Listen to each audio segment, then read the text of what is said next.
Good evening, all of you. Welcome back. Welcome to one more session of your WOC. This is your Vani ma'am, your world of chemistry. Now, today we are going to start the chapter Aldehydes, Ketones and Carboxylic Acids. The weightage for the board exam is 8 marks. Among your 33 marks, 8 marks, the maximum weightage is Aldehydes, Ketones and Acids. Don't worry students, if you are starting today, it's okay, then too okay, because Vani ma'am will never leave your hand. An important thing, every line, every question, every topic from the nomenclature till the acids, everything is taught from my end. If you are starting today also, it's okay. Watch the complete video, take a notebook and learn everything. Your chapter will be over today only. Don't worry ma'am, my god, so much is there. Nothing, everything is covered in this video. Whether you ask me conversions, yes. Whether you ask me paragraph based questions, yes. Whether you ask me account for the following, yes. Whether you ask me find the missing products, yes. Whether you ask me name reactions, whether everything, yes. So only thing what you should do, don't panic, don't worry, sit with the video, watch it, learn it, everything will be over for the exam. I assure you that all your 8 marks, all that 8 marks are yours. I guarantee that. Yes, so without wasting time, as I said, take a long notebook, sit and practice. Till now, Vani ma'am has done solutions chapter, chemical kinetics, electrochemistry, your DNF block elements, haloalkanes, alcohols, and now aldehydes. The next coming up is amines chapter. Then coming up is your coordination compounds, and then coming up is your biomolecules. Your complete 10 chapters responsibility is mine. Alright. So I request all of you to quickly go watch the video, get the book, get a water bottle, sit, close the door and concentrate and learn. I am there with you all. You're there with me. Your association is always there with us. Correct na? Your association matters a lot. Chalo. Quickly, let us not waste time because time is precious. Goodbye. Let's start the video. Thank you. Alright, so let's start with your aldehydes, ketones and carboxylic acid chapter. Welcome back students. So we are doing your boards 2025 preparation, and we are going to start our preparation as always. It's with a beautiful smile, because smile doesn't cost anything, isn't it? Yes. So your organic series, as we told, haloalkanes and haloarenes for 6 marks, it is 100% done. Yes, it's kept in the playlist. Alcohols, phenols, 100% done and also kept in the playlist. Yes, you can check for 2025 board exam preparation playlist, so that everything is there in that. Done. Next year, aldehydes, carboxylic acid, will be doing this, and we'll also be doing this. As you all know, your organic chemistry weightage is 33 marks. This 33 marks is my responsibility. And also 23 marks also we have done all the chapters. Inorganic chemistry 14 marks also we have done all the chapters. So I request you, don't go with the fake thumbnails. For us, content is important, concept is important. Correct na? Chemistry is not rote memory, it is not by hearting. No, you should not by heart chemistry, you will forget.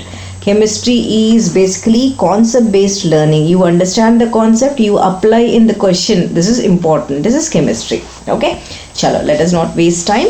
As I said, let's rock the chapter. And as you all know, it's a 70 marks paper in which you have MCQs, which I'm going to train you. Yes, I'm going to train you for your short answer, very short answer, case based and long based questions also. Okay, done. Now check carefully. As I said, aldehydes, ketones and carboxylic acid chapter. Before we start, we should know what topics are there in this. Okay, chalo, let's start the chapter with God's blessings and your hard work. Let's start. Points to remember in aldehydes, ketones and carboxylic acids. So normally your chapter, whenever you're studying, basically this chapter, you need to learn nomenclature. Compulsory in nomenclature, you will be getting questions. I'll be doing from the base to your advanced level. I'll be solving all the questions. You will understand that. Next, after learning the nomenclature of your carbonyl group as well as your carboxylic group, both you're going to study about both the things. One is carbonyl group as well as carboxylic group, both. Okay, done. After you study that, you will be also studying the structural part of this. structure of what questions are going to come. The summary also I'm going to give you. I'll explain what points to remember. Also I'm going to give you the structural concept of that. Of this both carboxylic acid as well as carbonyl. From there gradually we will go into preparations. So these preparations are there separately. Yes, preparations of aldehydes and ketones is one type. Preparations of only aldehydes, preparations of only ketones, and preparations of acids. Okay, we are going to learn all together perfectly. Very good. Perfectly we will learn and we'll solve all the questions. Apart from that, after preparations you will be learning the physical properties. Okay, physical properties of your aldehydes, ketones and carboxylic acids. All the physical properties you will be learning, and you will be understanding what type of questions, because I'll teach the topic and simultaneously I'll solve the questions also.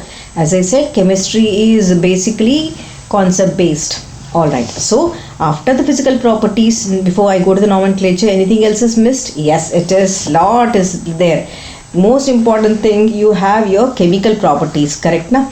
Chemical properties of aldehydes, ketones and carboxylic acids along with questionnaire I'll be doing. Okay, watch the video till the end. Last but not the least, you will be doing all your uses. Okay, and in uses also I'll tell you what to do. And important thing, if any mechanisms are there or if any named reactions are there, we'll be doing that. We'll be doing conversions, we'll be doing paragraph based questions. Oh my god, what not, everything is covered in this video. Okay, paragraph based questions. Chalo, let's start the video without wasting time. Watch carefully. Anything if you didn't understand, please tell me. Chalo. First, in the nomenclature part, nomenclature is nothing but naming the compound. Namakarana, naming the compound, correct na? So let us name the compound. Basically, first important thing. So basically your carbonyl compound, as you all know, your carbonyl compound, you have two things, correct na? Your aldehydes, ketones and carboxylic acids. So that one nobody will ask you, but first thing what you should understand, you should understand the basic or the common names which I am going to use for your aldehydes, ketones, the common names of what I'll be using in the chapter. The first common name which I'll be using in the chapter is acetaldehyde. CH3CHO. This is your acetaldehyde. I'll be using acetaldehyde lot of times in the whole chapter. Okay. Next, I'll be also using one more common structure, that's nothing but benzaldehyde. This is aromatic compound and this is your aliphatic compound, and I'll be using benzaldehyde also lot of times I'll be using. This is your benzaldehyde structure.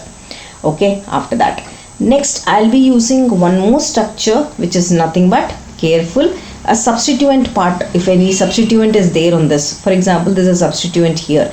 Okay, so the carbon or the hydrogen which is adjacent to this functional group is called alpha. The one which is adjacent to this is beta. So I'll be naming this as beta bromo. How many carbons? 1, 2, 3, 4 carbons are there. So beta bromo butyraldehyde. Like this I'll be using common names of certain structures. Like that, aldehydes are over.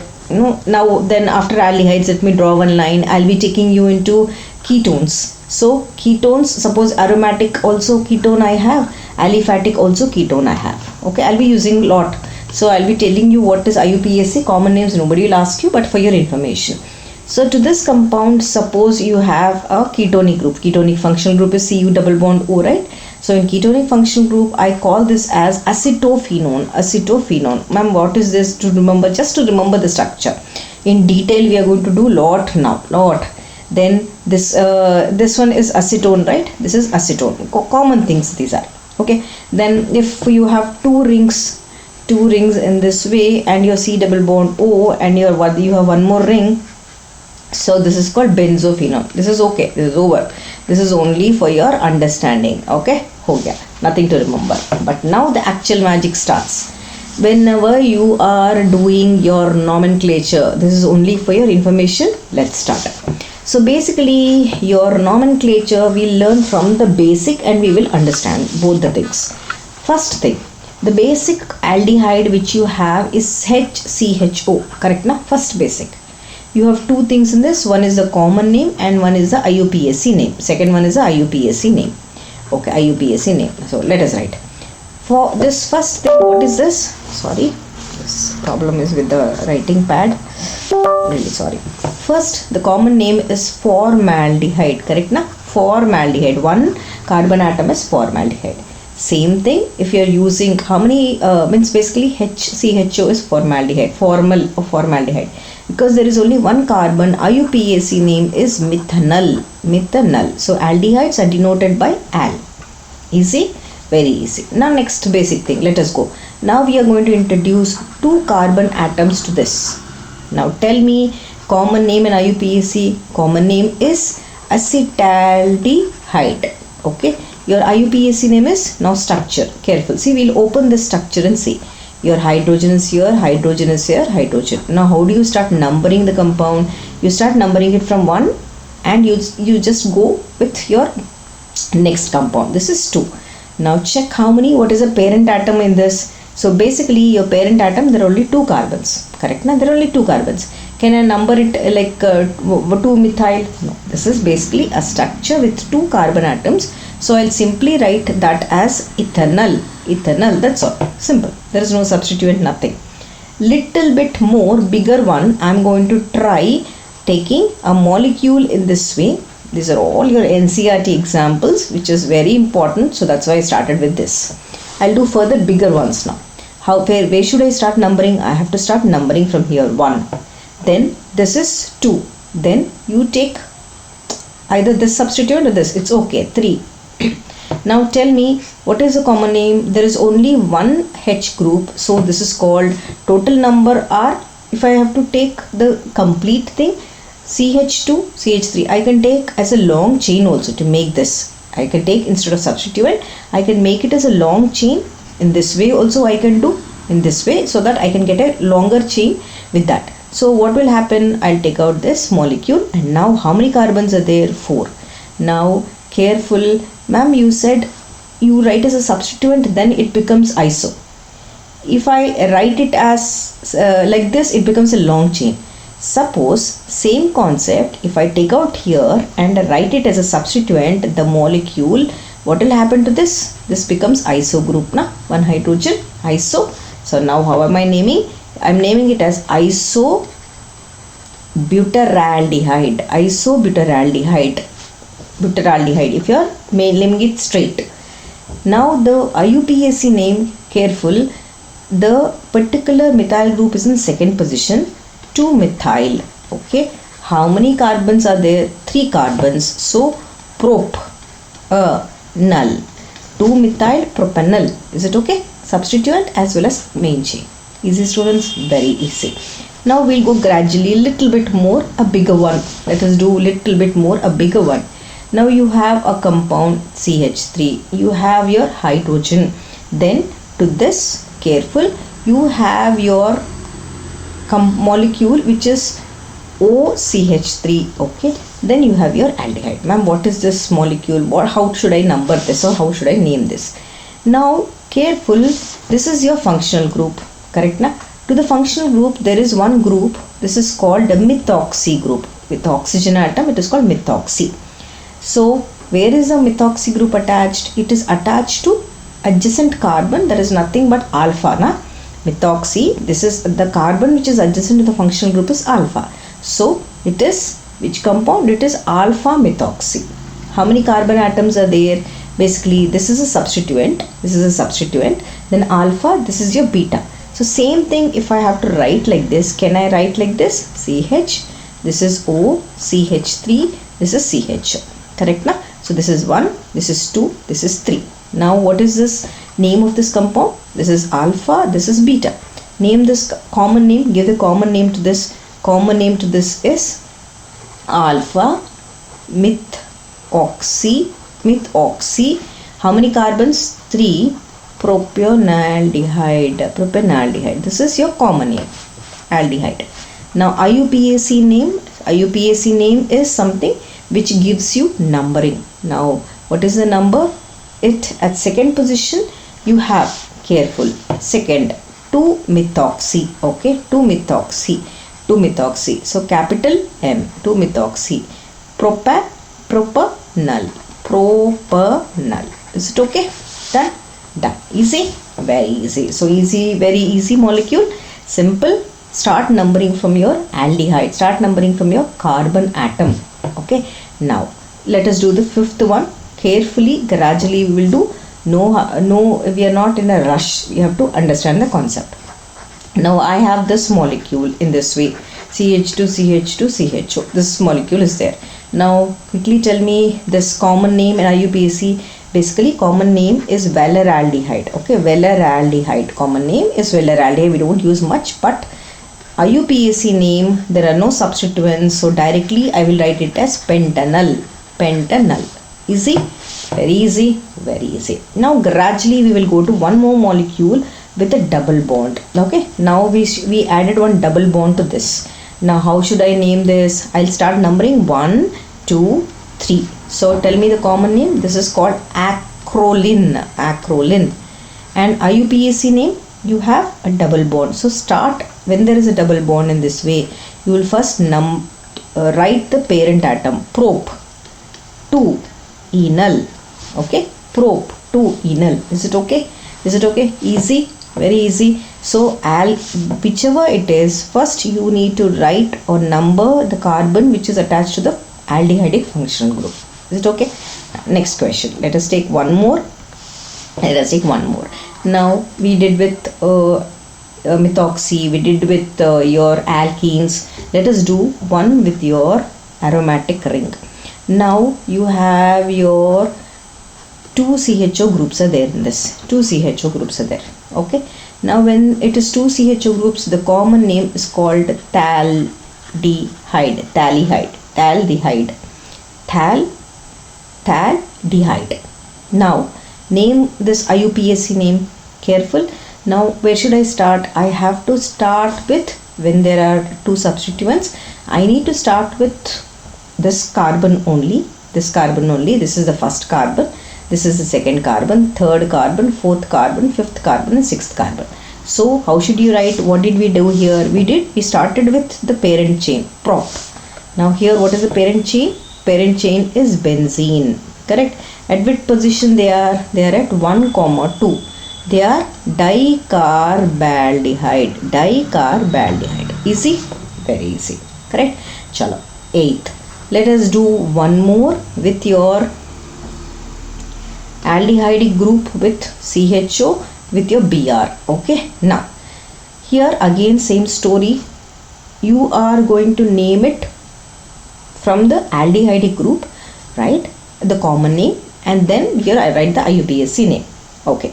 So starting from here, first number it. How do you number?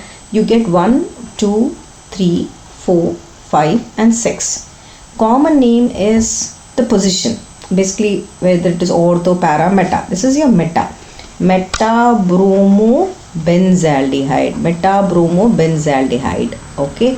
And then according to IUPAC, now it is 3-bromo-benzaldehyde. 3-bromo-benzaldehyde. Correct na?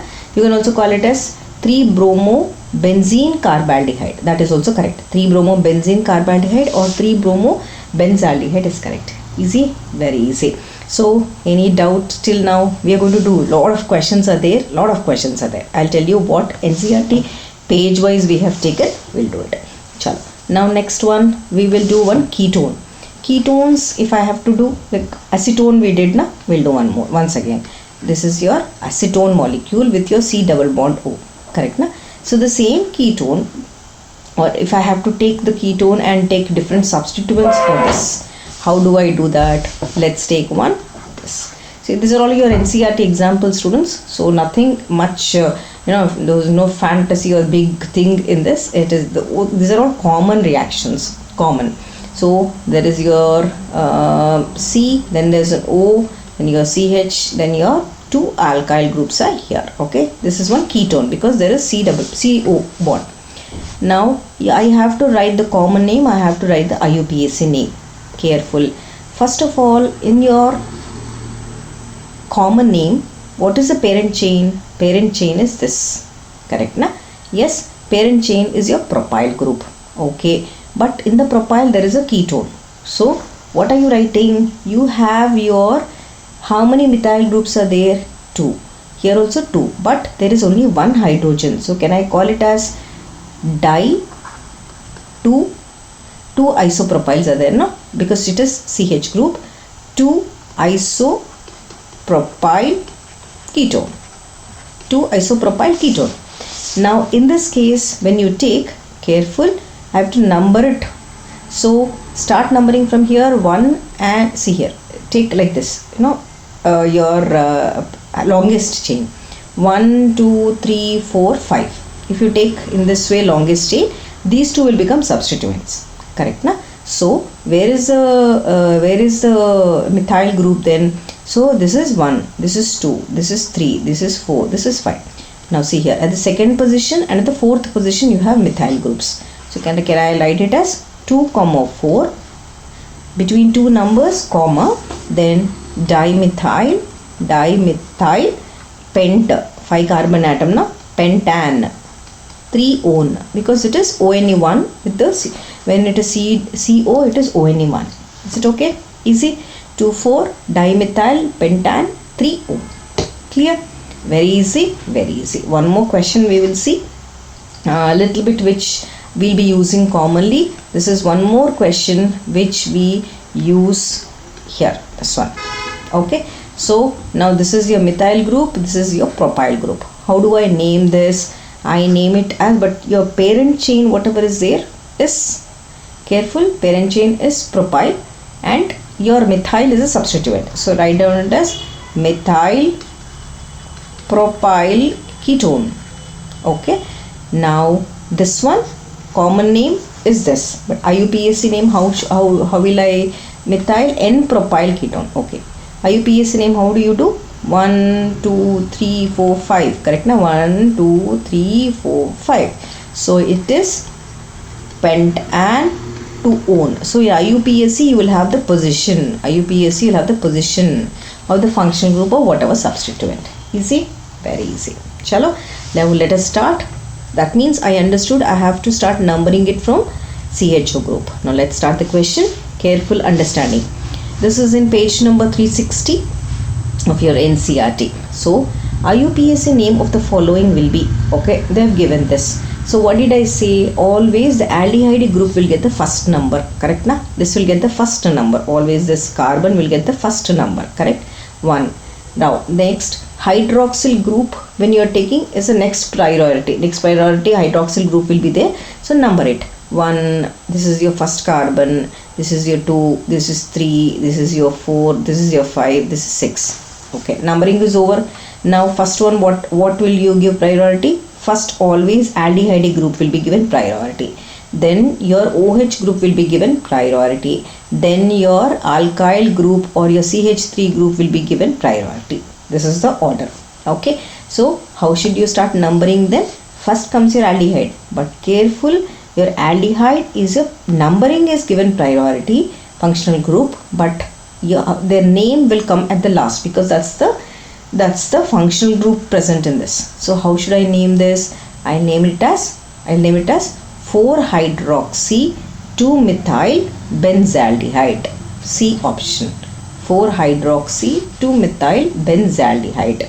Okay, easy, easy. So the IUPAC name clear, and fourth is the correct option. Next question. Okay, the page is blank. Okay, I already did blank page. Next question. Write the IUPAC name of this molecule. Okay, so here IUPAC name, basically, okay, I'll give you a small clue. Will you all answer this in the comment section? I'll just open up the ring, open up, and you tell me in the comment section what is this molecule rather. Okay, what is this molecule? Okay, you should start numbering it from 1 2 3 4, and this is also an iso group. Okay, so I think it's clear. 4. Shall I give the answer, or will you give me the answer? Give the answer and give answer in comment section. Answer in comment section. I want you to answer this in comment section. I will pin your answer immediately. I'll pin your answer if it is correct. Okay, clue number 1, you should start numbering. The functional group should get the minimum number. Next, it is an iso group. Easy. Third, it is a ketonic group. Easy. Okay, so done. Next question, this one, clear. So they've given one big structure here. Don't get confused, because I'll explain the structure later, because I'm going to further explain you something important and then come back to the structure. Or shall we do this first? Okay, we'll do this first. Let us not go ahead and start. Now, CO group is there, ketonic group is there, double bond is there. What should be given preference? First, as I said, your aldehyde will get first number 1, correct? Then your aldehyde is your first number, then this gets second number. This is nothing but CH3 group na. Then this is third number, this is fourth number, this is fifth number. Here there is CH3 group also, correct na? Do I have a place here? I don't have. So what should I start? As I said, first your order of preference.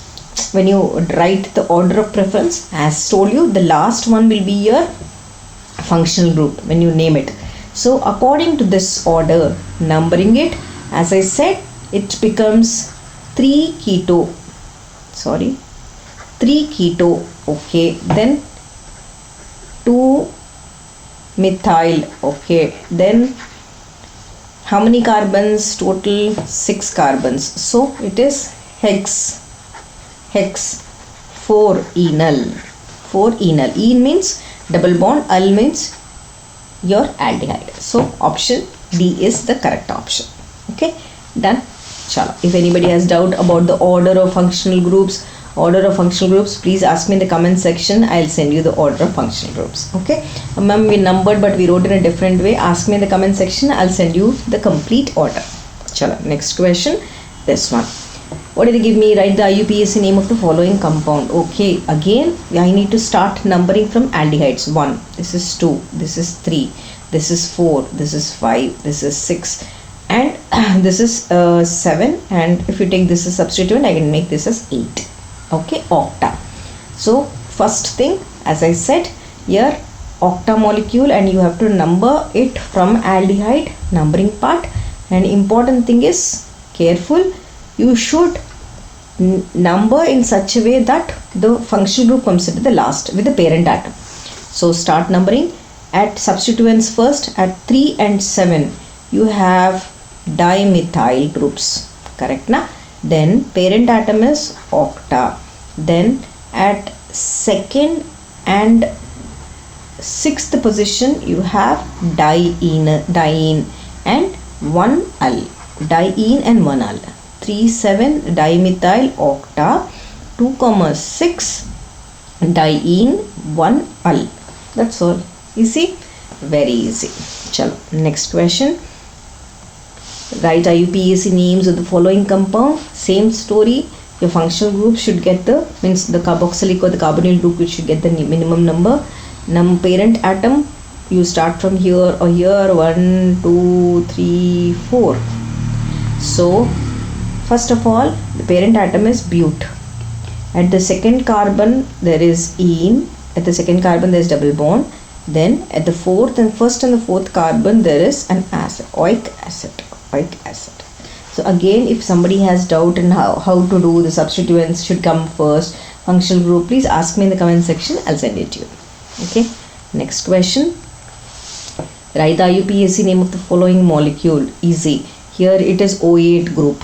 Okay, how should I number this? Completely is your O8 group, ester group rather. So the ester should get the first number 1, this is 2, this is 3, this is 4, this is 5, this is 6. So what is the name of this compound?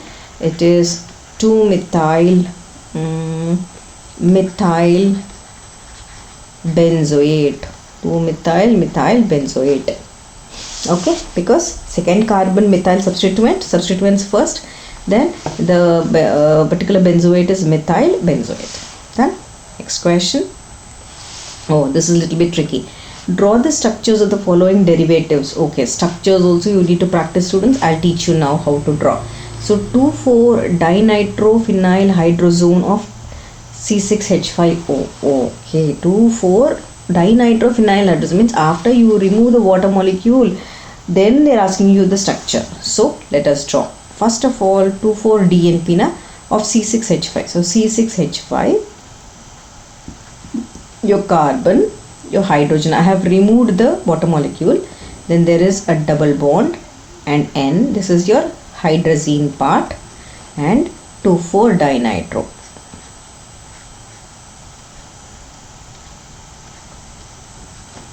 This is your NO2 and this is your NO2. So this is your structure 1. So I've already removed the water molecule and I have drawn a double bond here. I'll make it neatly. I'll draw a double bond here. That's all. That's all this is. Next is 2-cyclopropanone oxime. Okay, 2-cyclopropanone oxime. Next one, 2-cyclopropanone oxime. That is hydroxylamine, right? So first of all, we will draw propanone. Okay, prop. Then oxime. After removing water molecule, this is oxime. NH2OH, na, hydroxylamine. After removing water molecule, propan oxime. Okay. Then third one is what? Acetaldehyde dimethyl acetal. Okay, acetaldehyde dimethyl acetal. Acetaldehyde dimethyl acetal. Okay. One dimethyl acetal they said. Okay. Then oxygen atom link. Okay. This is one methyl group. This is one methyl group. Okay. Dimethyl. Then acetal. This is your acetaldehyde. CH3CHO. CH3CHO. Acetaldehyde. Okay. Done. This is the structure. Now, then they asked me semicarbazone of cyclobutanone. My God. This is semicarbazone. It is easy. Actually, let us write semicarbazone. This is after removing water molecule. This is your semicarbazone. That is NH2NH2. Na? Then you're linking with which one? You're linking with cyclobutanone. Link it with, that's all, cyclobutanone. Easy. So here it should be, the bond should be, the bond should be this. Easy. Next question. Ethylene ketal of 3-hexanone. Ethylene ketal of 3-hexanone. I have place here. I have place before we go to this. Okay, I'll use the next page. Ethylene ketal of, what did they say? Ethylene ketal of hexane 3-one. Okay. First hexane we'll draw. 1, 2, 3, 4, 5, 6. Hexane. At a third carbon, this is 1, this is 2, this is 1, this is 2, this is 3. Okay. They said what hexanone they asked me? Hexane 3-one. So they 3, this is 4, this is 5, this is 6 na. Okay. 1, 2, 3 hexane. Okay, hexane na 3-one. This is 1. This is your CH2, oxygen and ring. Okay, why did I draw is, see this, they said hexane ketal, ethylene ketal na, ethylene molecule. So ketal, CH2, CH2OO, CH2 and 3-one. At the third carbon I am compressing it. So numbering I have to do from this side. That's the thing na. When I did from that side, what happened? I got 4. But here, if I do from this side, 1, 2, 3. Oh, this is right. Easy. So, next, the sixth one. What did they ask me? Methyl hemiacetal of formaldehyde. Methyl hemiacetal of formaldehyde. First, let us draw formaldehyde structure. Okay. Then hemiacetal. So, hemiacetal is OCH3. That's all. This is methyl. So please practice this structure, students. Practice, very important. They will ask you, very important. Okay. Chal. Next question. We are going to study about the structure of carbonyl carbon. So nomenclature, all the difficult ones I did. Practice all, will be very useful for you all.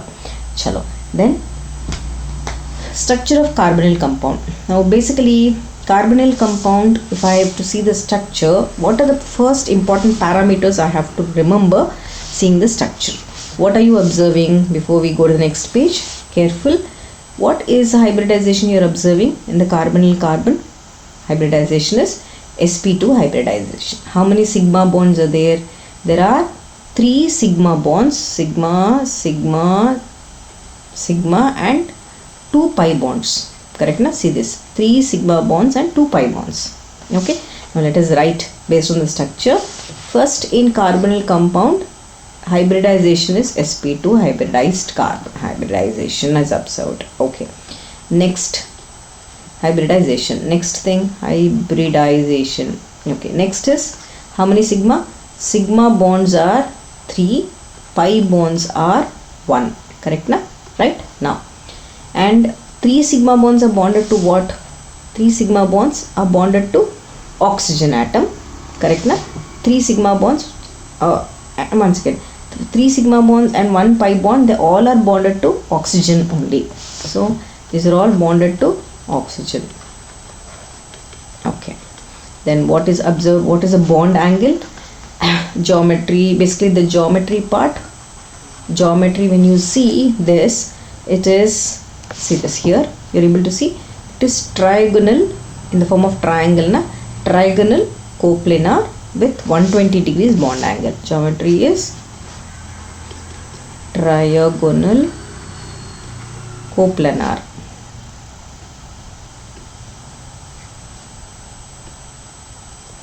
Trigonal coplanar with bond angle is 120 degrees. Okay. Now anything else? Polarity. So basically here in C double bond O, which is more electronegative? Oxygen is more electronegative. More electronegative. That's why what will happen? The bond, or it has 2 different poles. The oxygen will pull the electron density and oxygen will become more and more electron, means it will try to pull. When it pulls the electron density, what will happen? This one, it shifts like this na. It is partial positive charge and this is partial negative charge. So what will happen? This will act as an electrophilic site, and this will act as a nucleophilic site, nucleophile. So electrophilic is also called as Lewis acid. So the carbon of carbonyl compound acts as Lewis acid. This acts as Lewis base. Is it okay?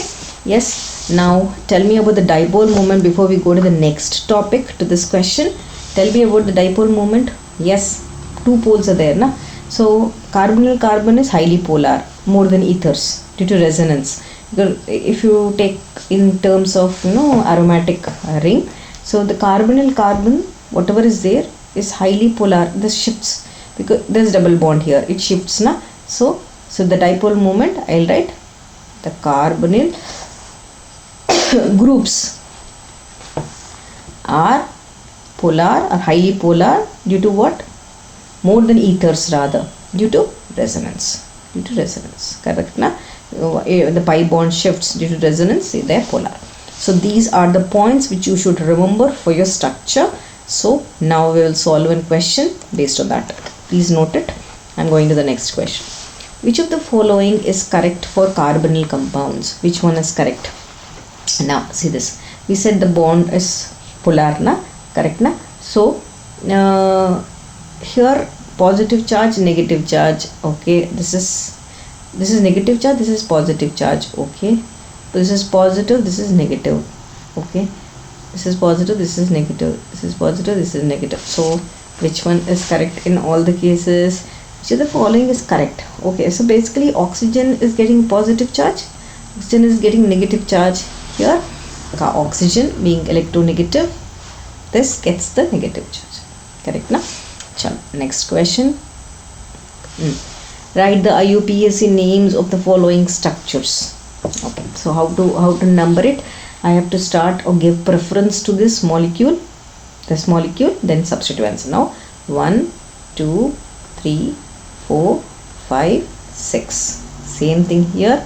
1, 2, 3, 4, 5, 6. Name it now. Substituents first.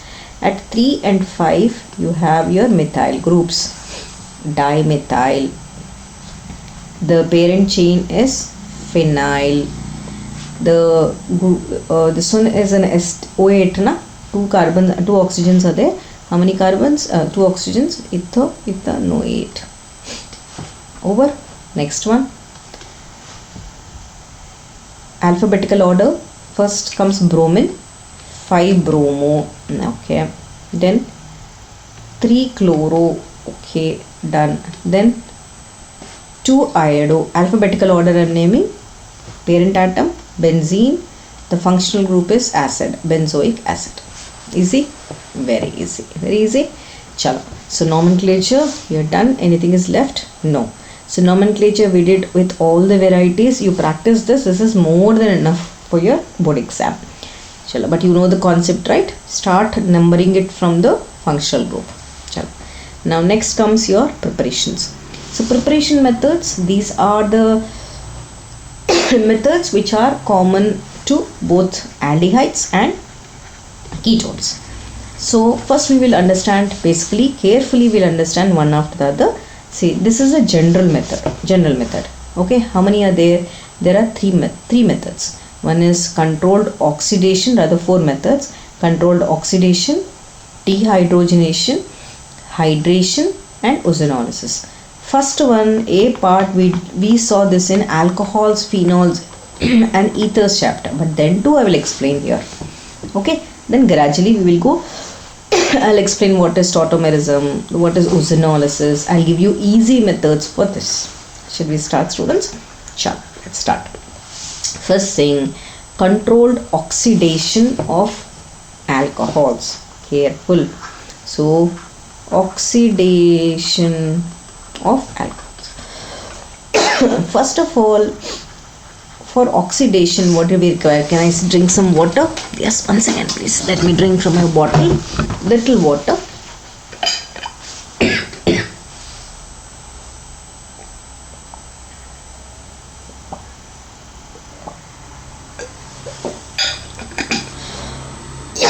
Sorry. I'll take a small break and come back, students.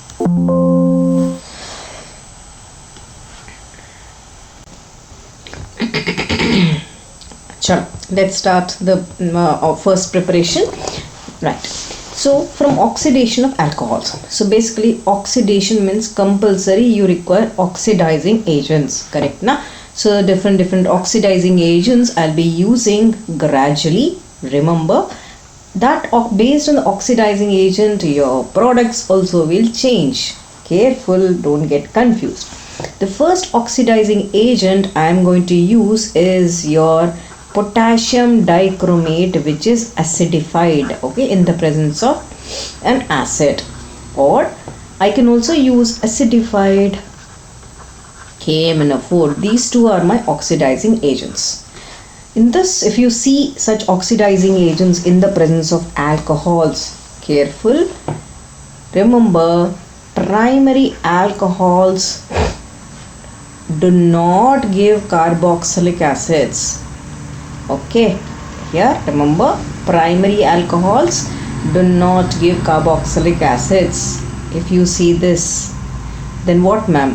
Secondary alcohols will give ketones. Remember. Then important, tertiary alcohols have no effect.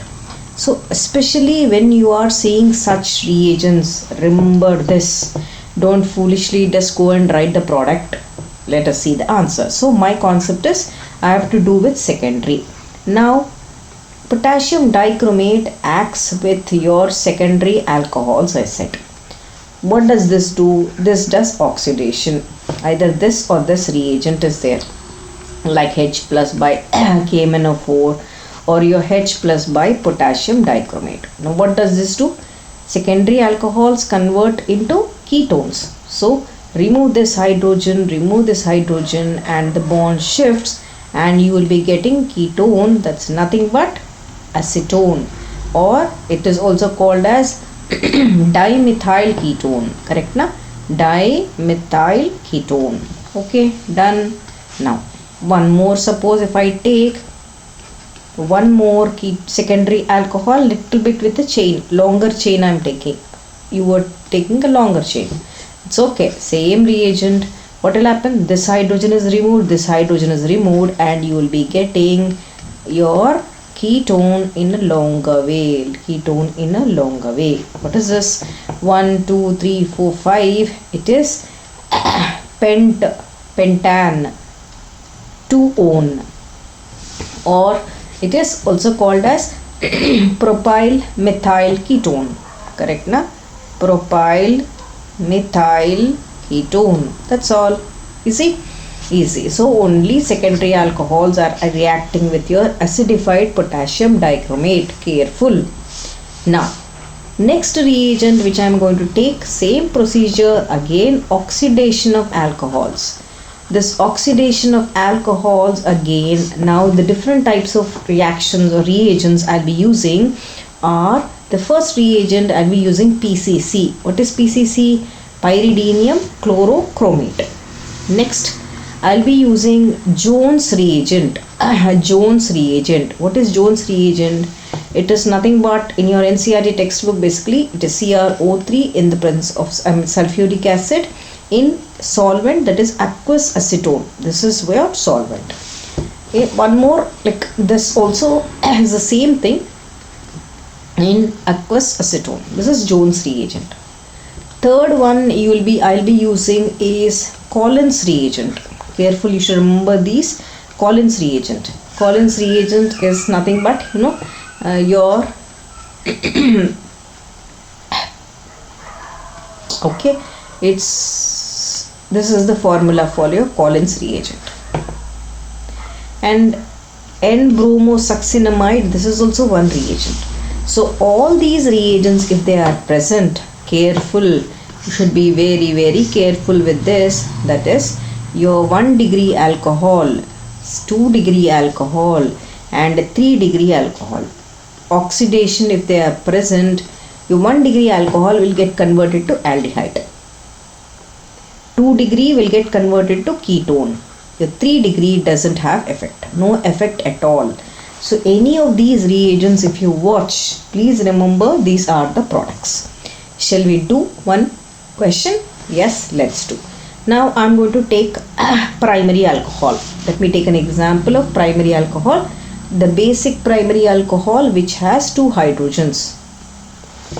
So I'm using which, I can use PCC, I can use, anything rather. Correct? So oxidation process. So what will happen? Primary alcohols are getting converted to aldehydes. Simple. Your 2 hydrogens are removed, minus hydrogen, because oxidation is addition of oxygen or removal of hydrogen, and I will be getting aldehyde. So ma'am, here from here only it will go. Now 1 hydrogen from here, 1 hydrogen from here. So I'll be getting aldehyde. 1 hydrogen is left here and this hydrogen. So I'll be getting aldehyde. That is, this is your 1 degree alcohol and this is your acetaldehyde. Easy. Next, let me take secondary alcohol. Secondary alcohol, what does it give? It gives ketones. So let us do secondary alcohols. Secondary alcohols. What is this? This is 2 degree alcohol. Now same story. 1 hydrogen from here, 1 hydrogen from here is lost. Now I'm be using Jones reagent. I'll use Jones reagent, and what will I get? I'll be getting ketones. CH3, C double bond O, CH3. This is acetone. This is acetone. Easy, easy, very easy. Any doubt? No. So let us solve one question based on this. Say this: conversion. Write chemical reaction to perform the following conversion. Now what is this? Butanol to butanoic acid. This is 1 degree alcohol and they are asking me to convert acid. Now you only tell me 1 degree alcohol, can I convert into acid? Yes, I can further convert, basically aldehyde, then I can convert it into acid. So if I use here your Jones reagent like CrO3 plus sulfuric acid, I can directly convert primary alcohols into acids. So I'm taking butanol, I'm using this reagent and I'm converting this into an acid. Butanoic acid 1, 2, 3, 4. 1, 2, 3 and 4. Butanol 1, 2, 3, 4. That's all. Easy? Very easy. So next question. One more question they have given, but here in this case you have your double bond. So PCC, pyridinium chlorochromate. I very well know which type of alcohol is this. Basically pyridinium chlorochromate is a mild oxidizing agent. Okay, so this is primary alcohol. So remember, PCC specialty is it is a mild oxidizing agent. First thing, it is going to convert. So basically this is primary alcohol, it will convert to aldehyde. This is what is the thing. Okay, so simple basic thing. Before we go to the next page, let us write what it is. So the molecule what is given to me is this, this is the molecule, correct? Now the same thing, whatever is there here, I have written in this form. From here I can say it is primary, but double bond is attached after one carbon. So what is this called? This is called allyl alcohol. Sorry, it is allyl alcohol. So 1 second student, I'll just drink water and come back. Sorry.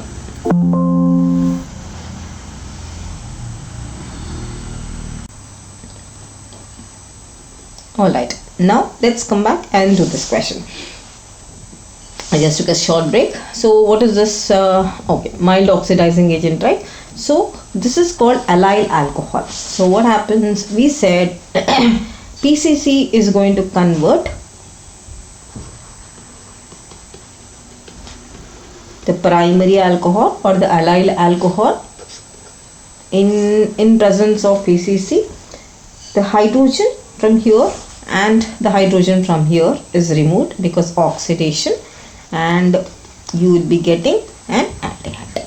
Okay, so this aldehyde, just one hydrogen from here is lost, and you get an aldehyde, and this aldehyde is called acrolein. Okay, so go back to the question. What is the option? Acrolein. Easy. Chalo. There is, after your potassium permanganate and potassium dichromate and PCC, there is one more reagent. Let us take one more oxidizing reagent, that is MnO2. Okay, so MnO2, what is its role? It is going to only convert benzyl alcohols and allyl alcohols. Okay, benzyl alcohols and allyl alcohols. What will it do? They will convert alcohols to your benzaldehydes. Okay, right. When you see your benzyl alcohol in the exam, what is this? This is benzyl alcohol or phenyl methanol. Phenyl methanol, one carbon. So if you see MnO2 and oxygen, you just simply take out one hydrogen from here, one hydrogen from here, and write aldehyde. That's all. This is called benzaldehyde. This is called benzyl alcohol.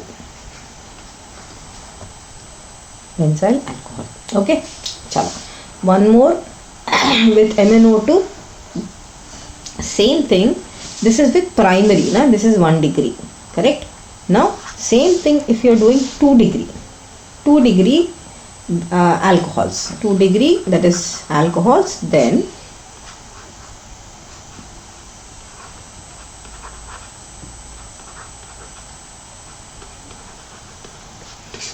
this is your MnO2, this is your oxygen.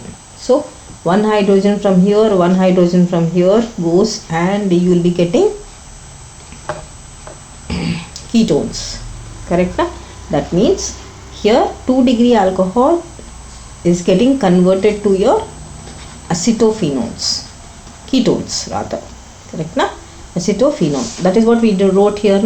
So it's going to convert to this. So primary will get converted to aldehydes, secondary will get converted to ketones. Secondary will get converted to ketones. Okay? Easy? Chalo, easy. Next, one more. I think oxidation we have completed. What is the other thing which we did? We discussed now. First is oxidation.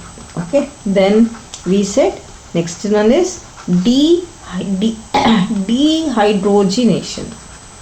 Dehydrogenation of alcohols also will prepare aldehydes. Okay. Dehydrogen of alcohols means what? You're removing hydrogen. Which one will remove? There should be a reagent, that's nothing but copper. Okay, when you heat copper, you take copper and heat it, hydrogen is removed. So remember, 1 degree alcohol will form aldehyde. 2 degree alcohol will form ketone. 3 degree alcohol will form alkene. Remember this. Now let us take 1 degree alcohol. Now this is what? 1 degree alcohol. Now what is this? This is 2 degree alcohol. Take copper, heat it. Take copper, heat it. So simple. You're going to remove hydrogen. 1 hydrogen from here, 1 hydrogen from here. Careful, 1 from here, 1 from here. So I will mark it with a different pen so that you will understand. 1 from here, 1 from here. Okay. 1 from here, 1 from here. So what do I get? I get aldehyde. Here I get ketones. Okay, done. Easy. So next reaction, the last one is your oxidation reaction. Correct na? Third one is your oxidation reaction. Third one is your ozonolysis reactions. By ozonolysis reaction. Carefully understand ozonolysis of alkene. Careful students, because if you understand the concept only, you can do such questions. Carefully understand the concept. Ozonolysis means your ozone molecule is going to lyse the double bond. It will break the double bond. Ozone molecule is going to break the double bond. This is what is the concept. Simple. I'll just make it easier to understand in the board exam what to do. Suppose there is a molecule like this. There is one molecule like this. There is one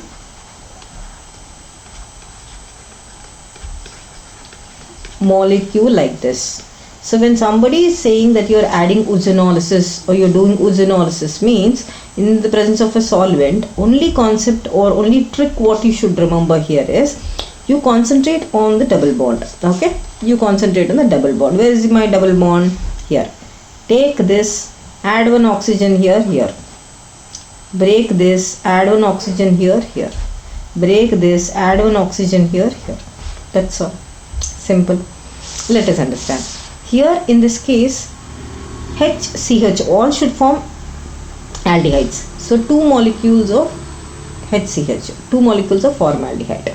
So basically this ozonoid, then you do one more, that is water in the presence of zinc. Everywhere water in the presence of zinc. 2 steps I'm writing together. Water in the presence of zinc. So 2 molecules. Now here what will happen? You get CH3CHO1 and HCHO is 1. Done. In the last case, careful, what is this? There are 2 molecules. In this case, what do you get? You get CH3, CH2, CHO. Correct na? Yes, and in this case, CH3, CHO. So basically here the molecule is only oxygen is adding. Here also same thing. So one molecule is your propanaldehyde, one molecule is ethanol. Correct na? Yes, easy. Oh. So after ozonolysis there is one more reaction, that is, careful, tautomerism. Tautomerism. So I don't have place here. So what will I do? I'll add one slide. 1 second students. Let me add one slide here so that I can explain you tautomerism concept. Okay. I'll add a new slide. Insert new slide. Okay. So here I'm going to explain you the tautomerism concept. carefully understand, because it will be useful in your next reaction. Now, till now what did we do? We have learnt preparation of aldehydes and ketones from where? From oxidation of alcohols. Oxidation of alcohols I did using different reagents like MnO4, PCC, Jones reagent, like that, MnO2. Then I taught you what is meant by ozonolysis, that is addition of ozone molecule or oxygen in the presence of ozone, and that too in the presence of CCl4 and zinc and water. Now we are going to learn a concept called hydration of alkynes. Careful, hydration of alkynes. That means this hydration means addition of hydrogen. It adds, or it happens in the presence of sulfuric acid and mercuric sulfate. Is it okay? Careful. Here we are going to use a concept called tautomerism. Carefully understand. First I am going to take ethyne. What will I do? I am adding water. So HOH. In the presence of what? These two reagents, sulfuric acid and mercuric sulfate. Now careful. First thing, what happens? Always in triple bond, only one bond breaks. What do you get? You get H, you get CH and OH. Now this is called ethanol. This is stable? No, it is unstable. So what does it do? Careful. Let us assume this as the first hydrogen, 1. This is the second hydrogen. This is the third hydrogen. Hydrogen means third position. 1, 2 and 3. So what will happen? Because this is unstable, it undergoes a process called tautomerism, where the hydrogen migrates from first to third position. Okay, so there is 1,3 H migration, means the hydrogen from the first shifts to the third position. The hydrogen from the first, it shifts to the third position, like this. Got it? Or if you take the Henderson, just check. The hydrogen from the first shifts to the third position and the double bond shifts here. And careful, once again, the molecule is like this. Hydrogen, this molecule. This carbon is like this. There is a single bond. Okay, let us assume there is a double bond, this one, in this way. So this molecule, the double, if I expand the molecule and see, because this OH is there, no? If I expand the molecule, first I'll make this as single, then I'll make this as double. Okay, let us assume like this. Okay, so that means the hydrogen is going to shift from first to third, and the double bond shifts from here. That is the concept. Okay, 2 3 4 2 3 4. Hydrogen shifts from 1 to 3 and the double bond shifts to this. So tautomerism shifted. The hydrogen is shifting here. It becomes CH3 and single bond, oxygen and H. This is stable. Okay, understood? So take, instead of OH, I am taking a CH2. So same, the hydrogen is shifting here. So when the hydrogen is shifting, it becomes CH 1 2 3 4 and same H is here, this see here, and you're getting the shift of double. So this is your tautomerism. Easy. So next question, I am going and understanding the question. See this. Structure A and type of isomerism in the reaction are respectively. So these two, careful, this is nothing but your hydration reaction. These two are present means hydration reaction is happening. So whenever you see H2SO4 and HgSO4, two things you should understand. First, hydration or addition of water happens. Next, this is called oxymercuration, demercuration reactions. Oxymercuration, demercuration reactions. Okay, so first thing, what happens? The triple bond breaks. Okay, and the triple bond breaks, and let me copy that. What is there? Like this. You are adding the reagent H2SO4, HgSO4. So the bond breaks, and what will happen? Bottom molecule adds here, no? Means HOH adds here, no? Between this. So I'm opening up, I'm getting a compound this way. CH2 double bond. I shifted the double bond above, and here OH. From where did I get? There is one CH here, correct? Na? There is one 2 3 4. There is one CH. I just shifted. I added H and OH. H and OH. That's why I got CH2 OH. Now what will this do? This will undergo an isomerism. Isomerism, correct? Na? This is unstable. So what is that? The simple. I said na. Tautomerism. Tautomerism. Shift of 1 3 hydride shift. So when hydrogen shifts from here, I get CH3, C double bond O, CH3. That's all. This is your acetone. Okay. So what is the molecule now? Careful. See this. Option prop 1-ene to all. See this. Prop 1-ene. Prop 1-ene to all. 1-ene to all. Correct na? Yes. So the option is, and it is tautomerism. Prop 1-ene to all. Yes. Okay. Easy. How ma'am prop? Say the structure. 1 carbon, 2 carbons. Now this is also carbon. That's why it is prop. Prop 1-ene to all. Okay. So next question.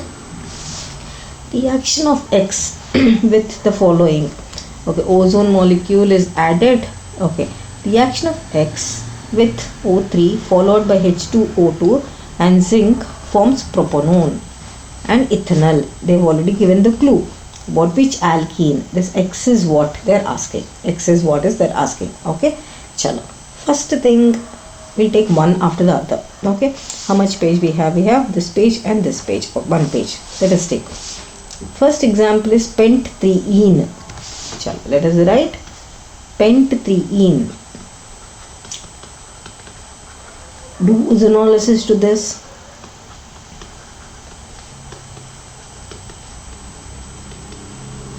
I should add ozone. I have to do, and zinc. Set exactly double bond. Add one here. Add one. What do you get? You get CH3, CH2, CHO plus CH3, CHO. Done. But they asked me to find out propanone and ethanol. No. First option is wrong. Go to the second option. Second option is pent-2-ene. 1, 2, 3, 4, 5. Pent.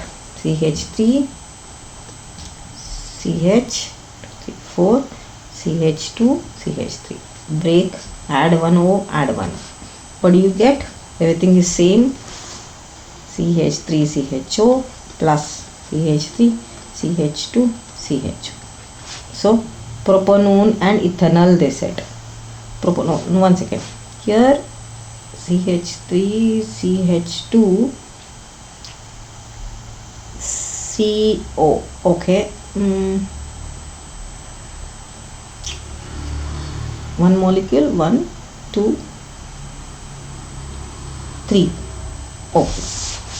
Third one. Let us take 2-methyl but-2-ene. Okay. 2-methyl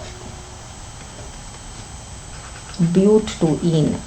Same thing. I am adding. Now careful. Break the bond. What do I get? I will be getting acetone and ethanol. That's all. So D option. D option. Do I have place? I don't have place. I'll write the D option here. D option I'll do it here. 2,2-dimethyl pair. Okay.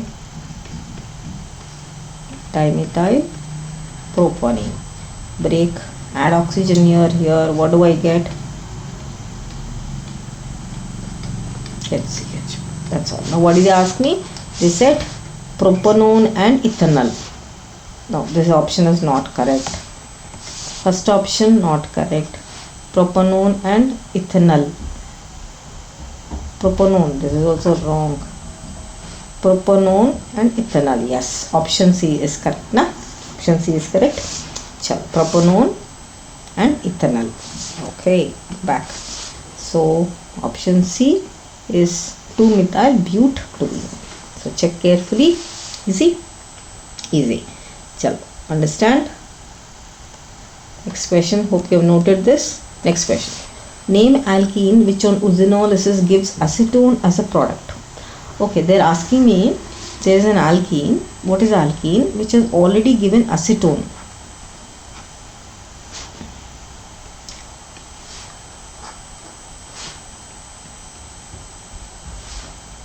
Which is giving acetone. Okay, now you understand. Acetone means I require 2 methyl groups, because ozonolysis is going to form, first it forms a bond, then it breaks, correct na? So that means I have to take a C double bond C with 2 methyl groups and these two will form a bond.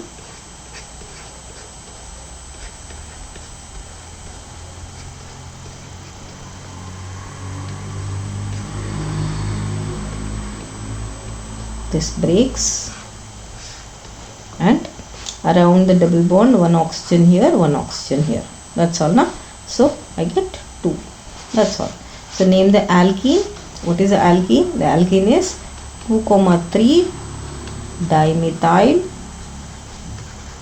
butadiene. That's all. Okay, easy, easy. Chalo, next question. Complete the following as missing starting material, reagent or products. So what is the starting thing? First of all, this is 2, right? 2. Okay, hexanone. So what should I do? I have to take 2 rings of them. Then only na ozonolysis will happen. That is what we've seen in the earlier reaction. Double bond. Correct?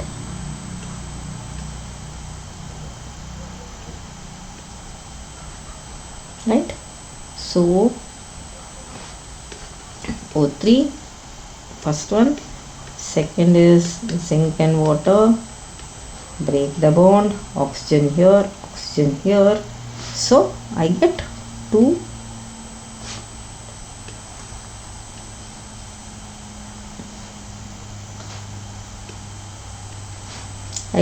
moles of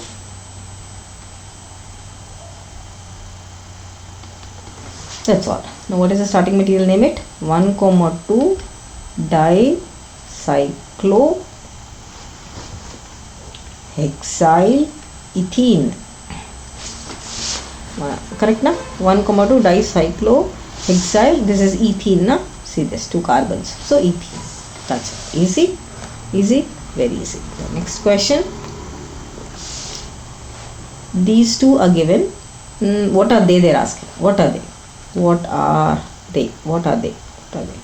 Are they resonating structures? Are they tautomers? Are they geometrical isomers or optical isomers? So if you observe here, the position of the nuclei earlier was position of the atomic nuclei in this case. First it was in this carbon. Correct? Then it has shifted onto this carbon. From here it has shifted onto this carbon and this double bond shifted. That's why oxygen has got negative charge. So here both, only the difference is position of atomic nuclei. Atomic nuclei. Correct na? Yes, atomic nuclei. And remaining structure and electron distribution, electron distribution has occurred. Position of atomic nuclei means electron distribution is what I observed. happened. So when electron distribution happened, what is this called? It is called, they are called resonating structures. Here in tautomerism 1,3 hydride shift should happen, na? It didn't happen. Geometrical isomers, no. Optical isomers, there are not mirror images also, correct?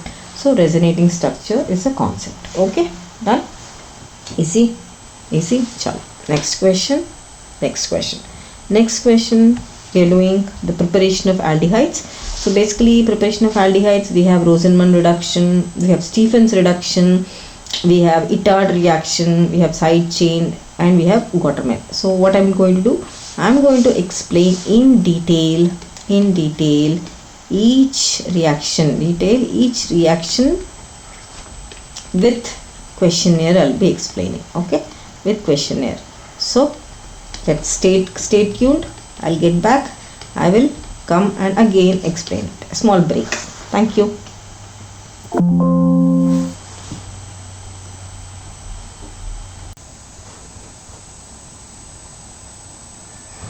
Alright, now let's come and start. The preparations are done. We are going to start with the flowchart of preparation of aldehydes as well as flowchart of preparation of ketones separately. Correct na?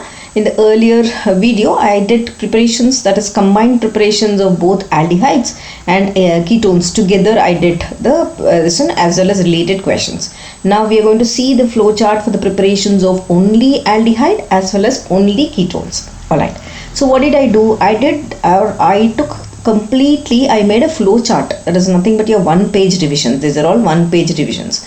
So this one-page revision, in which what I did, I took all the preparations of your aldehydes from alcohols, from alkenes, from alkynes, from gem halides, from calcium salts, right? And again, and from alkyl cyanides, Stephens reduction, reduction using Debal reagent and Rosenman reduction, like that. All the preparations I took it in at one go. If you practice this, the complete preparations of aldehydes will be over. But what is important in the exam, where to apply these reactions, what to apply, I'll be telling you now. Okay, we will do all these once again, but very gradually, do it carefully so that you will remember for your board exams. Now there is next one more thing called the important tricks. Always remember, simple, these questions are quite common. Primary alcohols on oxidation gives aldehydes. Aldehydes on further oxidation gives acids. Secondary alcohols on oxidation gives us ketones, and there is no further oxidation. Cyclohexanol all gives ketone. Okay, so next, alkenes on ozonolysis gives us aldehydes or ketones, depending upon what you're taking, symmetrical or unsymmetrical, or what you're taking.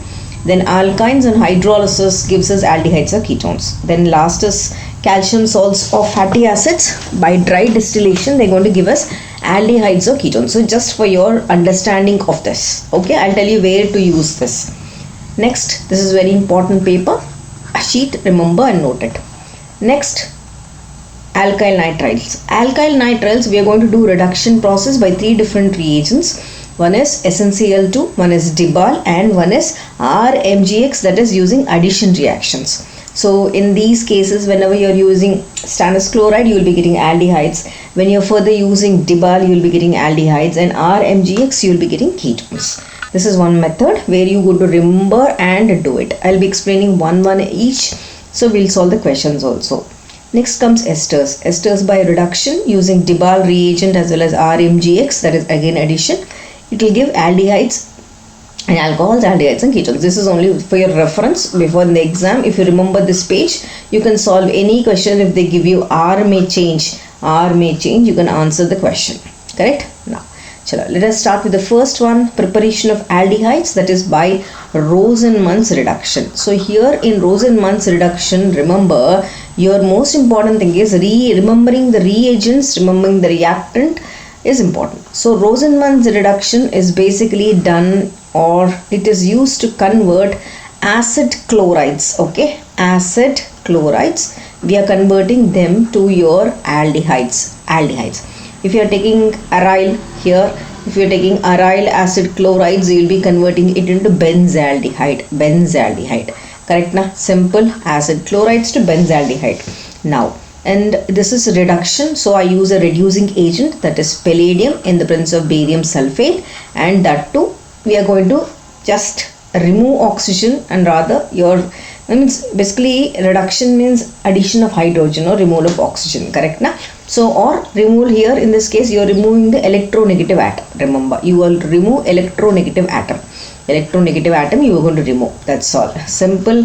You are going to take your acyl chloride, okay, acyl chloride, C double bond OCl. Now what am I doing? I am using reagent. Hydrogen is addition of hydrogen, barium palladium barium sulfate. So one hydrogen, if I take this hydrogen in this way, H and H,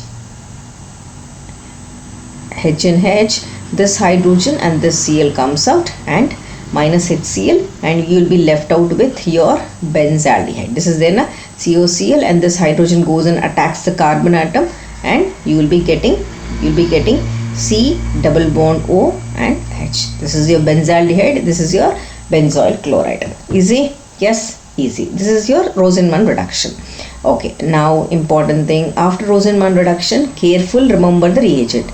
Next reagent is your next reduction is Stephen's reduction. Okay, this is also reduction, above also is reduction. In Stephen's reduction, what is happening?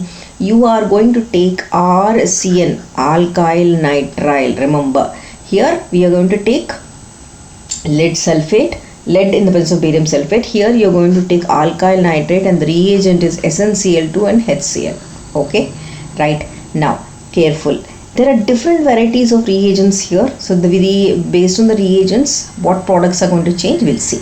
So basically, before we go to the next page and next question, carefully understand students.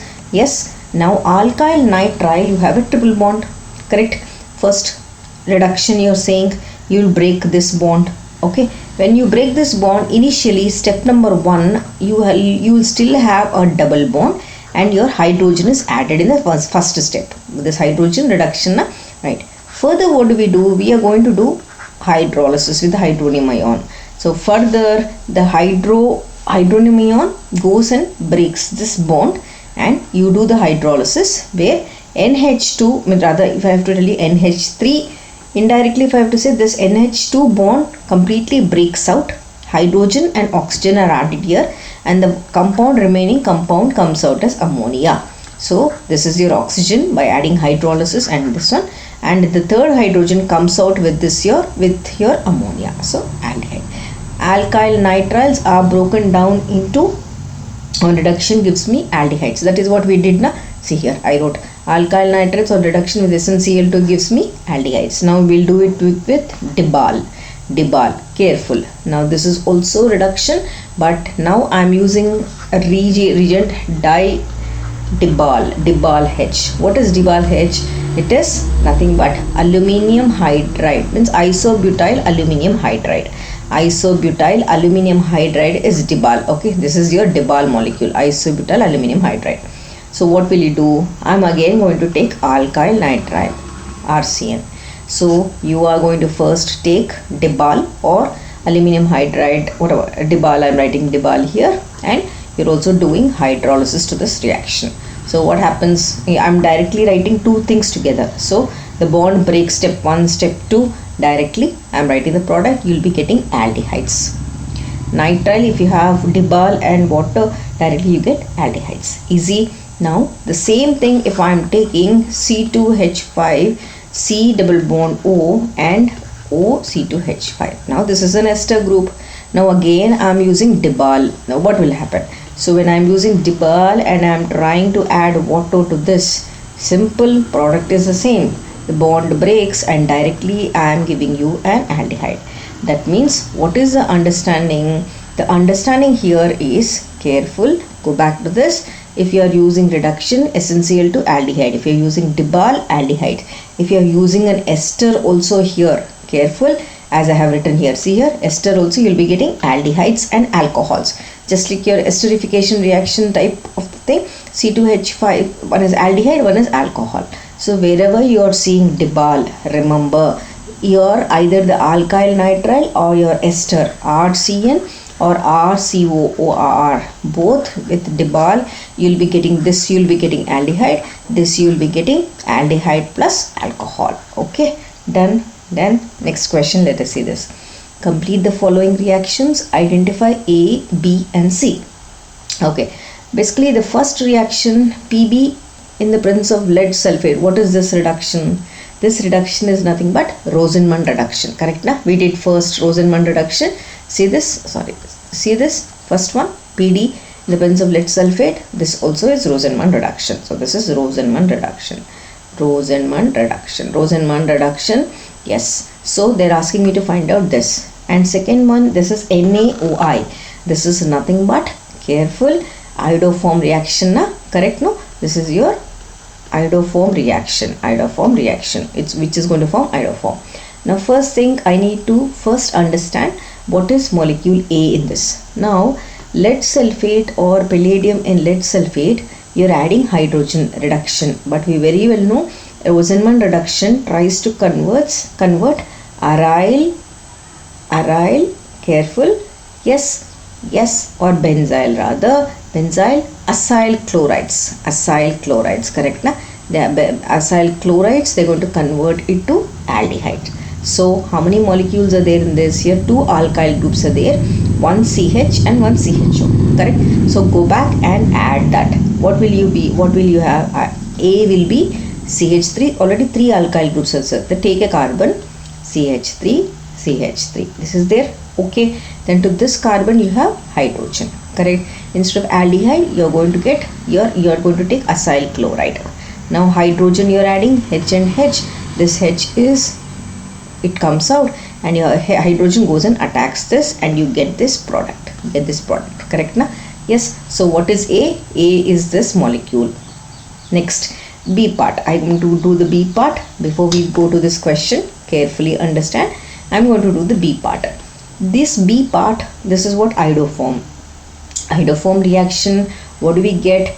There is a product form, nothing. This molecule is there na, simple.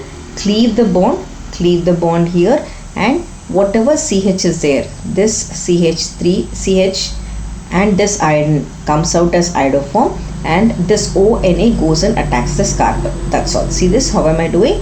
I am going to write the molecule, same molecule, yes, and nothing I did, plus NaOI. What did I do? Iodoform formation is CHI3. This is my B molecule.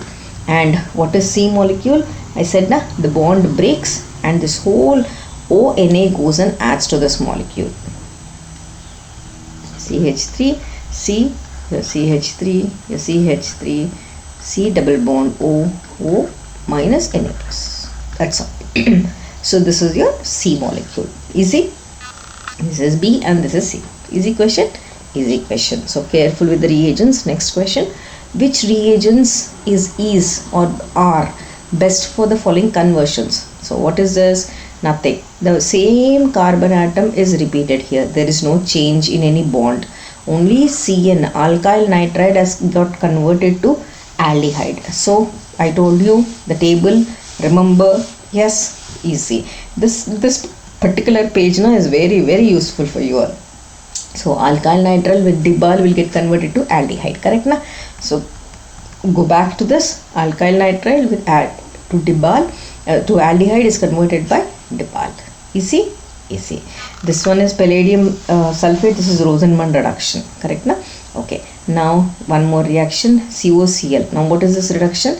This is Rosenmund reduction. Rosenmund reduction converts acyl chlorides, rather, if I have to tell you, it is basically benzoyl chloride. This is benzoyl chloride. So benzoyl chlorides are getting converted to your benzaldehyde.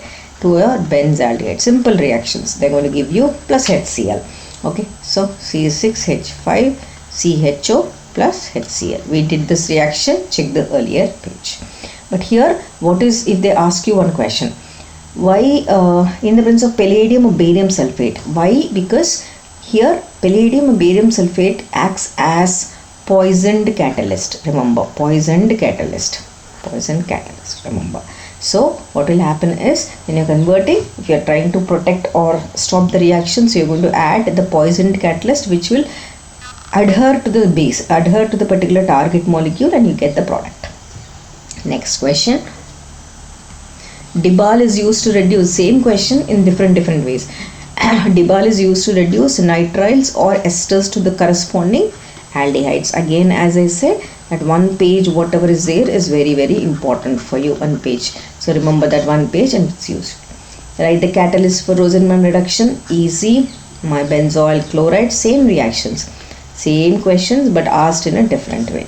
So hydrogen, palladium, barium sulfate, it's getting converted to, means this hydrogen H and H, hydrogen comes out with this, and you will be getting benzaldehyde. Correct na? You'll be getting benzaldehyde. That's easy. Next question, let us see.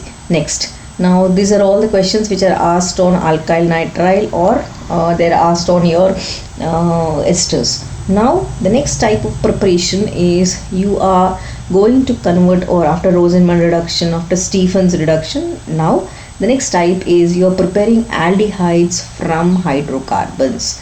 Okay, from hydrocarbons. Alright, so side chain halogenation is what we say.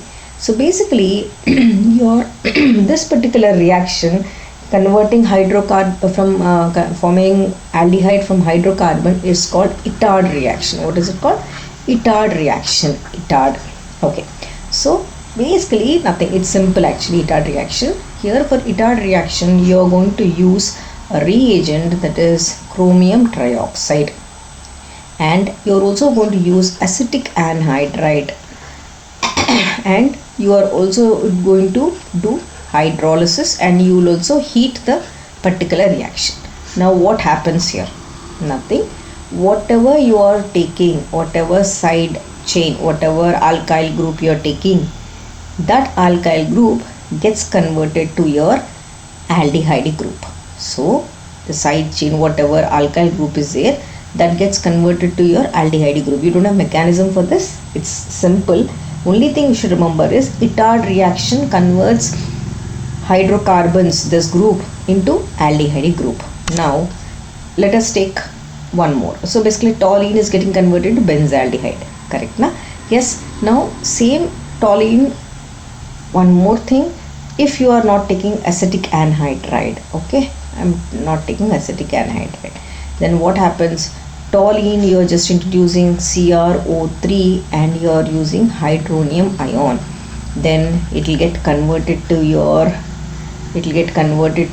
acid, benzoic acid. Okay, now suppose one more option we will take here. In this case, you are taking one alkyl group, you are taking one NO2 group, then again you have chromyl chloride, CrO2Cl2, and your hydronium ion. If you see this, nothing, you are going to convert only the alkyl group into your aldehyde. Yes, and your NO2 is there only. That means you are trying to convert, the hydrocarbon chain into your aldehydic chain. Ma'am, how did we do that? Shall we see the mechanism now? Little understand. How did we do? Simple mechanism, there's nothing much big. This is your hydrocarbon chain, where you have your carbon, hydrogen, correct na? Your hydrogen and one hydrogen, 3 hydrogens are there. Now first what you are doing, by free radical halogenation reaction, you are trying to do the halogenation part. How many chlorines are there? 2 chlorines are there. So this 2 chlorines will replace this hydrogen and this hydrogen. So how do I do? What do I get? I'll be getting CH, Cl and Cl. Okay. Now what you are doing at 100 degrees, or you're taking water, you're doing hydrolysis at 100 degrees centigrade. Got it? 100 degrees centigrade. So now what happens? The bond breaks because you're doing hydrolysis. The bond breaks. One hydrogen comes out with HCl, and the other and the remaining OH goes and adds to the molecule. Okay. So what do I get? I'll be getting C double bond O and H. This is what gives the reaction. Easy, very easy. This is Itard reaction. Simple.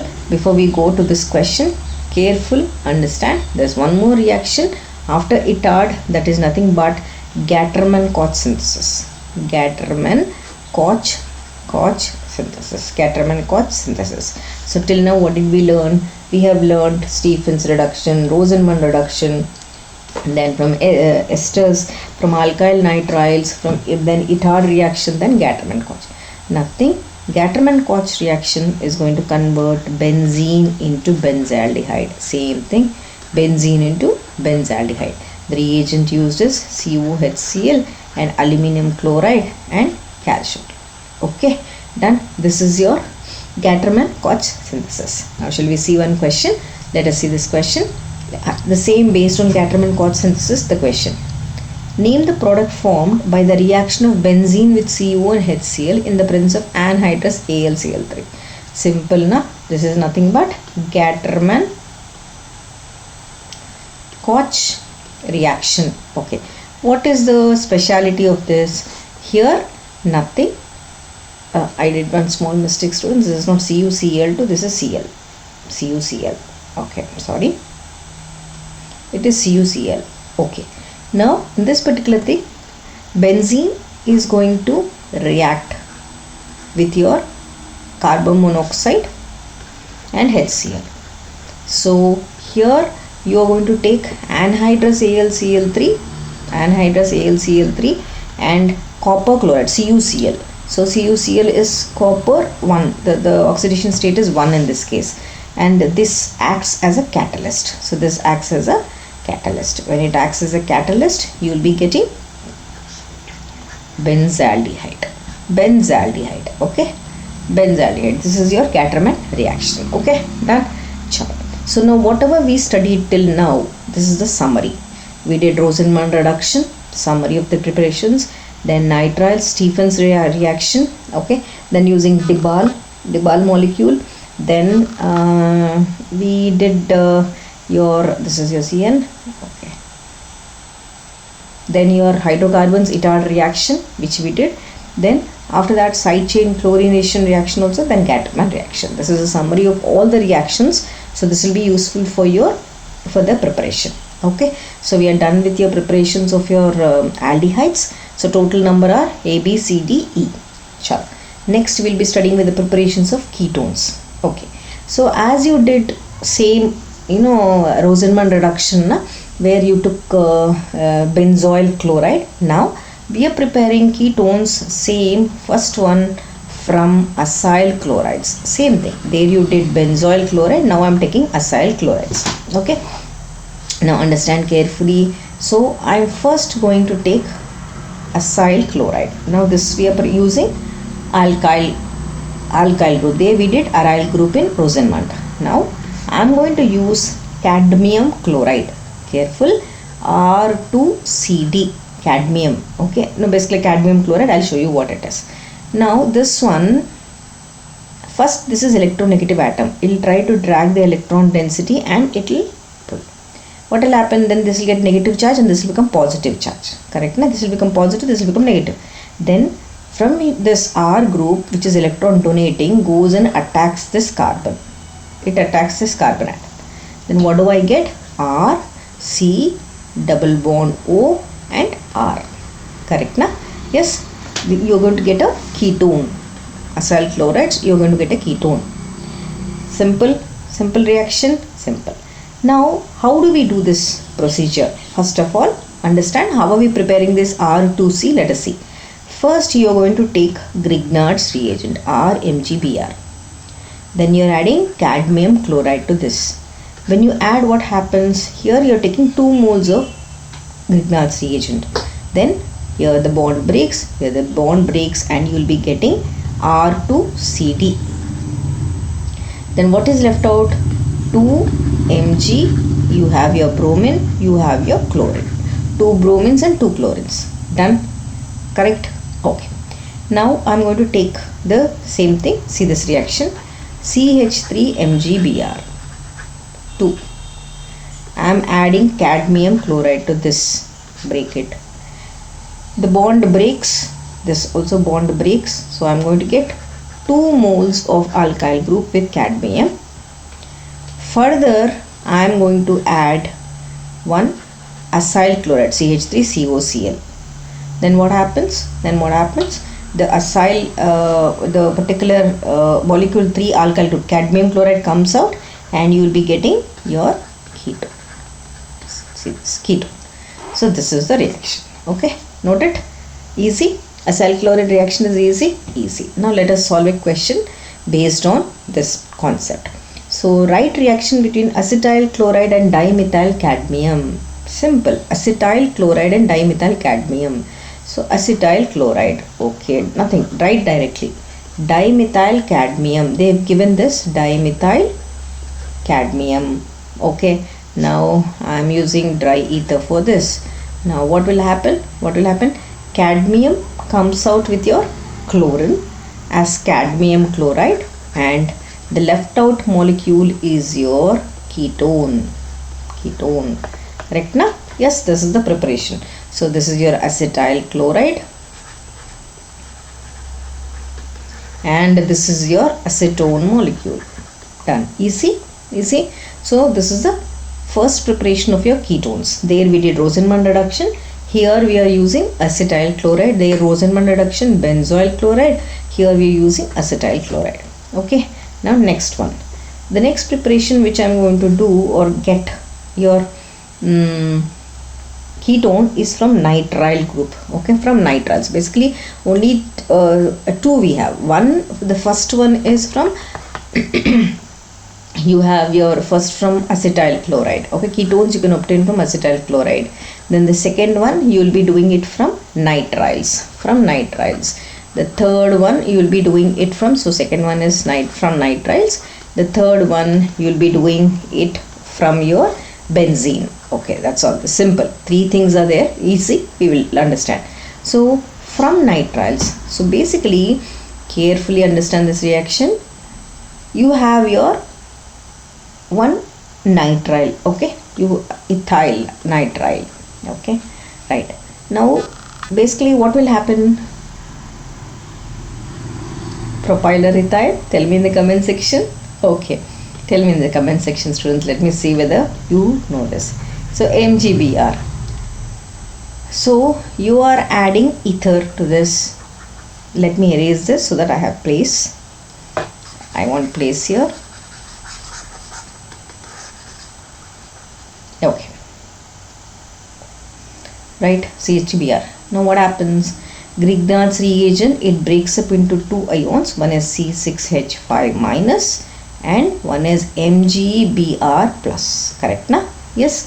So nitrogen being electronegative, it pulls the electron density. So this gets positive charge, this becomes negative charge. So what will happen? The negative charge, positive charge is satisfied by C6H5. What do I get? I'll be getting CH3, CH2 and carbon. Double bond is still there, single bond is here, and N is here with minus, MgBr is with your plus. Okay, and what is the other molecule? C6H5. Correct. Now this is unstable, so what does it do? It undergoes hydrolysis in the presence of hydronium ion. What do you get? The bond completely breaks. This bond breaks. Okay, here this particular bond here breaks, and you will be getting a molecule careful, CH3, CH2, C double bond O and your C6H5. That's all. What is the name of this compound? This is 1-phenyl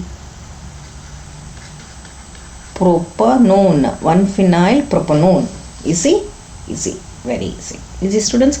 This is from nitriles. Okay. The last one we are going to do is from benzene. Correct na?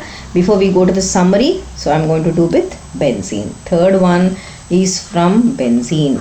Okay. First is your acetyl chlorides. Next is your nitriles. Third is your benzene. So basically, this benzene, whatever you are doing, this reaction is called Friedel-Crafts reaction. Friedel-Crafts acylation reaction. Okay, Friedel-Crafts acylation reaction. Okay, now again we are going to see the summary. Benzene, you are taking your acetyl chloride, you are adding the electrophile is acetyl group in the presence of anhydrous AlCl3. So the bond breaks here. Yes, hydrogen and Cl comes out as HCl, and your acetophenone is here, C double bond O CH3. This is your acetophenone. Okay, now this is basically you're adding your acetyl group. Same thing if you're trying to add one more ring.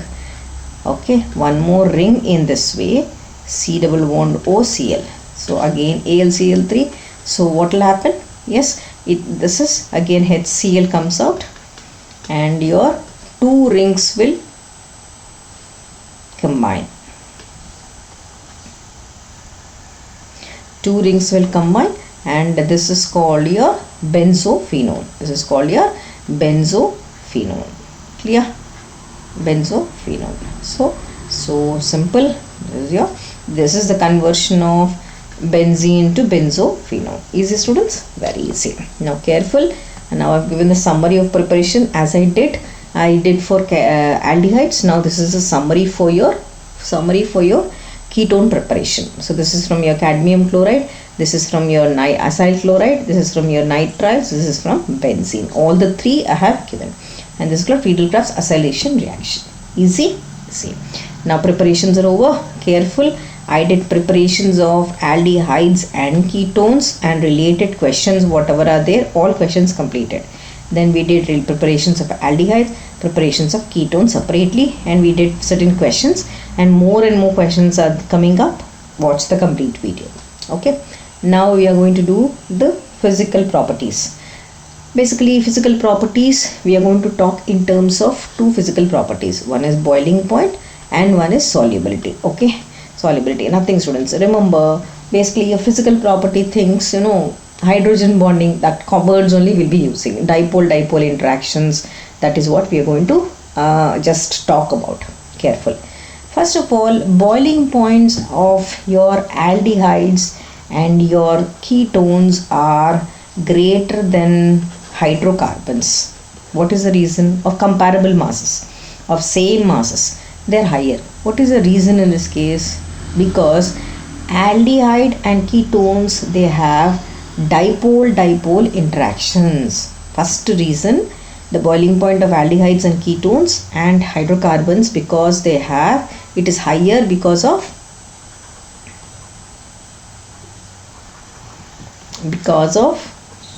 dipole interactions. Remember this, interactions. What is this, ma'am? For example, same molecular weight I'm taking now. Okay, aldehydes, ketones and hydrocarbons and ethers also, rather, and ethers, hydrocarbons and ethers also, What is this reason? Let us write. Suppose I have one aldehyde, 1 2 3 4, one aldehyde is here. Next I'm taking one more hydrocarbon, 1 2 3 4. I am taking one more ether, 1 2 3 4. Now tell me which will have more boiling point? This one. Which will have more boiling point because of the alkyl group? Which one? This is last. Why? There are two different poles. Dipoles, I said na. This is your negative charge and this is your positive charge. Because of the positive and negative dipole interactions, the bond is stronger enough, and that too, that particular bond is difficult to boil or break. Okay, so this is only alkyl group. There are no dipoles. This here also there are no dipole interactions. Correct na? So that's why the boiling point of aldehydes and ketones are more than hydrocarbons and ethers of comparable molecular masses, same masses. Yes. Now we are going to talk boiling point in a different terms. Now we are going to talk boiling point in terms of hydrogen bonding. So boiling point, you will talk in terms of hydrogen bonding. Now you only tell me hydrogen bonding. So basically your hydrogen bonding molecule, rather, when you take, so simple, aldehydes and ketones. Now let us compare with aldehydes and ketones, and we will compare with alcohols. Now among both of them, see here, I am taking which one will be there, which one will have more hydrogen bonding, let us see. I'm taking aldehydes 1, 2, 3, 4. Okay, same molecular mass. I'm taking alcohols 1, 2, 3, 4 and alcohols. Now tell me, in this case, what is observed? Dipole-dipole interactions is observed. Dipole interactions are observed. In this case, what is observed? In this case, what is observed? From here and here, correct? Na? Your hydrogen bonding and hydrogen bonding from here. In this case, hydrogen bonding is observed. Hydrogen bonding is observed. Now, tell me, boiling point. Compare, hydrogen bonding is more stronger, correct? Na? Hydrogen bonding is more stronger compared to a dipole. That's why aldehydes and ketones have less boiling point compared to alcohols. Remember, once again, that means alcohols have more boiling point than aldehydes and ketones. Reason is because of hydrogen bonding in alcohols, and dipole-dipole interactions are more there. Here hydrogen bonding is stronger. That's why they have boiling point order. Alcohols are more boiling point. Okay, so I'm going to go and discuss this question, but before that, one more I have to talk about solubility, correct? Na? Solubility. Now again, solubility, as I said, that we are comparing between different. Suppose I have methanol, I have ethanol, I have ethanol, I have propanol. Okay, if I'm comparing like this now, or I'm comparing propanone. Okay, now you tell me which will have more solubility, Yes, now in this case, what happens here is they are all soluble because they are forming like dipole-dipole interactions. They are forming hydrogen bonding. It's fine, but here also they have hydrogen bonding. I'm not saying they don't have hydrogen bonding. I'll show you how. I'm taking one ketone molecule. See this, CH3C, or aldehyde molecule. I'll take. This is oxygen, na? Yeah, it forms hydrogen bonding with water.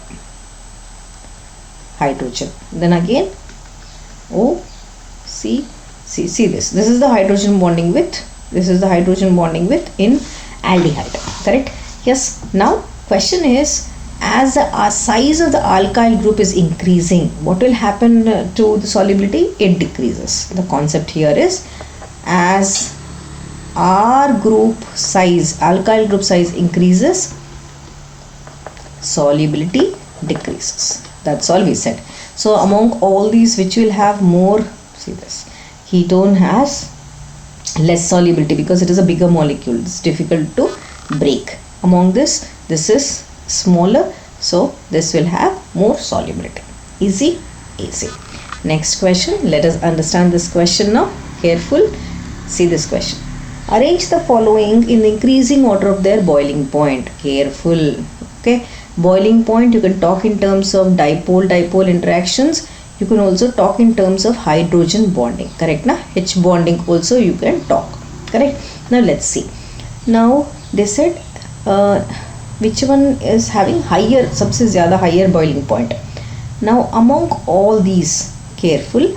Now check carefully. CH3, CH2. Okay. So among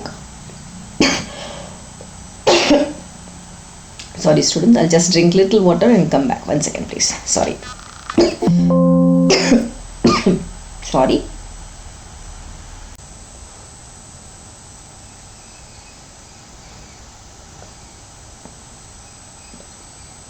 Alright, now let's come and solve this question. Sorry, I just drank water. Okay, so this is given. One is aldehyde is given. One is your ketone is given. One is formaldehyde. One more. So basically there are two ketones in this molecule. Correct? Now there are two in this, but no problem. So I think C2H5 CH2. Okay, no problem. It's okay. Let us solve this. The first one among everything will be your formaldehyde. Okay, this will have less. Then comes your acetaldehyde. Okay, then comes your CH3CO CH3 acetone. Okay, propanone or acetone. Then comes your, the last molecule is C2H5COCH3. Now let us give reasons why formaldehyde is among everything, why the formaldehyde boiling point is less. Because it's a smaller size. The alkyl group is small size in this and weak dipole-dipole interactions. Correct. Now next, acetaldehyde, it's a bit bigger in size and it has strong intermolecular forces of attraction. Now among this acetone, rather if I have to take, it has higher boiling point compared to acetaldehyde because of strong dipole-dipole interactions. Now last one, methylpropanone, because it has the highest boiling point among everybody because the size is larger, the alkyl group is more, and even the van der Waals forces of attraction are more in this. Got it, students? So I have told all the reasons. Please note it. Okay, easy. Next question. Why do aldehydes and ketones have low boiling point than alcohols? Simple answer. Yes, due to presence of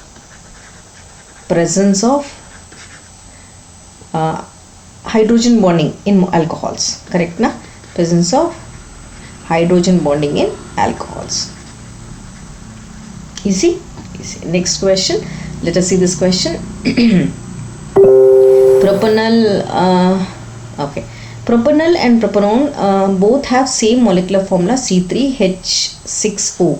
Okay. What do you expect about their boiling points? So both have same molecular formula. How do you differentiate? This is from your NCERT page number 365. How do I differentiate? So basically, whenever you're solving any boiling point question, I'll take before we go to this question.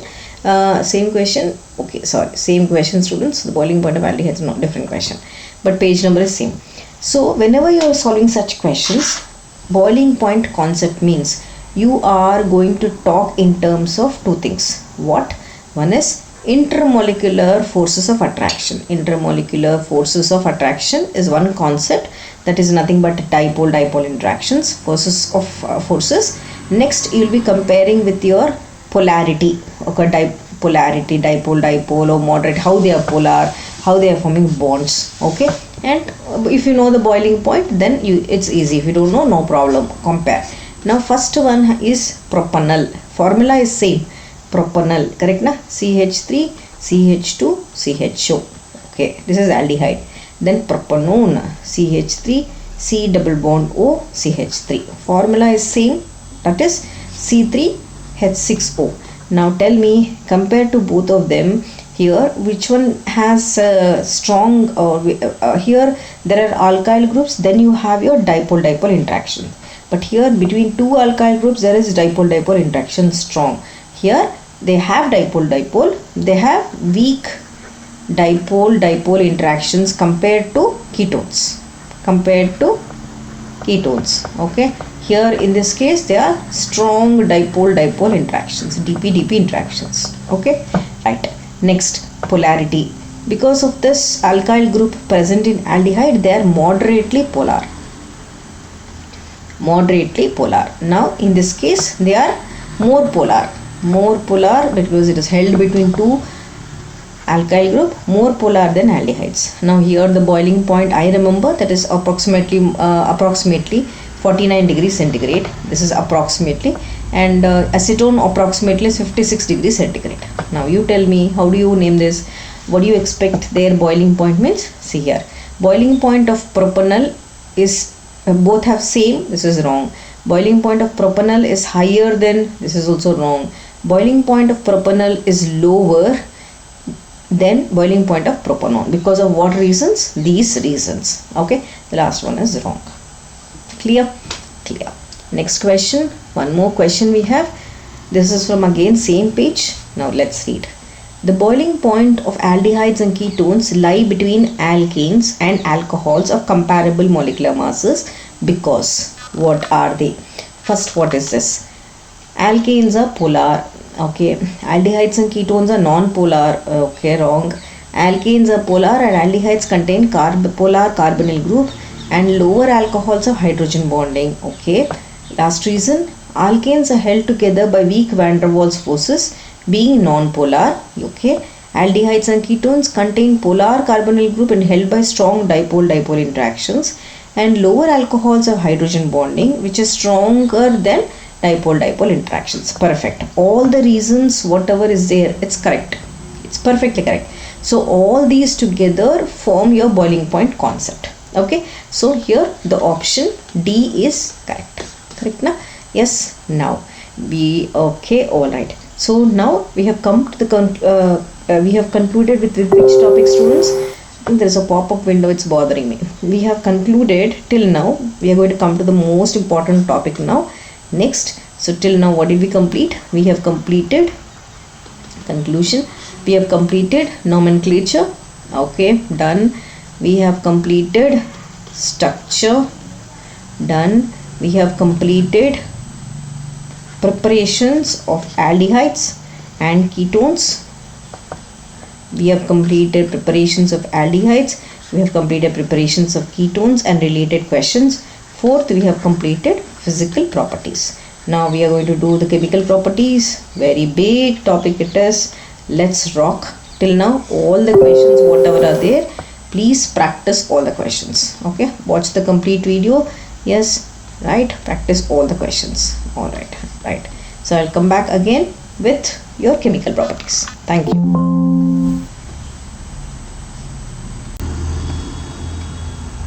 All right, let's start with the topic. That's nothing but chemical reactions of aldehydes and ketones. Students, this is the most important topic of the whole chapter because the maximum questions or the twisted questions would come from this topic. Okay, here we are going to go and understand each and every question. Okay, they'll ask you twisted questions. Let it be in the form of MCQs, let it be in the form of 1 mark, 2 mark is okay to some extent, but paragraph based questions, oh my god, they are going to correlate between the first chapter and this one. So we are going to study in detail. Don't worry. First, for you all to understand, I made flow charts. Okay, just like your 1-page revisions. Okay, I did the chemical properties completely one-page revision so that before the exam it's easy for you. Take a printout of this. First take a screenshot, then take a printout and keep it with you. So it's easy. First thing, as I said, chemical properties of aldehydes. These are all the chemical properties of aldehydes where it is going to show nucleophilic addition reactions here, few reduction reactions, few oxidation reactions, like that. Your aldehyde group, all the chemical properties, whatever it is showing, everything is given in 1-page revision. So I'm going to deal with each and everything in detail. So this is for your revision. So take a printout and understand it. Same like that. After your aldehydes, I also did chemical properties for benzaldehyde. This is aliphatic and this is aromatic. For aromatic also, I have given here oxidation reaction, Itard reaction, Gattermann, Koch, Rosenman, means basically Caniza, Rose, Ald, or everything. Rather, you have a complete chemical reactions. Along with that, you have named reactions also in this. Everything all in one. Okay. So you also take a screenshot and take a printout. I'm going to explain this also. Alright, next after that, gradually for aromatic ketones. So acetophenone you have. In aromatic ketones, the chemical properties, preparations on one side, chemical properties on one side. This is also for your 1-page revision. 1-page revision. Please take it and take a printout and keep it with you. It's easy for you when they give you any type of reaction. We will understand all these, nothing to worry. Let's go gradually. Then comes our understanding of the reactions. Chalo, let us start the reactions without wasting time. I have a lot of blank pages where we are going to study and understand. Basically, when I talk about aldehydes, careful students, carefully understand aldehydes. Aldehyde, if I have to see, the structure of aldehyde is planar. Correct na? First it is planar. In what sense? Here are C, double bond O and H. This is your planar structure. Okay. Now oxygen is more electronegative. It drags the electron density towards itself. So this gets negative charge and this becomes positive charge. Correct na? So what will happen? To make it stable, a nucleophile will go and come and attack this positive charge. So what will happen? I will be getting carbon. Oxygen has a negative charge. Already carbon valence is satisfied by the nucleophile and your hydrogen. Now still the particular thing, it's not stable. What should I do? Your aldehyde group then comes an H plus ion which comes and attacks your oxygen and you will be getting your compound or the final compound. That's nothing but what did we do here? We did one nucleophilic addition reactions, correct? Now we did nucleophile, we added it. So we are going to get nucleophilic addition reactions. That means your aldehydes will undergo nucleophilic addition reactions. And what is this? This is a tetrahedral intermediate. Okay, this is intermediate, and this intermediate is tetrahedral intermediate, which is unstable. Okay, intermediate. Now with this property, we said we are come to an understanding that aldehydes are going to undergo nucleophilic addition reactions comfortably. Accepted? Accepted. Now what is important? Now you are going to compare between which is more reactive. So aldehydes are more reactive or ketones are more reactive for this. Let us understand carefully and see and clear it. Suppose if there is a question asked, they are asking you among aldehydes, if the question is like this, among aldehydes and ketones, which are more reactive, so I am going to tell you and explain. So one side we are going to make aldehydes like this. This is your aldehyde group. And one side we are going to make your ketone with your R group, alkyl group.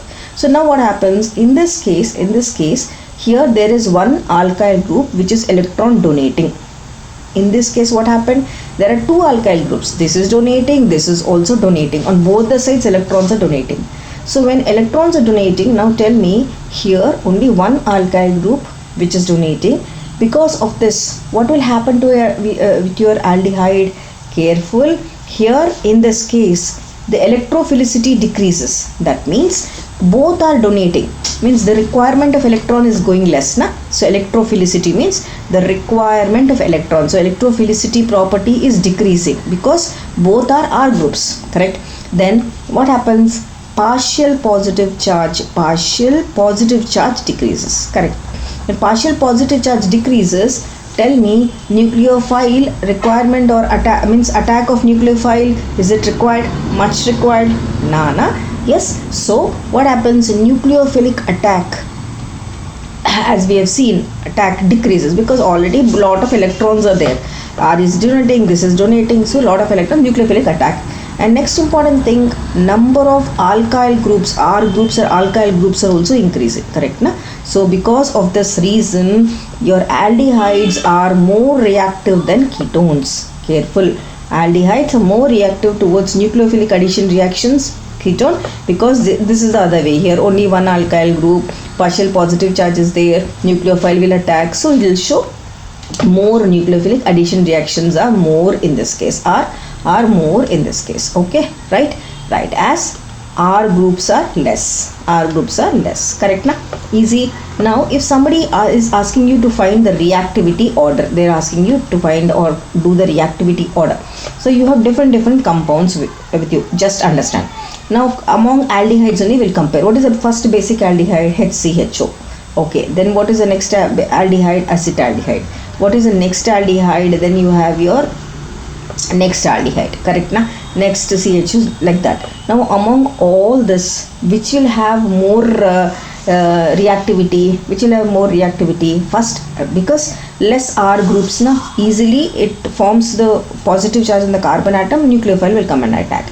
Here less on this one, this is more, correct na? Okay, this basically your understanding is understanding in terms of R group. Suppose if somebody is asking me, compare your, see this between CH3 CHO, compare between CH3 C double bond O CH3, compare between CH3 C double bond O C CH3 and CH3 and CH3. If they ask you like this, now you only tell me among all this, first highest, here only one alkyl group more reactive, two alkyl group less reactive. Okay, this is better than this because there are 1, 2, 3, 4 alkyl groups. So you understood? So more the R group, careful, what will happen to the reactivity or nucleophilic addition? It decreases. Is it okay? Easy, very easy. Now we'll go to the next topic. Clear? Understand. Next, suppose if somebody is asking you to find out the reactivity. So let me give you one more question, question B. Suppose I have acetaldehyde in this way. This is option A. Okay, option A. This is A.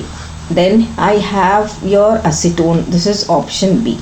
now I have one more molecule, something with your benzene ring, where I have your C double bond or CH3. This is your C. Now tell me, among all, which will have least reactivity? C, सबसे कम, because there are two alkyl group and the aryl groups. In this case, then second comes your B part, less. Then the maximum is A, because here R groups are less, electrophilicity is more, nucleophile will go and attack more. That's all. Easy. Yes. So now simple understanding here.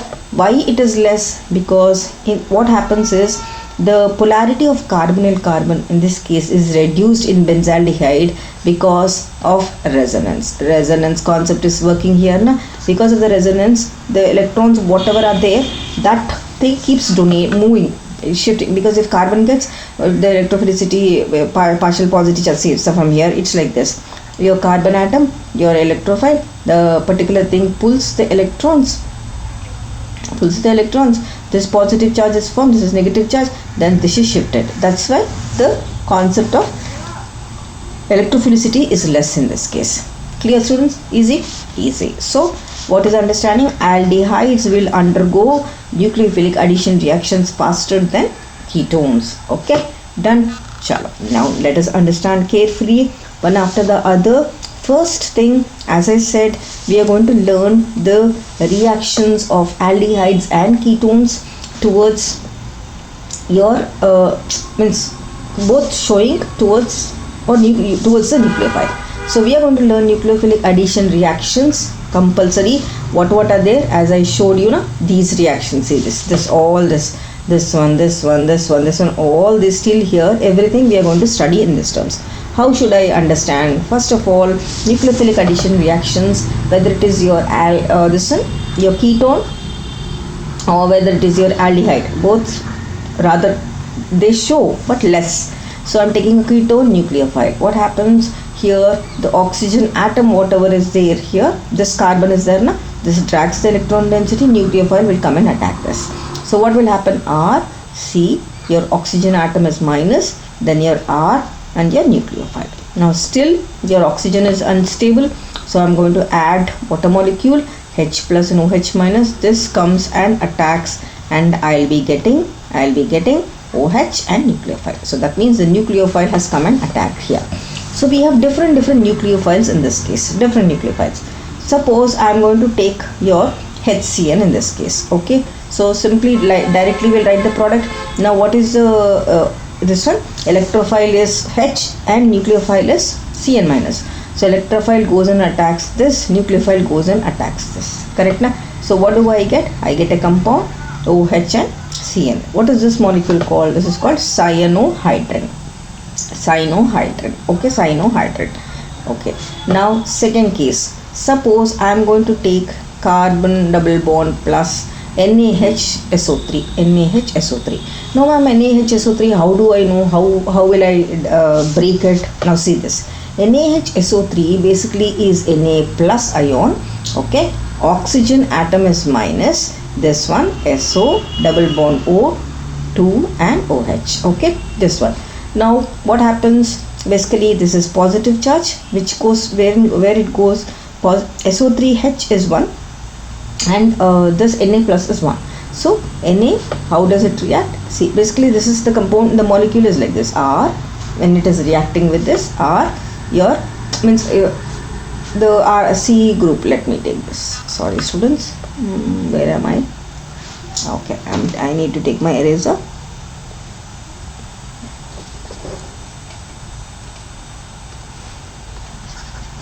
We are writing the this one, right? We are writing the C group, correct? So what will happen to the carbon atom? Your SO3H will come and attack, and your R group is here only, and to the oxygen atom O minus Na plus will attack. So finally what do I get? I get a product that is nothing but CSO3Na and OH. Okay, SO3Na and OH. So the shift of bond, H bond, and this is your product for your sodium. This is your product for your what do you say? This is called sodium adduct. Okay, sodium sulfite adduct. This is okay. Easy. Now like that, one more reaction we will do. Okay, this I took one summary for you all. Same thing what I did, I just took a summary. This is your cyanohydrate first case. Then comes your sodium bisulfate second case. Now this is your alcohol where R plus and OH minus. See here, R plus and OH minus, R plus and OH minus. So what will happen in the first case? Your in the first case, careful, if this is your molecule R C H double bond O, break this. Now to the oxygen atom, your R plus comes and attacks. Oxygen atom, R plus comes and attacks, and your OH group comes and attacks to your carbon atom. So CH and OH. Again further you are adding with one more alcohol, so you will be getting two ORs. It is nothing but your acetyl groups. 2 OR, it's nothing but your acetyl group. Same thing like that we are doing with ammonia derivatives. So here acetyl, hemiacetyl and acetyl. Hemiacetyl and acetyl. So acetyls are 2 OR groups, 2 OR groups. Is it okay? Yeah. Now careful, if you are doing with ammonia derivatives. Now ammonia derivatives, what is this? Z. So simple. First we will understand what is reacting and then we will just see.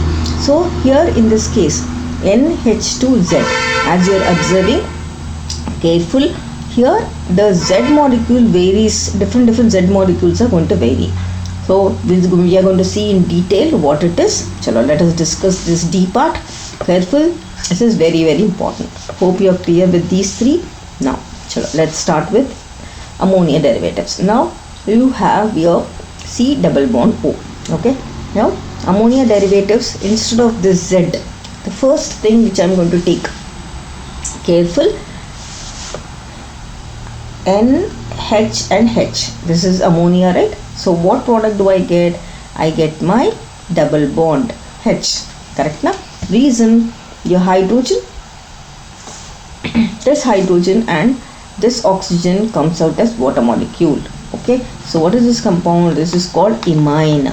Okay, now same thing I am introducing NH2R. Okay, now this is substituted imine, means I am taking this R, again water molecule comes out, same molecule, same. So what will happen? I get double bond NR. What is this? This is substituted amine, substituted imine. Is it okay? Now next thing I am going to take NOH. What is this? This is called hydroxylamine. What is this called? Hydroxylamine. So again remove water molecule. What do you get? You be getting double bond is there only here as we did NOH. This is called oxime. Okay, just removing water molecule everywhere. Same thing. Now I am going to introduce a molecule called hydrazine. Okay, what is this molecule? This is called hydrazine. Again same thing, remove water molecule from here. You be getting molecule C double bond NH2. What is this called? This is called hydrazine. This is called hydrazone. Is it okay? Next we are introducing the same molecule and I am going to introduce NH and a benzene ring, or a phenyl ring rather. This is called phenylhydrazine.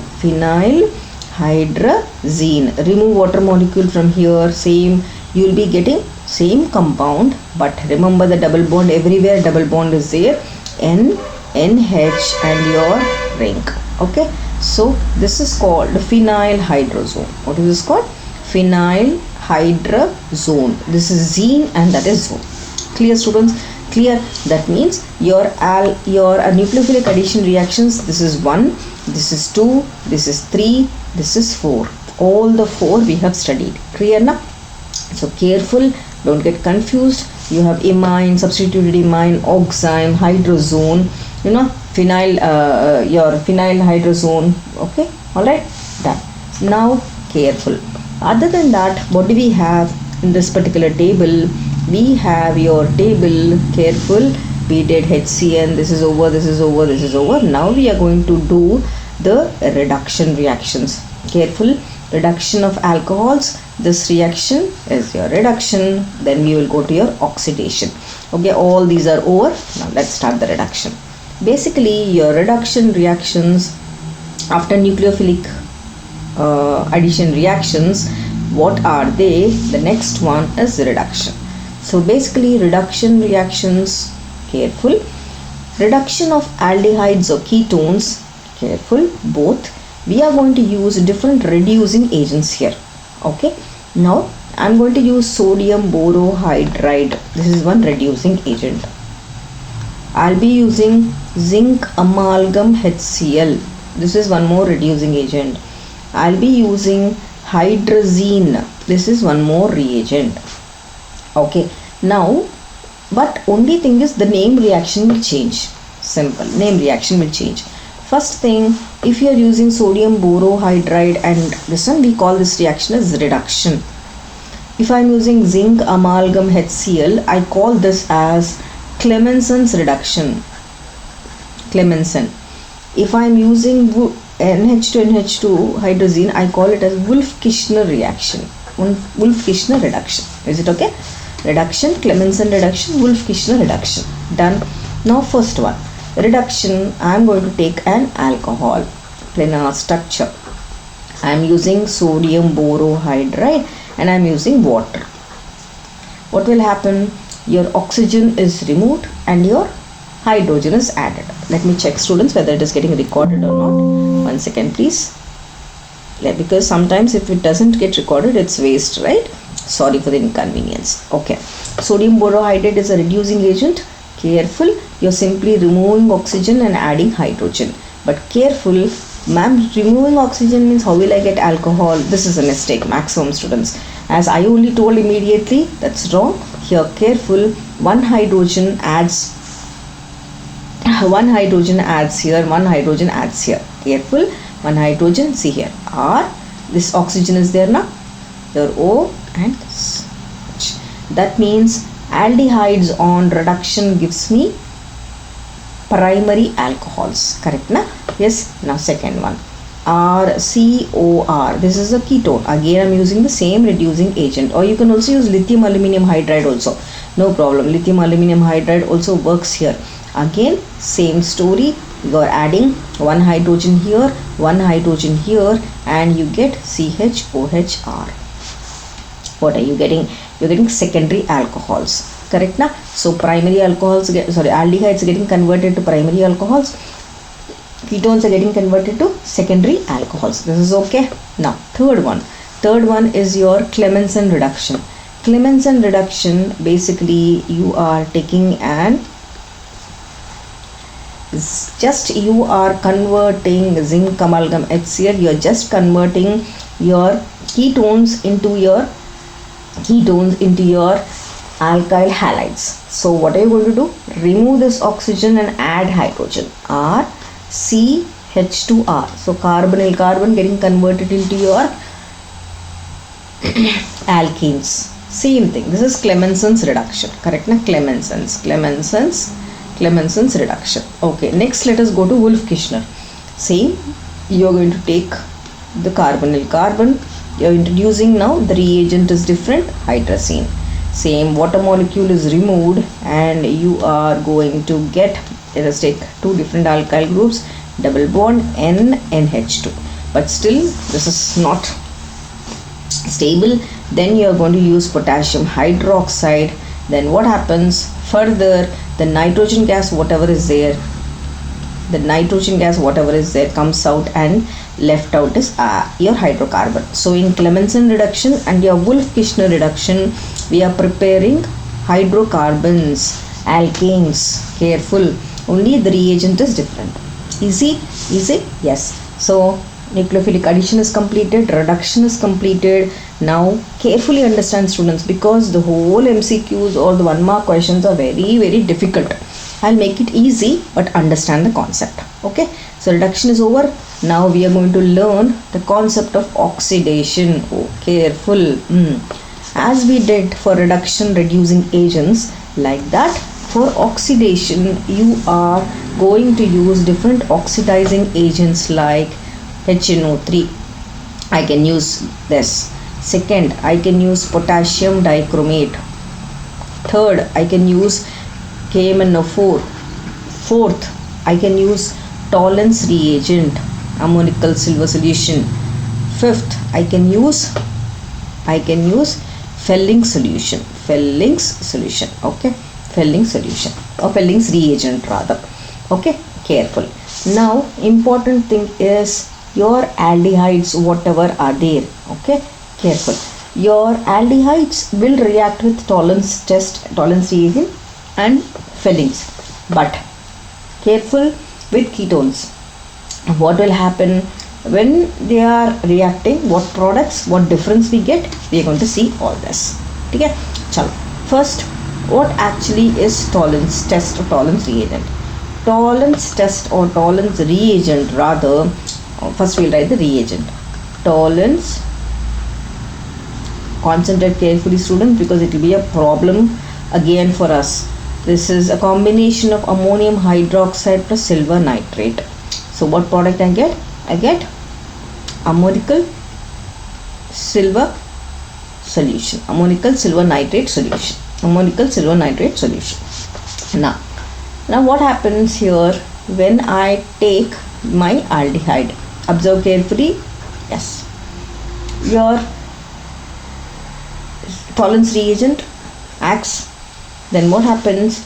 Whatever aldehyde group is there, it gets oxidized to acids, carboxylic acids. Okay, yes. Now water is removed and ammonia is out. Now this, whatever you are getting, means basically it is not carboxylic acids, it is silver. It forms a complex with silver acetate. I should not say carboxylic acid, silver acetate. So silver acetate, this one, Ag comes and attacks this silver, Ag comes and attacks here. So you get a silver mirror. Okay, yes. So careful here. What is important is this whole reaction, whatever are there. So, and one more thing, this alkyl group, it can be alkyl group or aryl group also, alkyl or aryl. Now here the carboxylic, the aldehyde is undergoing oxidation to your acetate group, means acid group, and your silver is undergoing your reduction. See the this one state, oxidation state of the silver here and here. Got it? And what is important is ketones do not show tolerance test. They do not form any tolerance or do not form any silver mirror test. No silver mirror test. They will not form silver. They will not show silver mirror test. Tolerance test is negative for ketones. Okay, this is only for aldehydes. One is oxidized and one is reduction. Means basically here your aldehyde group is undergoing oxidation and silver is undergoing reduction. Is it okay? Easy. Now silver tolerance test is over. Now we are going to study what? Next, Felling's test. So Felling's test, basically a Felling's test we are going to perform with two parts. Means it is performed using two reagents. One is Felling's solution A and Felling's solution B. What is Felling's solution A? It is aqueous copper sulfate. What is Felling's solution B? It is called Rocelli salt. What is it called? Rocelli salt. It is nothing but sodium potassium tartarate. Is it okay? Now what is happening here? Basically I'm going to take an aldehyde group and that too alkyl group only, alkyl.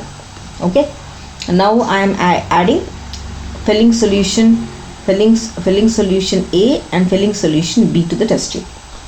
What will happen? Aldehydes on oxidation, this is oxidation, right? They get converted to your acid and your C2O is out. This is your reddish brown PPT which you get in the test tube. Okay, now here what happened? What is the oxidation state here? Here copper oxidation state in solution A. In solution A, if I take CuSO4, this is SO4 minus 2, this is Cu plus 2. Here what is the copper oxidation state? It is +1. So +2 to +1. What is the process? It is undergoing loss, means rather the electrons, it is trying to take the electron, so reduction process. At the same time, aldehyde to your carboxylic acid, it is undergoing oxidation process. Is it okay? Easy? Okay, so both the concepts are clear, I think, students. So this one is good. So but aryl halides, aryl benzaldehyde, suppose if you are taking CHO here, if somebody is asking to do Fehling solution A and Fehling solution B, you say they do not respond, no reaction. Okay, done. Fehling's is clear, oxidation is clear. Now what are we going to do? We are going to do, carefully understand, tough topic, questions are really tough, but I will make it easy. Haloform reaction. Haloform reaction or iodoform reaction, both are same. So in haloform reaction, the reagent which I am going to use is NaOH plus X2 or X2, or you can also call it as NaOX, or X can be iodine. X is rather iodine. So sodium. Okay, this is what is the reagent. So now careful here is in iodoform reaction, first thing I am going to take a ketonic group, methyl ketone. Okay, methyl ketone. This is important. Now when I am introducing NaOI to this whole compound comes and attacks this carbon atom, and your alkyl group precipitates out. What will happen? Just check. Na plus O minus C double bond O C2H5 and your CHI3. This is your iodoform or your LOPPT which comes out. Okay, right? Suppose this is basically the reaction. Now if you are using in this case NaOBr, what will happen? You be getting Na plus O minus C double bond O C2H5 CHBr3. Easy. If I am using NaOCl, same molecule, here you will be getting CHCl3. Different? Simple. Easy? Very easy. So this is your iodoform test. Now ma'am, we did it with ketone. Now suppose if I am using secondary alcohols, shall we do this? Let us see. Let us check whether I am getting it or not.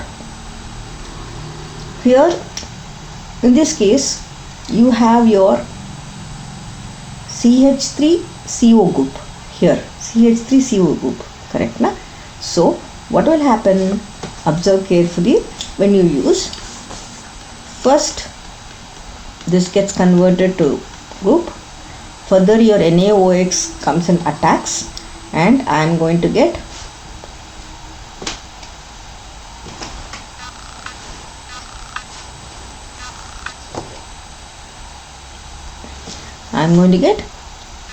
Na plus O minus C double bond O C2H5 and your CHX3. That's what happens. So now ma'am, what do you say, your ketones will react? Yes. Okay, so aromatic ketones, C double bond O CH3. You have C double bond O CH3, no? Yes, this will also react. NaOI, so same story, C double bond O minus Na plus your CHI3. Easy? Very easy. So this is your haloform reaction or iodoform reaction. Next we are going to come and study the next reaction, condensation reaction, that is aldol condensation. Oh, great, very important reaction, aldol condensation. So till now we studied nucleophilic addition reactions, we studied reduction reactions, we studied oxidation reactions. Now we are going to study condensation reaction. So basically for condensation reaction, understand carefully, it is easy, nothing to get confused. first requirement of your aldol condensation is the molecule should have alpha carbon atom. What is alpha carbon atom? If I have to see this, yeah, this is your functional group, correct na? Functional group. Now the carbon which is adjacent to your functional group is called alpha carbon. This is alpha carbon. So the molecules which have alpha carbon atom only will show aldol condensation. Alright, now what am I doing? I am taking two molecules of this, and this whole reaction is a reversible reaction which happens in the presence of a base, that too dilute base, dilute sodium hydroxide. Then what happens? Two molecules when they react, observe carefully, nothing. I just took the molecule CH3, same thing,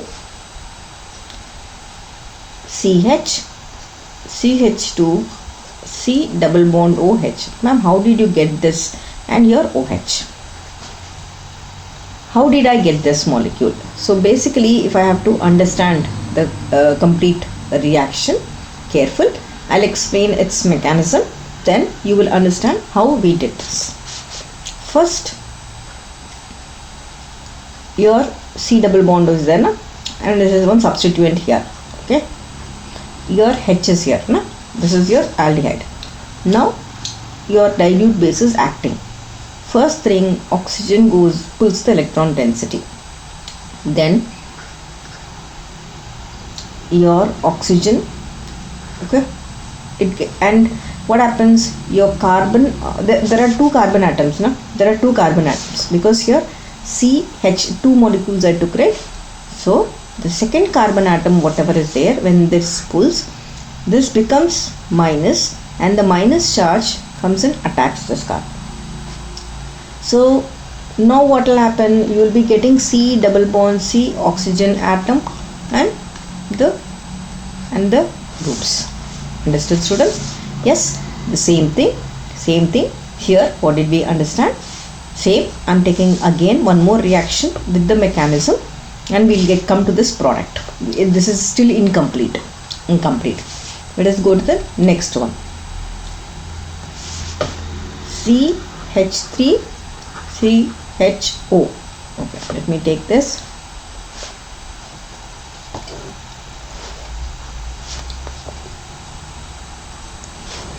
C double bond H. I am combining one more molecule, H2 CH C double bond OH. Correct na? Yes. So oxygen drags the electron density. Let me make this as CH2 and this is H. This is easy. Then this becomes positive, this becomes negative. So your hydrogen goes and attacks this carbon. Correct na? So what do I get? CH3 C H OH H CH2 CH. Am I right, students? Done? This is easy. Very easy. That is what I got. That is what I got here. The same thing I did here. Is it okay? Simple. Chal. Now what should we do? After this, still the reaction is not complete. You're heating this molecule. When you're heating this molecule, now check in this case which one. This is alpha, correct na? Then this is your beta carbon adjacent to this. This is your gamma carbon. Then what happens during your heating part? Careful. Now I should name this compound. No, the name this compound is beta hydroxy butyraldehyde. Is it okay? Now when you are heating it, careful, your CHO bond is there only, okay, and your water molecule from this part, your OH and your H, OH and your H comes out. When you're heating it, the molecule, the water evaporates, OH and H. So what do I get? CH3 is there only, correct? Your CH bond is there only because the water is evaporated, the bond shifts here. and I get C double bond, then your CH, because this hydrogen and this OH has evaporated, and then comes your CHO. What is this? This is alpha beta unsaturated aldehyde. Alpha beta unsaturated aldehyde, because you have your alpha, this is your beta, you have an unsaturation, that is double bond between both. Alpha beta unsaturated. Easy, very easy. Yes. So understand carefully. This is your aldol reaction. In your aldol reaction or aldol condensation, first important condensation, because you are removing water molecule in that. Correct na? Yes, water molecule, simple. If you feel this is difficult, students, you can do like this also. See this. I am doing it in this way. Simple. Plus your one more molecule is there now, your hydrogen. This is your double bond. This is your H, right? So your hydrogen. Remove this water molecule directly. I did there directly. Then what do you get? But important thing is dilute sodium hydroxide, and your heating is important. When you remove, you get a molecule, that is CH3, CH, double bond, CH, CHO. That's all. This is a direct preparation of your aldehyde. Easy? Easy? Very easy. So the products are beta hydroxy butyraldehyde, and next is alpha beta unsaturated aldehyde. Careful, don't get confused. Both the steps you should remember, and you should not forget in aldol condensation, both the products. Clear, students? Now ma'am, can we do it with a ketone? Shall we do it with a ketone and understand? Yes, we'll do with the ketone and see aldol condensation with ketone. Now here I am going to introduce now a ketone, 1 double bond O double C, and now I am introducing, it is a reversible reaction. I can also introduce barium hydroxide, also a dilute base. So here two molecules are there now. So the same thing, what did I do? Same thing, CH3, C double bond O, see here, careful, CH3. Next I'm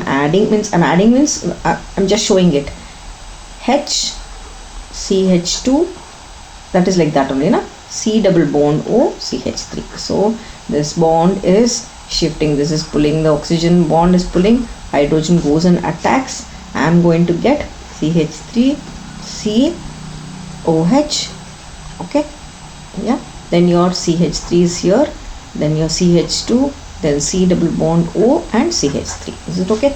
Name this compound 1, 2, 3. So it is 4-hydroxy 4-methyl pent and 2-one. Okay, done. Now I'm going to take this molecule, I'm going to heat it. When I'm going to heat it, simple, water molecule, OH from here and H from here evaporates, and you're going to get C, CH3, your CH3 is here only, then double bond at this position double bond, then your CH, then C, double bond O, and your, what is this? This is 4-methyl pent 2, 4-methyl pent 3-ene 2-one. Correct na? 4-methyl pent 3-ene 2-one. That's all. Easy? Easy. This is your aldol condensation. So both with your aldehydes as well as ketones. Easy, students? Easy. Now we are going to study after your aldol. So till now we have completed nucleophilic addition reactions, we have completed reduction reaction, we have completed oxidation reaction, we have completed condensation, aldol. Now we are going to do one more aldol condensation. Simple, it is cross aldol condensation. Cross aldol condensation. Careful, students, you are going to do lot of questions, very difficult questions, so concentrate. So cross aldol condensation is between aldol reaction, rather it's between two aldehydes, between two aldehydes or two ketones. Two aldehydes are two ketones. This aldol condensation, that too in the presence of a base. So now there, simple question. Now I am going to take one aldehyde. Okay, let us see. CH3, CHO, one aldehyde.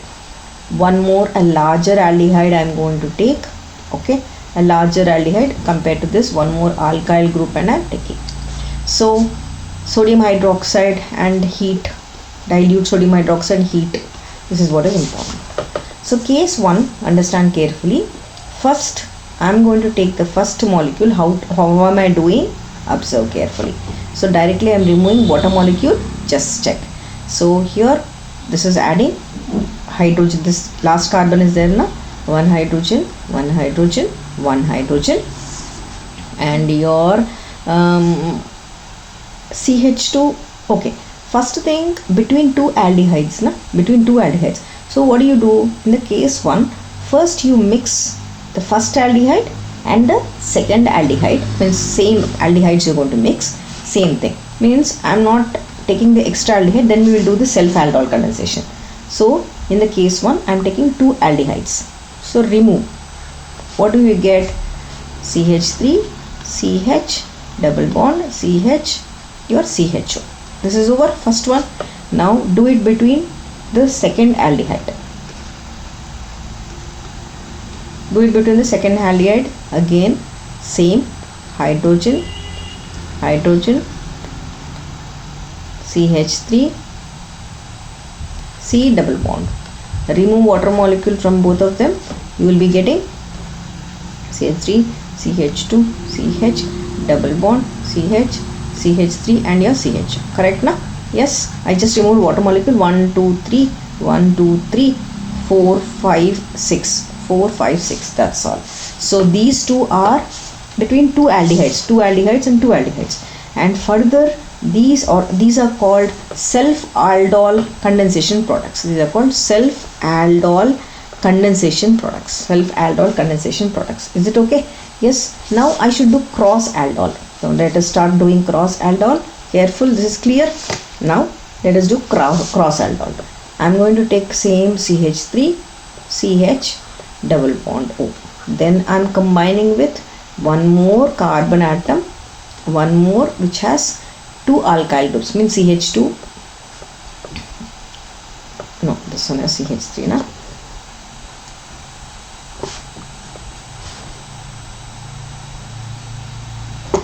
Now here, here I am going to take an aldehyde and I am going to take out water molecule. Now observe, the water molecule is removed. Okay, now what do I get?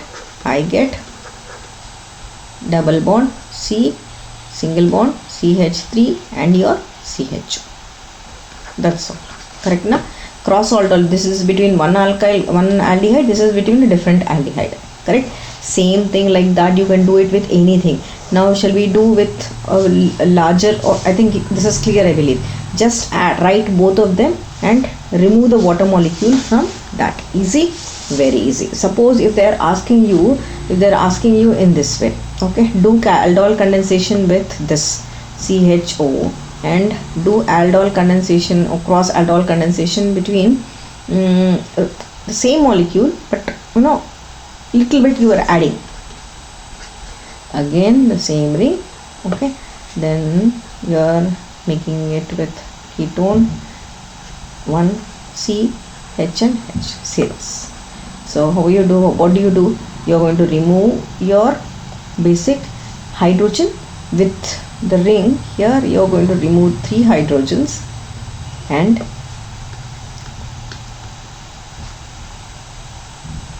no, not more hydrogen, water molecule CH, double bond CH, C double bond O, pH. This is how they get. Just you need to write both the molecules. So this is your cross aldol product. Careful, this is your cross aldol product. Easy? Chalo.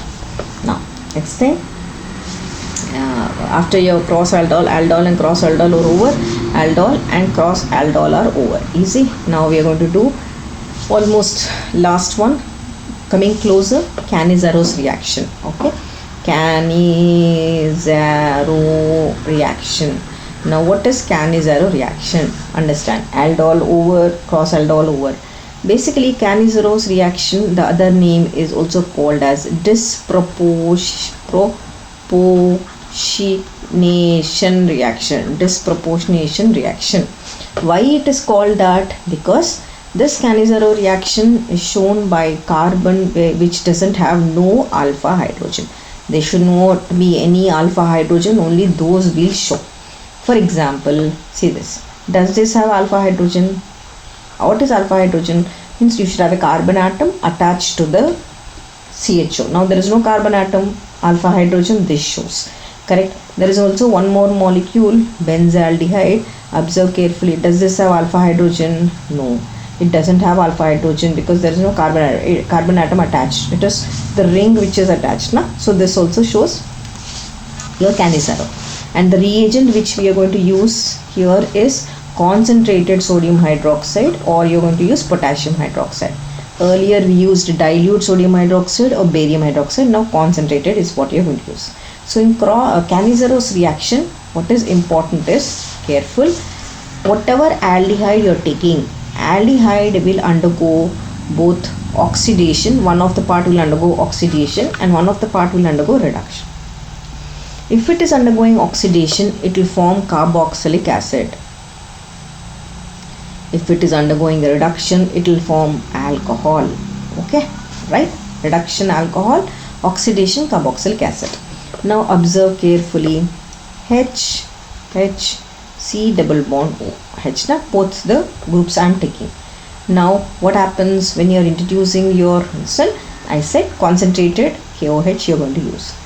One molecule will undergo oxidation. HC double bond O minus K plus, and one more molecule will undergo reduction, that is methanol. Now observe. How is this oxidation? This is oxidation, this is reduction. How? Observe the molecule. In case 1 and this part and this part, there is addition of oxygen, so it is oxidation. Here in the second molecule, you have added hydrogen, that's why it is reduction. Clear? In this case you added hydrogen, in this case you added oxygen, so it is oxidation and reduction. This is potassium formate and it forms methanol. Easy. Now same thing if you are adding concentrated sodium hydroxide, anything, NaOH or this. Now 2 molecules it should get. One is oxidized and one is oxidized product and one is reduced product. What is this? In the case 1, you are going to take benzene, first COONA, okay, sodium benzoate, sodium salts rather. This is called sodium benzoate. Next thing, this molecule you add hydrogen to this because reduction na, so the molecule will become benzyl alcohol. Is it okay? Yes, done. So careful students, we did all the reactions. Now I think done. Now we are going to see what is important, summary of the reactions. So I'm just leaving this blank page here. Till now what did we do? We learned. So basically in your chemical properties, what did we learn? We did nucleophilic addition reactions, check. We did your reduction reactions, check. We did your oxidation reactions, check. We did your condensation reactions, check. Correct na? Yes, done. Careful. So now I'm going to give you a blank. This is your blank page which I have not used, blank. Then we will come to the summary. Say this. How many nucleophilic addition reactions are there? 1, 2, 3 and 4, and I explained so many in this, like imines, hydrazines, hydrozones, okay, semi-carbazide, semi-carbazone, that also is there, you can include that. Okay, chalo, done. And next thing, this is your reduction reactions. This is a summary of all the reactions. Summary, careful. So Clemmensen reduction, Wolff-Kishner reduction, then oxidation reaction, in that Tollens, Fellings and iodoform also is there here. Easy, very easy. So finally your aldol condensation mechanism is here, the reaction also is here. After the aldol condensation, Cannizzaro, I think, note it. After this, then you have your Cannizzaro reaction, and then last electrophilic substitution reactions are there, which are shown by your aromatic ring. So I told you in the first, in your first reactions of benzaldehyde. So all these are there. I think this is clear, students. Now we are going to do or rock all your questionnaires. Careful. Questionnaires are very difficult. Okay. So I'll be doing MCQs. I'll be doing 1 mark questions, 2 mark, 3 mark, 4 mark and 5 mark. All I'll be covering. Let's rock it and understand it. Okay. So I'll meet you again. Now let me take a short break and then come back. Thank you.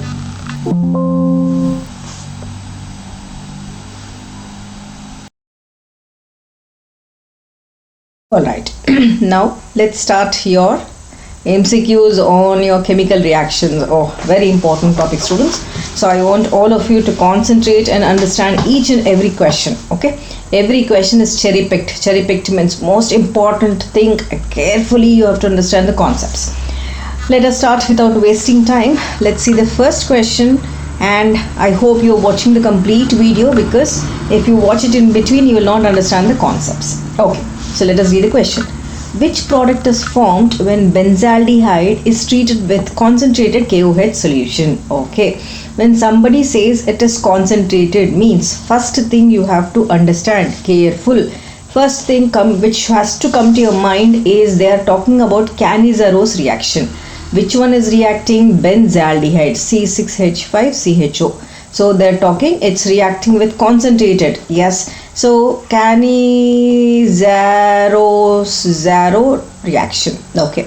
Now did they give me anything? They said which product is formed when benzaldehyde reacts with concentrate. I need to find. So the reagent which we are using is concentrated KOH. Okay, concentrated KOH. This also is okay. Now Cannizaro's reaction, whether benzaldehyde undergoes or not. For Cannizaro, the condition here is it should not have any alpha hydrogen. Correct? Na? In Cannizaro, it should not have any alpha hydrogen. So let us see. Yes, there is no alpha hydrogen, so no problem at all. I can do Cannizaro. So we said in Cannizaro's reactions, two things will happen.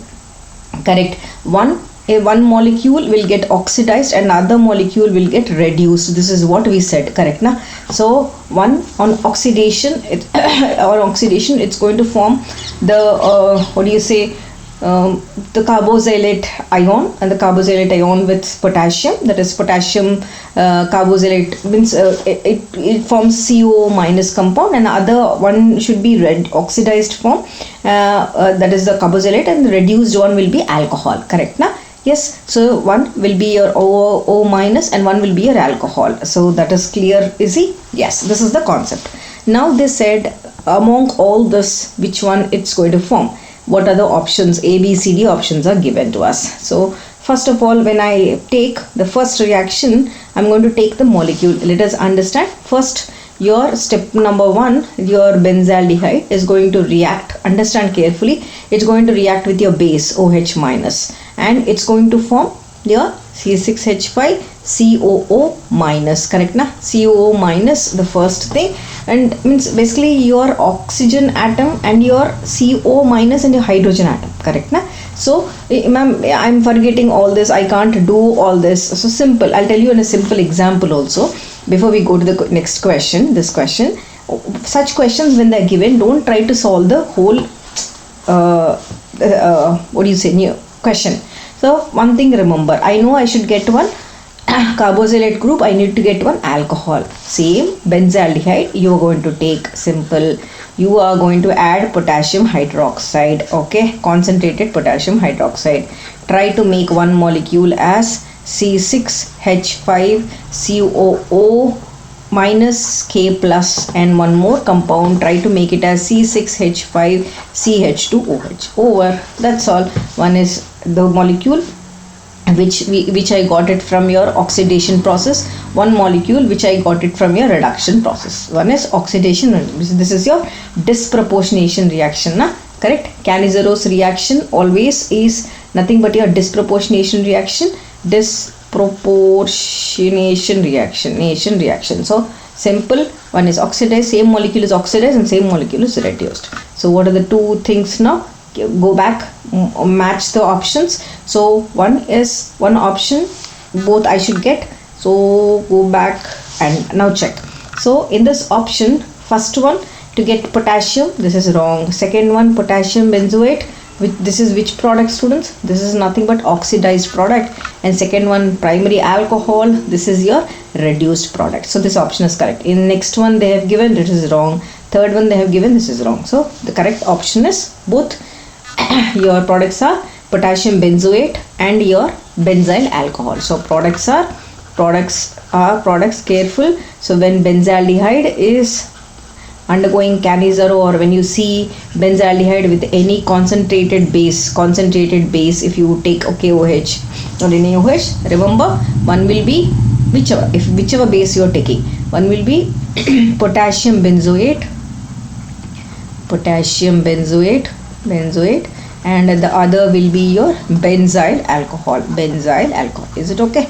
Done. Chalo, let us go to the next question and understand. Compound A and C in the following reactions. Okay, they are asking the following reactions. So first we need to find A and we need to find C. Then we have to tell the examiner whether they are identical, positional, functional or optical isomerism. Okay, now careful. First thing, CH3MgBr. What is this type of reaction? It is nothing but you're trying to do Grignard's reagent addition followed by hydrolysis. This is okay, Grignard's reagent. Then you're taking your next sulfuric acid. What does sulfuric acid do? Sulfuric acid will do dehydration process. It removes water molecule. Okay. Then B2H6 is your hydroboration oxidation reaction, in which what type of addition you're doing? You're doing anti-Markovnikov addition, correct na? You're doing anti-Markovnikov addition. Chalo, shall we start doing and find out? Yes, chalo, let us take the reaction first. I'm going to take what? Acetaldehyde, okay, CH3CHO. This acetaldehyde is going to react with Grignard's reagent CH3MgBr. So what will happen in this reaction? You very well know.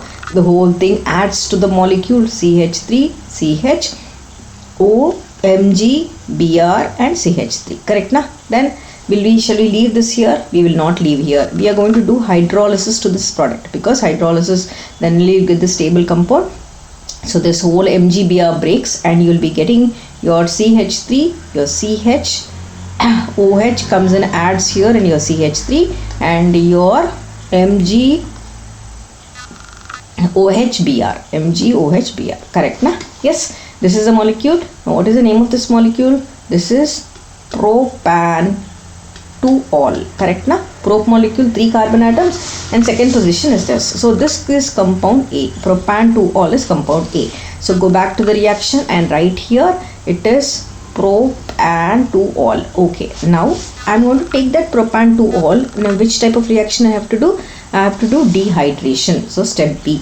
So take that propan-2-ol and in the presence of with sulfuric acid, and that sulfuric acid is going to do which type of reaction? It will do dehydration reaction, correct na? Dehydration reaction means it is going to remove water molecule from that particular thing. Where will it remove? And it will form water molecule means it will form alkene, correct na? So your hydrogen from here along with oxygen, hydrogen and oxygen, and hydrogen from here is removed and you get an alkene. So same number of carbon atom, alkene is what you get. Done na? So what is this compound? This is compound B, correct? Now what is compound B? Your compound B is propene. Go back and write there compound B is propene. Okay, done. Now compound B is going to undergo the third step, that is hydroboration oxidation reaction. It is nothing but your hydroboration oxidation always forms primary alcohols na?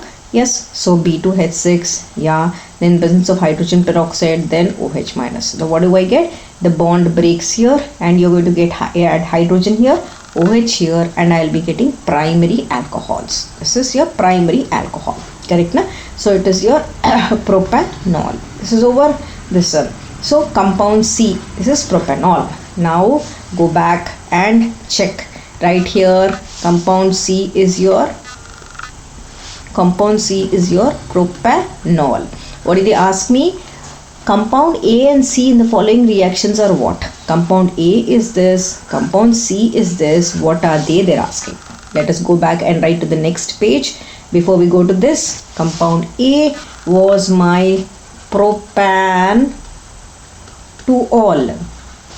Formula is CH3, CH, OH and CH3. Correct na? Compound compound C, A and C they said na, it is propan 1-ol. What is the formula? The formula is this. Correct na? Yes. Now you only say in both the things, if I identify whether they are same number of carbon atoms, 1, 2, 3, 4, 1, 2, 3. Here carbon atoms 1, 2, 3. So carbon atoms are same. Done. Only difference is the position of your OH group. Here the OH group is in the second carbon. Here the OH group is in the first carbon. So both, what are they? They are nothing but position isomers. Perfect. So OH group here is in the second position, first case, second and first position. Go back and answer the question. What is that? So both of them are what? Position isomers. Perfect. Wonderful, right? Easy, very easy. Chalo, next question. Carefully do it in the exam. MCQs only will take lot of time, students. Okay, let's see the next question. Toluene is reacting with KMnO4. You get a product A. Then it reacts with thionyl chloride. You get product B. Then you treat it with hydrogen, palladium, barium sulfate. You will get C. So they are asking you to find C. Okay, first let us analyze the reaction. Toluene with KMnO4, what type of reaction is happening here? Oxidation reaction is happening. Okay, then SOCl2, treating with SOCl2, what is this? Conversion of, like you're doing some, you're substituting the nucleophile, correct na? You're substituting nucleophilic reactions, these are your nucleophilic substitution reactions. Then you're treating with hydrogen, palladium, and this is nothing but Rosenmund reduction, correct na? Rosenmund reduction. Okay, now clear? Chalo, let us do the question one after the other, and they're asking me what is the product form. Carefully, let us start doing it. First, you are going to take toluene. Okay, toluene, step 1. I'm using this is, okay. So I'm using KMnO4. That means I am trying to do oxidation process. So we very well know, no, toluene in the presence of KMnO4 under acidic or basic medium. This is your, you have your side chain oxidation. You remember, there is, instead of side chain halogenation, how irrespective of the size of the alkyl group, they get converted to your acids. You remember this? Yes, this is C6H5COOH. This is benzoic acid A. This is A. This is benzoic acid. Okay, benzoic acid. Okay, done. Then after this, the next part is B. What do? They have taken this B, they have taken this A, benzoic acid, and they have treated with thionyl chloride, SOCl2. So what is the nucleophile here? Chlorine. So HCl comes out. So basically thionyl chloride, if you take SOCl2, one chlorine comes out with your hydrogen forming HCl. One more chlorine, sulfur dioxide gas, the left out sulfur dioxide gas comes out with this. You get SO2 gas, and you will be getting your COCl. Correct na? What is this molecule? This is nothing but benzoyl chloride. Benzoyl chloride. Okay. Benzoyl chloride is which one? This is B. This is B. Benzoic acid is A. Benzoyl chloride is B. After that, what did we do? We have taken the benzoyl chloride, C part, we have done the Rosenmund reduction. That is nothing but addition of your hydrogen, reduction in the presence of palladium, barium sulfate. Okay, what are we getting? We are getting, just if you take this hydrogen and hydrogen, one hydrogen and one hydrogen comes out as HCl, and the left out molecule is benzaldehyde. CHO, this is your benzaldehyde, and the benzaldehyde, what you got is nothing but C. Over, all over, over. Now come back. A, B and C. So let us write what is A here, what is B here, what is C here before we go to the next question. First, what is C here? C here is benzaldehyde. Okay. What is B here? B here is benzoyl chloride. What is A here? A here is your benzoic acid. Okay, benzoic acid. Chalo, go back and mark your answer. Mark your answer. What did they ask? What is C? What did we get C as? C we got it as benzaldehyde. Correct na? Yes. First is this one. Only C they asked. So the answer is benzoic acid. Easy? Easy. Next question. Next question. Next question. Let us go and see this question. Oh, it seems to be difficult, but it is very easy. They have given one compound X. The formula of the compound is C2H6O. Okay. They have treated with copper. Okay. What is copper doing here? Copper, basically, if I have to see the reaction in the presence of copper, is it reduction or is it dehydration, students? Careful, careful. There are two things. Don't get confused. Carefully, we will do the reaction. Next, they have given silver ammonium ammonical silver nitrate solution. That is nothing but this is Tollens reagent, Tollens reagent, the silver mirror test. Okay, so X in the presence of copper gives A. A gives Z when you treat it with phenyl hydrazine. When it combines with ammonical silver nitrate and gives me silver mirror test. It also combines with a base to form Y. Okay, so they're asking me to find what are X, what they would identify A, X, Y and Z. I understood certain things. I'll make you clear of what it is. Easy. Let's understand. They said since A gives, go back. Since A gives silver mirror test means the particular thing is an aldehyde. Correct? Yes, the particular thing is an aldehyde and that aldehyde has alpha hydrogen. Correct now? That which has alpha hydrogen only will show silver mirror test. Only it will react with Tollens reagent. Okay. That means the particular thing is an aldehyde means it is compulsory alpha hydroxy means it compulsory it has and what do you say if I have to tell you alpha hydrogen means there is a methyl group present beside that. So C3CHO, this is an aldehyde. It gives me silver mirror test. That one, see here, this A part is silver mirror test. Go back. This one is reacting with copper at 573 Kelvin. Now just see here, aldehydes are formed from which one? From primary alcohols. How did you write this? See this. Go back. There is a clue here. C2H6O. See here. C2H6O. So primary alcohols on what did happen here? Two hydrogens are removed. No, dehydration. It is removing hydrogen. Okay. Dehydration and forming aldehyde. Dehydration. This is okay. Done. Then what happened to this A? This has treated or this combined with your Tollens reagent. Tollens reagent. Okay. Okay. Ammonical silver solution. Ammonical silver hydroxide solution. Did I say nitrate? Okay. So it react with the Tollens solution. Okay. Then you observed what? Silver mirror observed. Silver mirror observed. Okay. That means it is an aldehyde. Then what did they say? They said A is forming Z. A is forming Z with your compound. Take that A. Take that A. Do I have placed in the next page? I don't have. I will do here only. Next part is, this is A na. A is combining with NH2CO NH2. Okay. Yes, right. Careful. So what will happen? Your hydrogen and your oxygen. Yes, hydrogen. If I write like this here, na.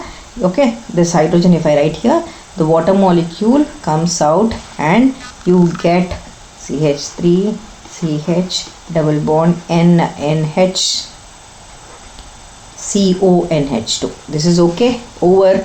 Okay. Now further, water molecule is here. This is okay. This molecule is my Z molecule. This molecule is my Z molecule. Careful. That is but2enal na. Okay. This is 1, 2, 3. Okay. This is first thing. Okay. Not but3enal. This molecule basically is my Z. That is semicarbazide. Okay. This is semicarbazide. This is my semicarbazide and this is not phenylhydrazine students, I'm really sorry, semicarbazide, and this is your semicarbazone. Okay, carbazone, semicarbazide, semicarbazone. This is molecule Z. Okay, then what did they say?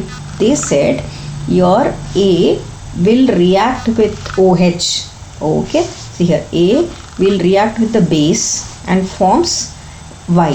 So if it is acetaldehyde, if it is aldehyde, I am assuming the alkali to be dilute, because in your what do you say, aldol condensation reactions, your aldehydes should be dilute, correct na? So it's going to react with your aldehyde, and that too careful, they said it is going to react in dilute base or concentrated base. If they didn't give you, don't get confused. It is simple, it is understood that your aldehydes are having alpha hydrogen. So this shifts, this hydrogen goes and attacks, you are heating it in the form of dilute base, sodium hydroxide heated, so you will be getting CH3, COH, H, CH, double bond O.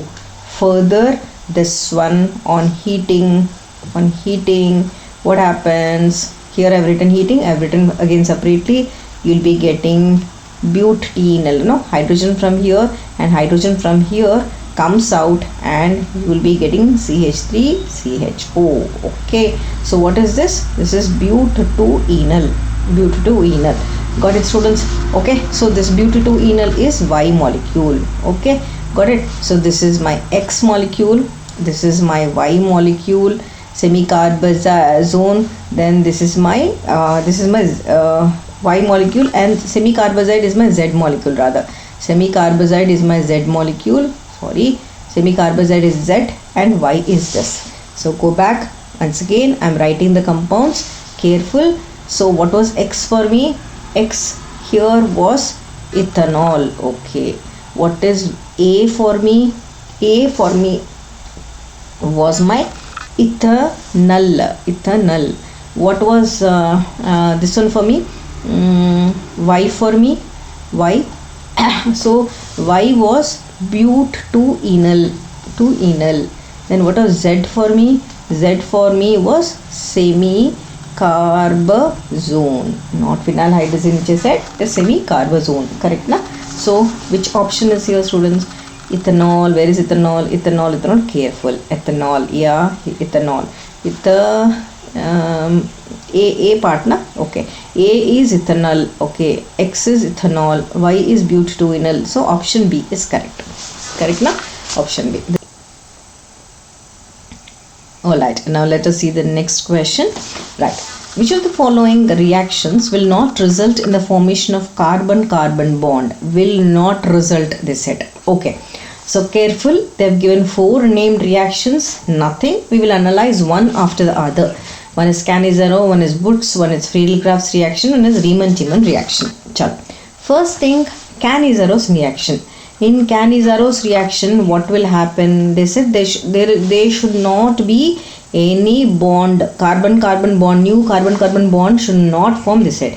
In Cannizzaro's reaction, the first concept is one molecule is oxidized in the carbazylate ion, one molecule is reduced into primary alcohol, correct na? Yes, so here either you require a molecule which which doesn't have alpha hydrogen, correct na? So here one molecule, whatever you are taking, yes, you are just taking RCHO. In that, if you take a base, you should get one as RCO minus and one should be RCH2OH, correct na? Yes, now here what is happening? Only oxidation and reduction is happening at the same molecule. No new CC bonds are formed, na? Correct, no? So all whatever are there, no new bonds are formed. Just one is oxidized, one is reduced. This is a strong base, one is oxidized and one is reduced. That's all. So no new CC bonds are formed. Correct, na? That what did they ask me? They said will not result in the formation. No, and we will see all. We will see all. Now here I understood only oxidation and one is reduction is happening.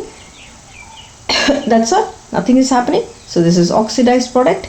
and this is reduced product. Let us see the next question. Next one, what did they give me? Woods reaction. In Woods reaction, what happens? In Woods reaction, basically the molecule whatever is reacting, Rx is getting added to sodium, metal, and R. Here NaX is out and two reactions are there, two R molecules and NaX is formed. So here what? It forms new bond, exactly new. Here earlier it just broke, but here new bond. So new CC bonds are formed. New CC bonds. Next, what is the reaction? Friedel-Crafts reaction. So in Friedel-Crafts reaction, what is happening? In Friedel-Crafts, you are taking a benzene ring. You are taking in acylation, rather Friedel-Crafts acylation reaction. So in acylation, you are taking RCOCl. You are taking anhydrous AlCl3. Then what happens? Completely this bond breaks and you will be getting COR and your HCl. Again here also new CC bonds are formed. Correct na? Yes. Then last one they asked me Riemann-Tiemann reaction. D part is RT reaction. So in RT reaction you have your phenol, okay. Then you have your CHCl3, okay. Then you have your NaOH. Then finally you will be getting, or you will be forming a compound, a new molecule with your, that is nothing but your salicylic. Means completely new bonds are formed. Correct na? You will be getting formylate phenols in between. You get a new CC bond formed. Correct na? So here also you have new CC bond formed. So they asked in which one? In all the other reactions, in everything rather, in all, this one, all new bonds except Cannizzaro, it is only breaking down of bond. That's all. Is it? Easy. Chalo. Next reaction, carefully understand. I'm explaining in detail. Let's go to the next question. Reduction of aldehydes and ketones into hydrocarbon using, one second students, reduction of aldehydes and ketones into hydrocarbons using zinc amalgam and concentrated HCl is called, easy question. Easy question. Do I have place? I don't have place. I'll do it here. Careful. Aldehydes and ketones, zinc amalgam and concentrated HCl. So in Dow's process, tell me what you are using. So first case, in Dow's process you are using basically sodium hydroxide. Correct na? Sodium hydroxide at high temperatures you use. In Dow's process, what is converted to what? Here in Dow's, chlorobenzene is getting converted to your phenol. Correct na? Okay. Next, co-production. So basically co-production is something you don't have in your CBSE, but no problem. You will be using amine oxide and heat, and here you are converting amine oxides to alkenes. Okay. Next, third one, Wolff-Kishner reduction. In Wolff-Kishner reduction, you will be using hydrazine N2H4 and KOH in the presence of ethylene glycol. Correct na? Ethylene glycol is what you use, ethylene glycol. And what will happen there? Here basically aldehydes and ketones, they're getting reduced to hydrocarbons. Basic thing, hydrocarbons, that is Wolff-Kishner. Then D part, in Clemenson's reduction, you will be using, yes, zinc amalgam in concentrated HCl. And what you are doing here? Here aldehydes and ketones are getting converted to hydrocarbons. Perfect. I gave analysis of all. So what is the question here? Which one will use zinc amalgam? Clemenson's reduction. Easy? Vani ma'am will not give shortcuts. She'll explain everything. Yes. Next question. Which of the following compounds do not undergo aldol condensation? Okay. First of all, aldol condensation, before we go to this question, aldol condensation means what is required? aldol condensation, they said which do not undergo. That means normally aldol condensation requires alpha hydrogen. Which do not undergo means no alpha hydrogen should be there. I should check that only, no? Okay. Alpha, what is alpha hydrogen, students? Basically the hydrogen or the hydrogen which is adjacent to your functional group. In this you have alpha hydrogen, correct? In this, yes, alpha hydrogen, yes, you have alpha hydrogen. Here in this case B part beside the functional group, yes, you have alpha hydrogen. Here in this case, here this is alpha hydrogen beside this, yes. So in this, check, no alpha hydrogen. Functional group is attached, so there is no alpha hydrogen at all. So the one which does not undergo alpha hydrogen, so which does not undergo aldol condensation is the compound with no alpha hydrogens. You should check. So correct answer is your option D, because there is only carbon atom, no alpha hydrogen. That's easy. Easy. Next question. The treatment of the following compound with sodium hydroxide yields dash as a major product.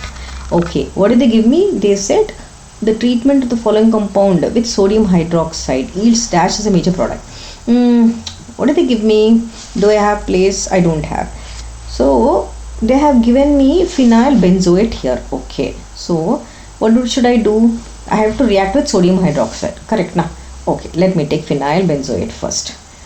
I'll do it like this: C6H5 OCO C6H5. Okay, what am I doing? I am using sodium hydroxide. Okay, what do I get?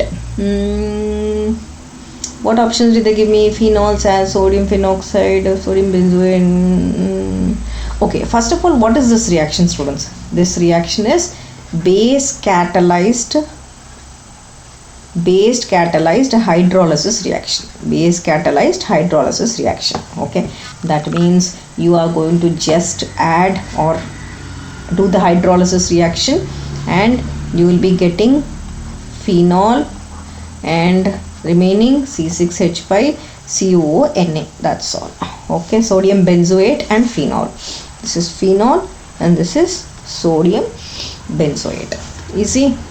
Benzoate. Easy. So check which is the option. Option C.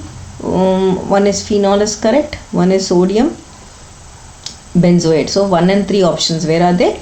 Option 1 and 3. So option C is correct. Easy. Next question. Let us rock it. Which of the following will not undergo Cannizaro's reaction? Okay. What is a Cannizaro's condition? Should not have no alpha hydrogens. That molecule only I should check. Correct na? Yes. No alpha hydrogen in this. So Cannizaro's reaction will always happen in the presence of what are required? No alpha hydrogen is one concept. Then second one, they should not have, or they should happen in the presence of strong base. Correct na? It should either have sodium hydroxide or potassium hydroxide. This is one. Okay. Then third one, here in Cannizaro, one is reduced, one is oxidized.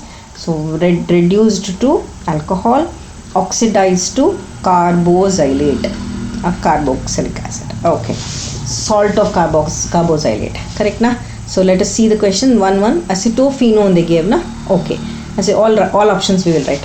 So first one, acetophenone, C6H5COCH3. What did the second one give me? They gave me propanone. Okay, second one is propanone. Okay, third one they gave me is 2,2 dimethyl propanol. Correct na? 2,2 dimethyl propanol. Carbon 2,2 dimethyl propanol. Correct na? 2,2 dimethyl propanol. Okay, now tell me, here this is acetophenone. Do you have alpha hydrogen? Yes, alpha hydrogen is there. In this case, propanone. Do you have alpha hydrogen? Yes. In this case, do you have alpha hydrogen?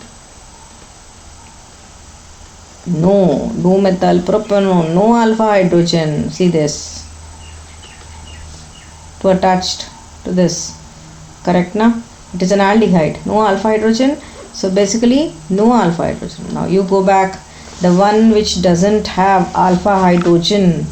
Yes, the one which doesn't have alpha hydrogen is nothing but 2,2-dimethyl propanol.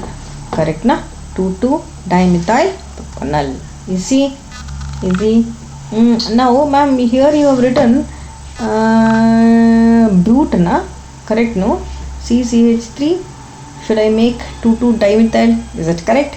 Tell me in the comment section, or this is correct. Which one is correct? Tell me in the comment section. This is correct or this is correct. Alright. Check carefully and tell me which option is correct. Okay. This or this. Chala. Next question. Okay. Shall we write the products? Then you'll understand. Okay.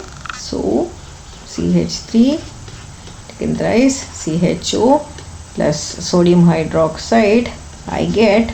So this is wrong, this is correct na? Okay. Yes. So CH3 taken thrice, CH2OH is 1, CH3 taken thrice, CCOONA is right. Done. Chala. Next question. Which of the following neither gives Felling's test or iodoform test? Okay. Neither Felling's nor iodoform is what they are asking. Now you only tell me Felling's or iodoform. Normally, which one will give? Okay, let us first understand. First, we will make Felling's test here. We'll make iodoform test here. Okay, iodoform. Which one will give? We'll see.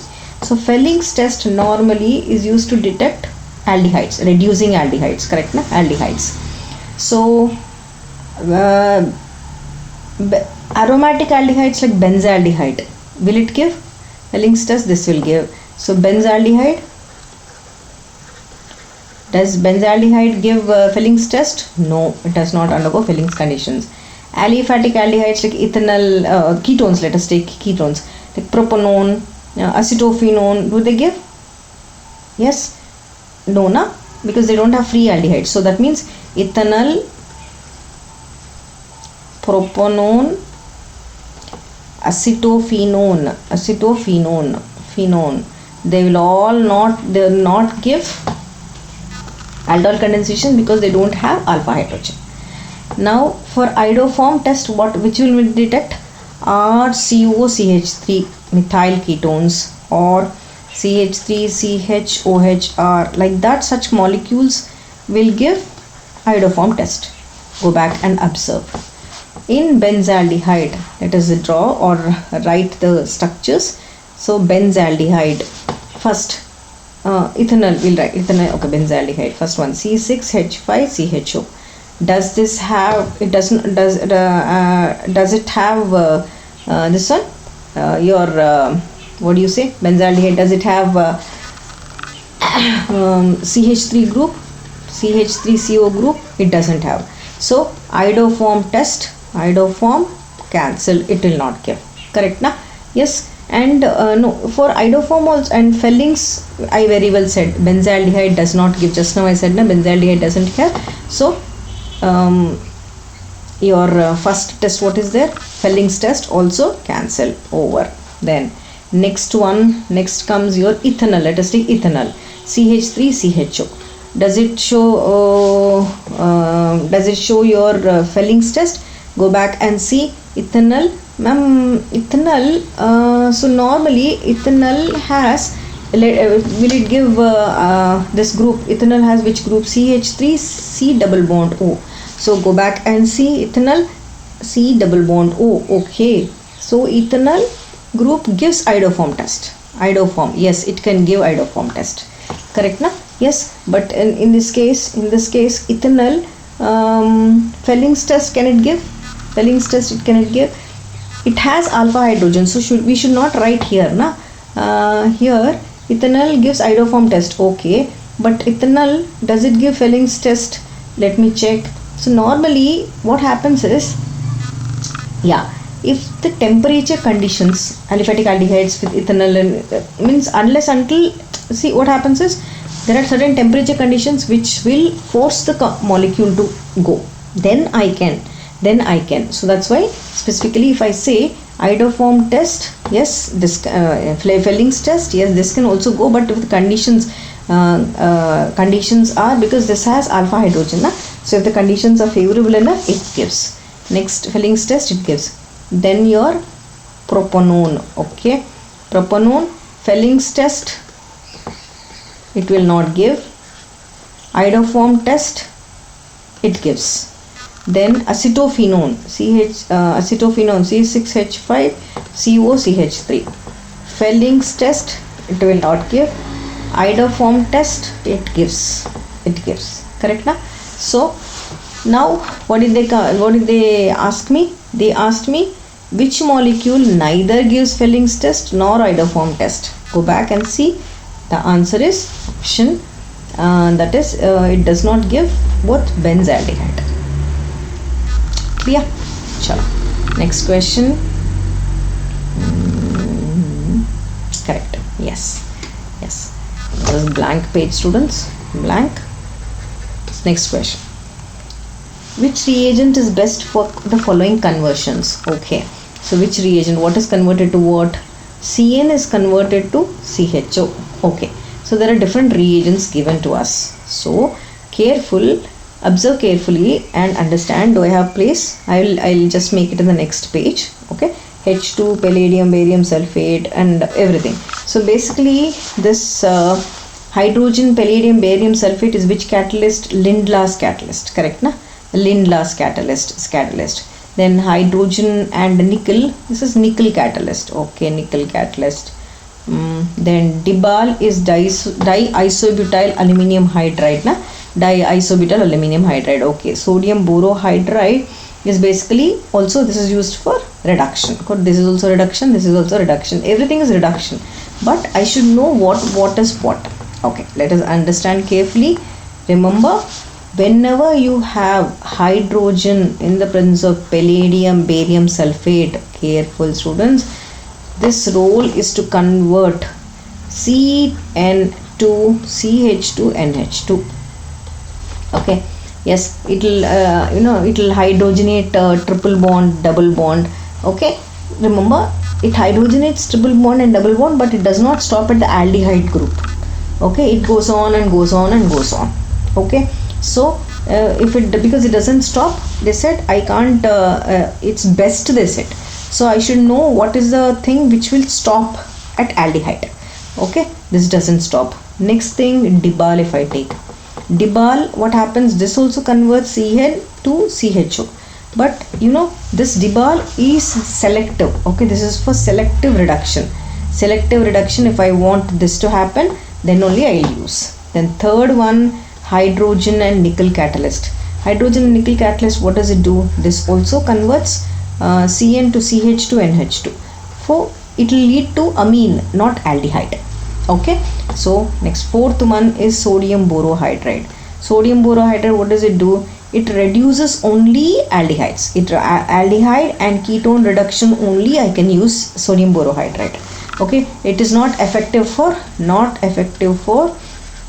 CN group. Now you come back and say which one will be their option. If I have to see among all the thing, yes, dibal. See this, dibal is selective reduction. So to convert CN to CHO, option B is a correct one. Easy. So this is how you have to analyze in the exam. I'm taking a lot of time to do the video so that I'll give you the analysis. Sure. Next question. Benzophenone can be obtained by the reaction of water. Okay. So basically benzoquinone. Okay. Check before we go to this question. Benzophenone could be obtained by the reaction. First of all, write benzophenone formula. C6H5 CO C6H5. Okay, this is benzophenone. Now I have to obtain from what? As you have seen, everything is given in terms of anhydrous AlCl3, diphenyl anion, this one magnesium chloride, and this one. So this particular thing is nothing but Friedel-Crafts acylation reaction. Friedel-Crafts acylation reaction. Okay, so how do you get? Go back, take benzene, you add benzoyl chloride in the presence of AlCl3. So what will happen? Minus HCl, and you get benzophenol. That's all. You see, so the option is correct. Next question. Which of the following compounds will give butanone on oxidation with alkaline KMnO4? Okay, butanone with oxidation with alkaline KMnO4. Okay, oxidation, they said, they've given 4 options. First, I should understand whenever oxidation concept comes. Remember, primary alcohols on oxidation, they form aldehydes, then to acids. Secondary alcohols oxidize to ketones. Tertiary alcohols do not undergo oxidation under normal conditions. So I will write no effect, no normal conditions not possible. Normal conditions not possible. Now I have to say with KMnO4 which will give butanone, they said. Butanone. So careful. Now go back and check. First thing is butanol. What is this? Butanol. I want what? I want ketone. Compulsory ketone. Ketone means I have to check for secondary alcohols here. Correct na? Secondary alcohols. So butanol. What is butanol? It is 1 degree alcohol. So this is ruled out. Butan2-ol. Yes, this is secondary alcohol. So I can try. I'll try. Check. I am taking butan2-ol and I am doing oxidation. So what will happen? Your hydrogen from here and hydrogen from here is lost. Oxidation is removal of hydrogen also, na? And you will get your molecule plus water. Correct na? So here what is happening? Here butanol. Here there is a virus in my system, student. That's why I'm getting some notification. Butan2-ol to butanol. So simple. Go back to the option. Butanol ruled out. Butan2-ol secondary, correct. Third option is wrong. Fourth option is wrong. Correct na? Yes. So butan2-ol, option B is the correct one. Option B, where secondary alcohols on oxidation gives me ketones. Easy. Next question. Oh, easy. I love this. I love such questions. I will solve it. The correct sequence of the following compounds. So first of all, don't worry about the ring. Oh my God, something new is given. No, just concentrate on your functional groups here and here. Careful. Here in the first case you have an aldehyde group, and here in the second case you are getting some group, means you don't know the particular thing, but you are getting OH group, CH3 group, what not. Some step-by-step reaction has happened. What we are going to analyze now. Okay, first of all, and there is an oxygen double bond also. Correct? Okay. So let us see all the reactions step by step and understand what it is. First, what is this? This is cyclohexane carbaldehyde. This molecule is cyclohexane carbaldehyde. Let us understand the question. This molecule is cyclohexane carbaldehyde. Okay.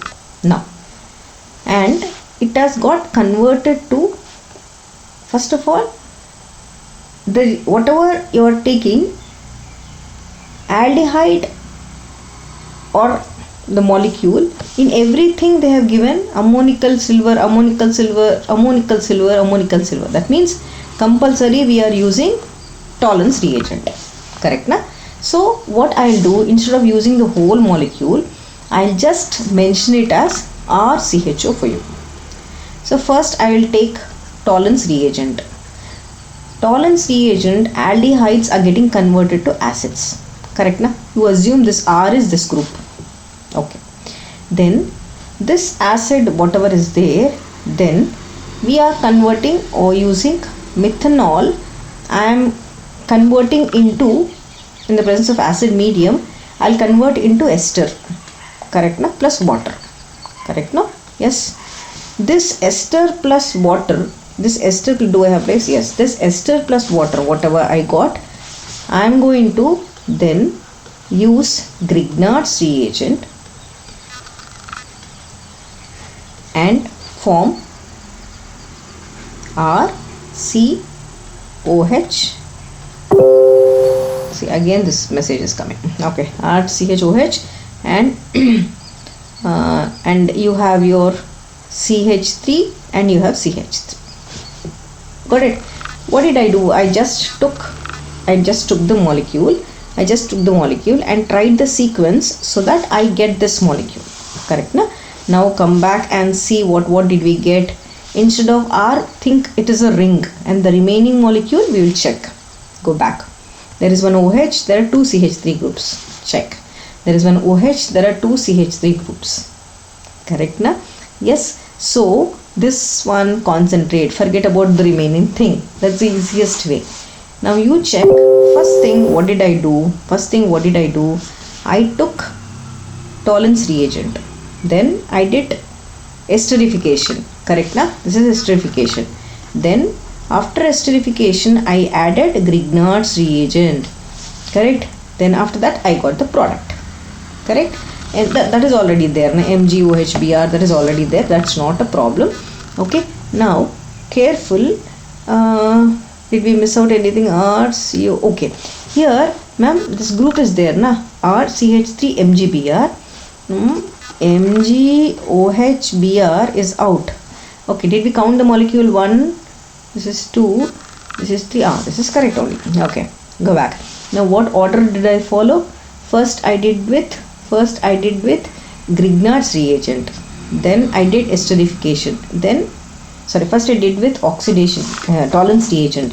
Then I went with esterification. Then I went with CH3 MgBr. So option C is the correct one. You see? Very easy. Next question. Right. When 2-hydroxybenzoic acid is distilled with zinc, what happens? So OH and COOH. Okay, distilled with zinc. So here zinc is acting as a reducing agent. So what does it do? It takes away the OH and you will be getting your benzoic acid. That's all. So 2-hydroxybenzoic acid in the presence of zinc gives me benzoic acid. Okay. Chalo. Next question. Tollens reagent forms silvery mirror when it reacts with what? Okay. It forms silvery mirror with reactive. First of all, ammonical silver nitrate solution, that is your Tollens reagent test. We are using it for what? To test the presence of aldehydes. Correct na? Yes, basically it is for aldehydes. So here what will happen? Aldehydes whatever are there using Tollens reagent, one is getting oxidized, rather it is undergoes oxidized product as carboxylate ion. Okay, carboxylate ion. And one more, the particular silver ions whatever are there, the silver ions get converted to metallic silver. Correct na? Metallic silver, and which forms a silver mirror on the test tube. Okay, now I have to test all. Okay, test carefully. First, acetaldehyde CH3CHO. Correct? Does it have alpha hydrogen? Yes, it has alpha hydrogen. Yeah, it forms silver mirror. Okay, so here what is happening? I told you na, it forms silver mirror. I told you, right? One here in this case, one is getting oxidized to carboxylate ion, other to metallic silver. Done. Then comes what? Acetic acid CH3COH. Here there is no reaction with Tollens. Then comes acetone. Acetone also does not react with toluenes. Then methanol also does not react with toluenes. Alcohols. So go back and see which option. So to get silvery mirror, what do you require? You require acetaldehyde. You see? Very easy. Chalo. This is a blank page, students. Blank. Now over. Oh wow, that's great. Yes, we are done with all the MCQs. Okay, done with all important, very important MCQs. Now we are going to start with your 1 mark questions, 2 mark questions, 3 mark, 4 and 5 mark questions. So I'll start. Just give me a break. I'll come back. Thank you.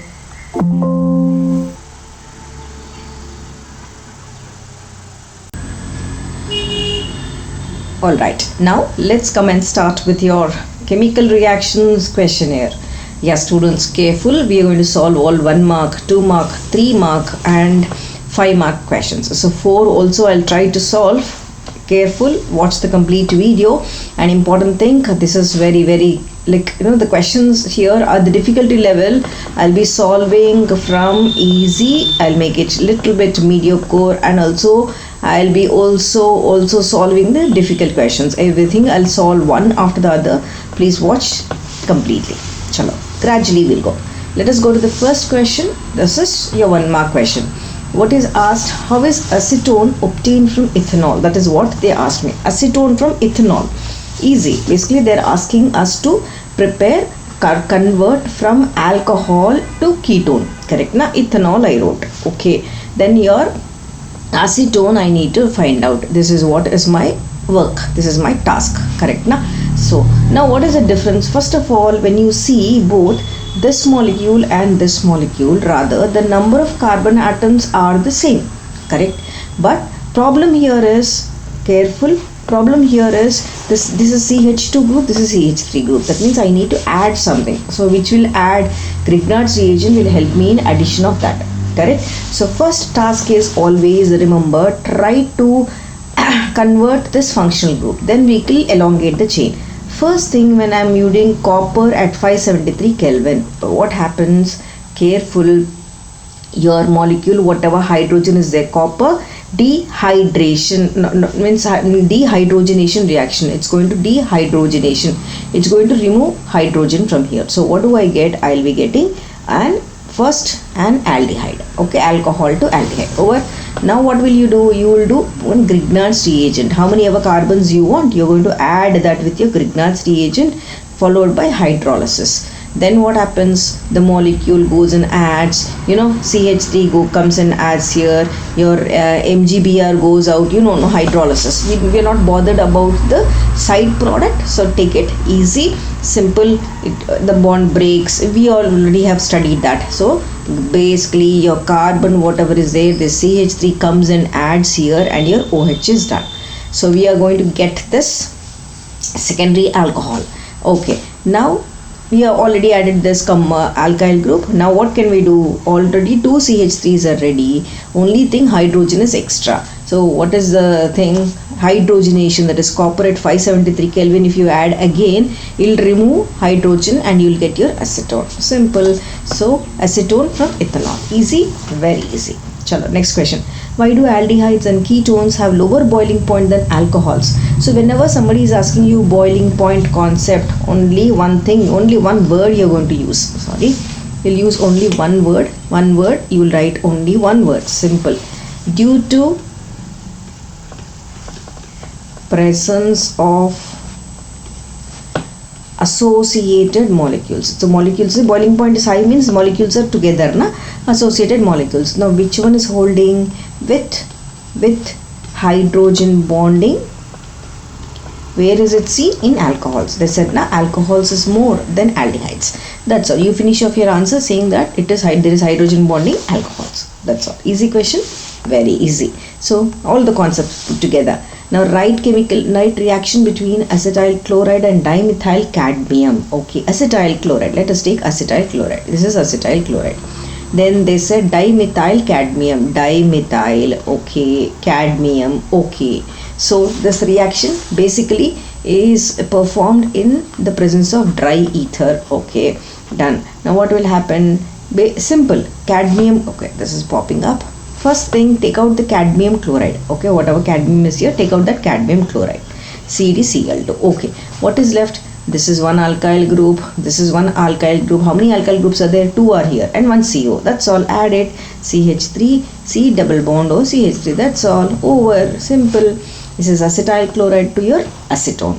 Easy? Right. Next question. What happens when acetaldehyde is treated with potassium dichromate in the presence of sulfuric acid? Okay, so basically oxidation reaction is happening now. Oxidation is nothing but addition of oxygen, correct now? Oxidation is addition of oxygen to the given compound. Simple. I am going to take this CH, C double bond O and your hydrogen. This is your aldehyde now. Yes, now you will write both the reagents here. Done. And simple, just add one oxygen to this. Nothing. CH3COH. That's all. Simple, very simple. So aldehydes on oxidation are giving acids, correct na? Acetaldehyde on oxidation gives acids. Chalo. Next question. Among the following, which is the strongest acid? This is your acid concept. Carefully understand. So first of all, acid. Let me check, students, once whether it is recording or not. What happens is, in between, it just pops in, like what happens, it suddenly stops. Okay, right. I'm sorry for the inconvenience. Chalo. Among the following, what is the strongest acid? First thing, for strongest acid, what should you remember? 2 points you should remember. More of electron withdrawing groups means more of acidity. More acidity or more of acidity. Okay, acidic character. Second thing, important thing, the electron withdrawing group, if it is at alpha position means just attached to the carbon atom adjacent to the functional group, whatever functional group you are taking, if it is adjacent, suppose if I take one CHO, if it is attached here, now this molecule, and there is one particular fluorine or chlorine, this is your alpha carbon. Then again further, if it goes here, there is one more here, Br. Now tell me which one is, this is beta. So the one which is adjacent, if it is the electron withdrawing group is at alpha position, that is your adjacent to the functional group, then acidity is more. Acidity is more compared to beta position. Is it okay? Easy? Chal. Now let us see. Among the following, here there is no electron withdrawing group ruled out. Here there is electron withdrawing group. This is your alpha and it is attached to alpha position. Okay. Here, but here what happened? There is COOH. Then there no. Here COH ke baad there is one here what happened, here there is a CH2, then to that it is attached, but compared to this and this, Cl is directly attached to the COH group. See here electron withdrawing group is directly attached to COH group. That means compared to this and this is more and relevant, correct na? Here there is no electron withdrawing group, that's why option C is more acidic. Go with this concept. Okay, done. Easy. Next question. And here also it is there, but what happens is, in this case what happened, here it is alpha position. Okay, here gradually it's moving away from that, correct now? Here what happened, here exactly alpha position, very close to the acid group. So, next question. Which of the following is the correct decreasing order of their acidic strength? Correct decreasing order of acidic strength. Okay, so basically methanic acid, ethanic acid, propionic acid, butanoic acid, everything is given. So what to remember always, I'll just give you a clue. All these are what? Meth, eth, prop and but. All these are electron releasing groups and they show plus I effect, correct na? Yes, so understand now. Simple, as the plus I groups increases, what will happen to the electron releasing effect? Means plus I group means electron releasing effect, ERE, electron releasing effect. So what will happen, these plus I releasing groups are increasing, means it will try to increase negative charge, correct na? It will try to increase negative charge or intensify negative charge on the anion, whatever anion you're taking here na. If I see this methanoic acid, CH3 COO minus or COOH. This starts giving electrons, and the whole electron cloud goes and occupies here. It intensifies. Then what happens if it intensifies? Automatically the release of proton decreases. Correct? Na? Your release of proton, your H plus ion decreases. When H plus ions decreases means what is this concept? Acidity decreases. Correct? Na? Yes. So remember, careful. If the I groups are more means acidity is less. Easy. That's simple. If electron releasing groups are more means acidity is less. Go back. See this question now. So methanic acid they have given here. Methanic acid, propionic acid, correct na? So among they have given 1, 2, 3, 4, 5. Just check.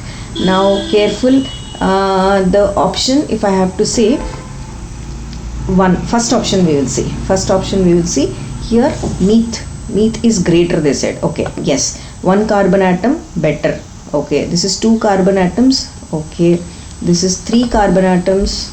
This is 4 carbon atoms. That means butanic acid will have least. Correct? So methanic acid first, then second, then third, then fourth. Simple. So careful with this. Will again I'm repeating, students, if alkyl groups if they are more, remember acidity is less. Sure.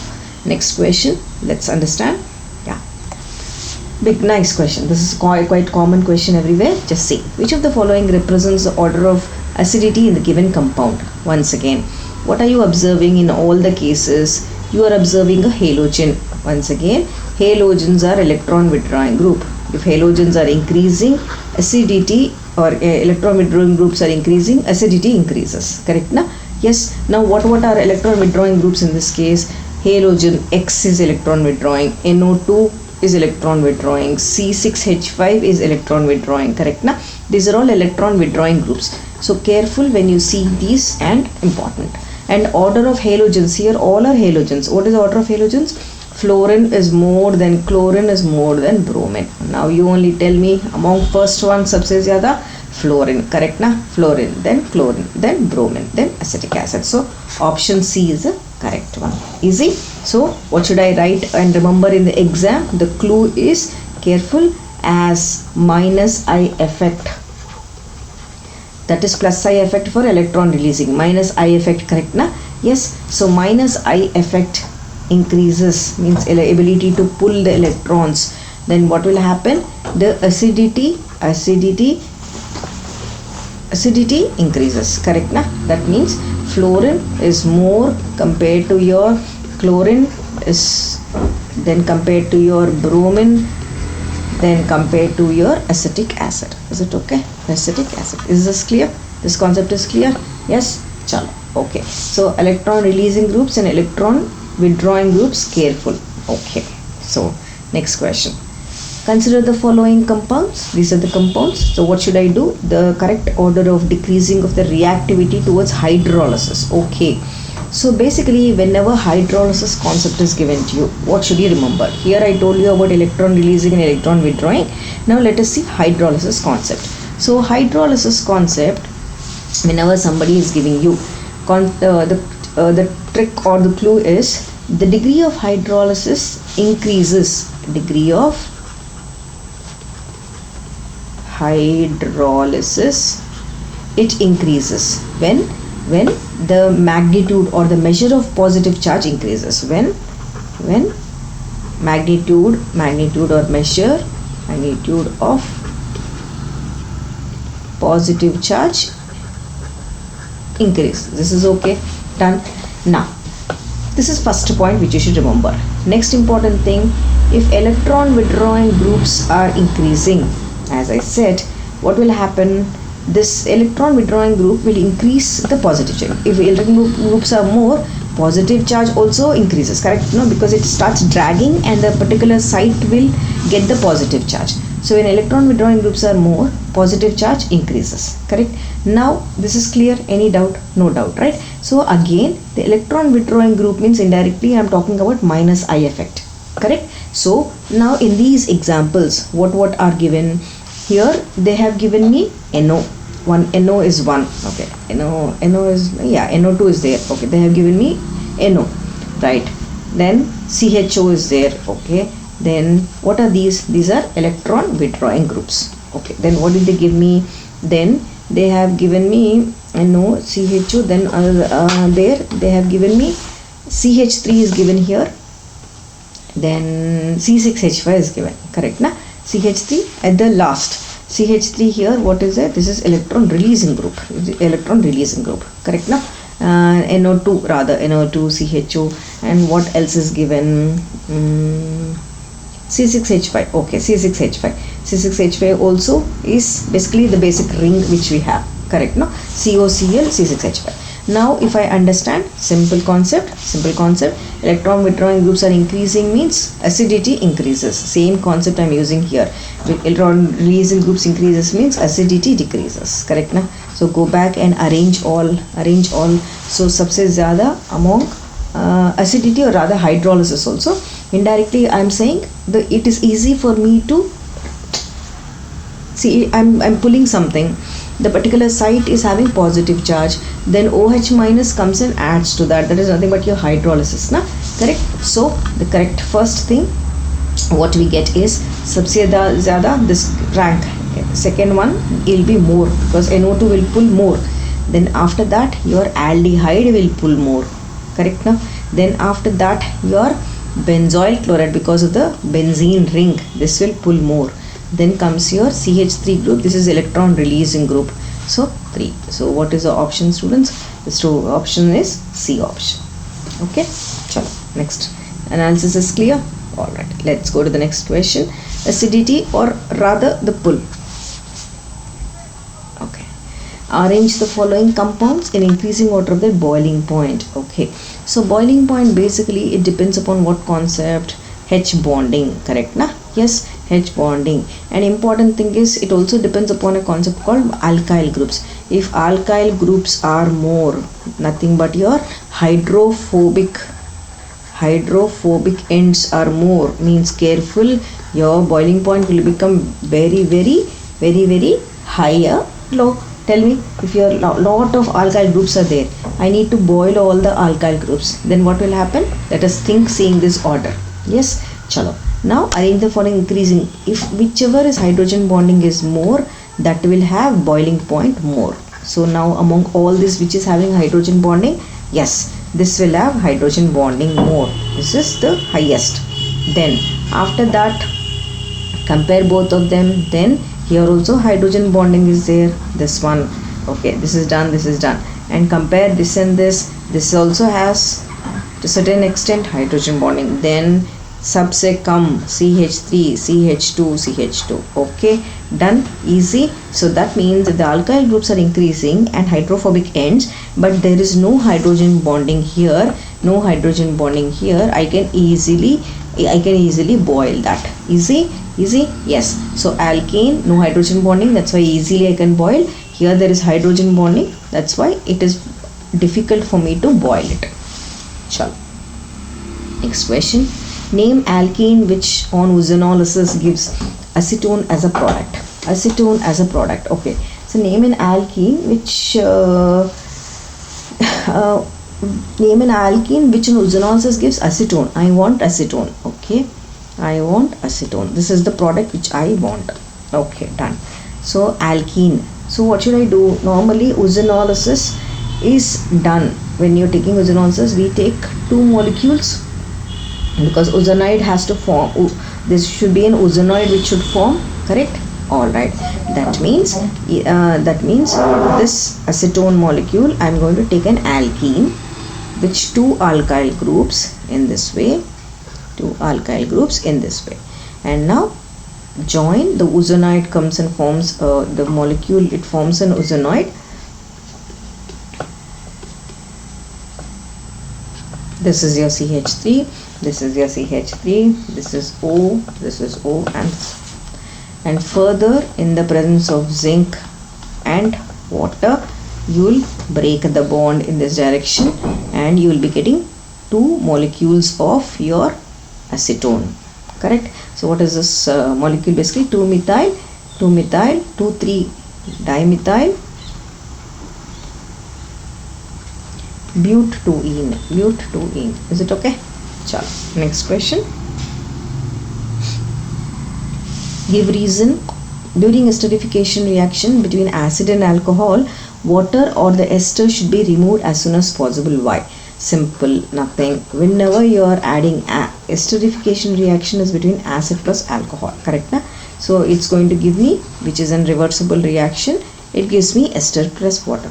Now what happens, they are saying acid plus water or ester should be removed as soon as it is formed. What? Simple. This part should be removed because if you want to make reaction faster, okay, yes, we need to remove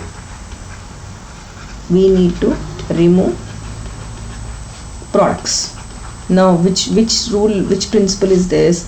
This is nothing but your Lee-Chattier principle. That's all. You write Lee-Chattier principle, the examiner will automatically understand that you are talking about which side the equilibrium shifts. Okay, easy, very easy. All right, easy question. Next question, little by little difficulty level we are going. Yes, how will you convert ethene to acetic acid? Chalo, let's do. Do I have a place here? No, I'll use it. So here ethene, okay, this is your ethene. I want acetic acid. Okay, so basically can I write ethene as, I'll open up the molecule so that is easy for you. So first of all, ethene, C2, correct na? H2, correct na? This is my alkyne. First thing, whenever there is acid in the ring, remember, try to create an aldehyde. How do? I can use simply H2SO4 and HgSO4. Okay, oxymercuration reaction. Then what happens? Your acetylene gets converted to your acetaldehyde. Once acetaldehyde is easy, I can do oxidation reaction with K1O4 and the presence of dilute sulfuric acid and I get converted to easy. So this is where maximum students forget, but this is the easy method, remember. Next thing, how do I convert C6H5CO and H2 to acetic acid? Ma'am, acetic acid we didn't do, but I think you would have studied. I'll be doing the acetic acid completely. I'll explain how it is, right? Now, simple. What should I convert? I have to convert to C6H5COH. Now here, simple. In the presence of OH minus, H plus and water, heating, yeah, you are going to just do the hydrolysis process and you will be getting acid. I'll be explaining this in the carboxylic acid chapter. So just as of now, note it. I'll be showing that in the paper. Last video. Chalo, next question. Complete the following. Benzoic acid in the presence of SO3, sulfuric acid again. Okay, this is also an acid question, but anyways, simple. The electrophile here is SO3H. Here the electrophile here nitrating mixture NO2. So take the molecule, simple. It's going to, I explain why it is going and attacking at the meta position. I'll be showing that concept there, but as of now, take the notes, note it. When I explain that concept, you will understand. Both are meta products. Okay. Chalo. Next question. An organic compound X has a molecular formula C6H10O. Okay. It does not give Felling solution, okay, but forms bisulfate compound. Okay. It also gives positive iodoform test. This is the main clue for us. What are the possible structures of X? Explain. They said X gives positive iodoform test. Correct? Na? When something gives positive iodoform test means compulsory it is a methyl ketone. It should be 100% a methyl ketone. Okay, methyl ketone. And they said here it is C6H10. That means there are 6 molecules in that, which is a methyl ketone. That means I can have one structure like this, one methyl ketone, and the remaining I can have it as this. This is 6 1 2 3 4 5. Okay, 1 1 2 3 4 5. But here important thing is 5, one more molecule, 1 and 3. Okay, this is 6, correct na? 3 5. So but here C6H10 they said. Now how many molecules are there? 3 4 5 6 7 8 9 10 11 12. That means this is extra, right? Yes, extra. So let us see one more possible thing. Can I write like this? CH3, C double bond O, C H, CH3, then CH3. Can I write this? Let me count now. Sorry. 1 2 3 1 2 3 4 5. Okay, so basically I think there's a small change, or the small this one. I think student, this is C5H10O. Let us count. 3 4 3 plus 3 6 7 8 9 10. This is C5 students. This is not C6, this is C5. Then this is correct na? Then this is correct. This is C5H10O. Check in the question. Methyl ketone. Now let's count. This is 1, this is 2, this is 3, this is 4, this is 5. C5. How many hydrogens? 3 4 5 6 7 8 9 10. C5H10O.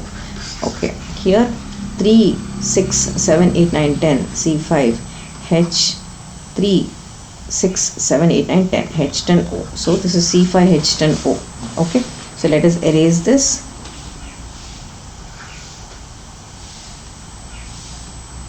And join the molecule. Okay, done. You see, these are the possible structures. Okay, both can be there. So don't take this is too big bond. I'll make it smaller for you all.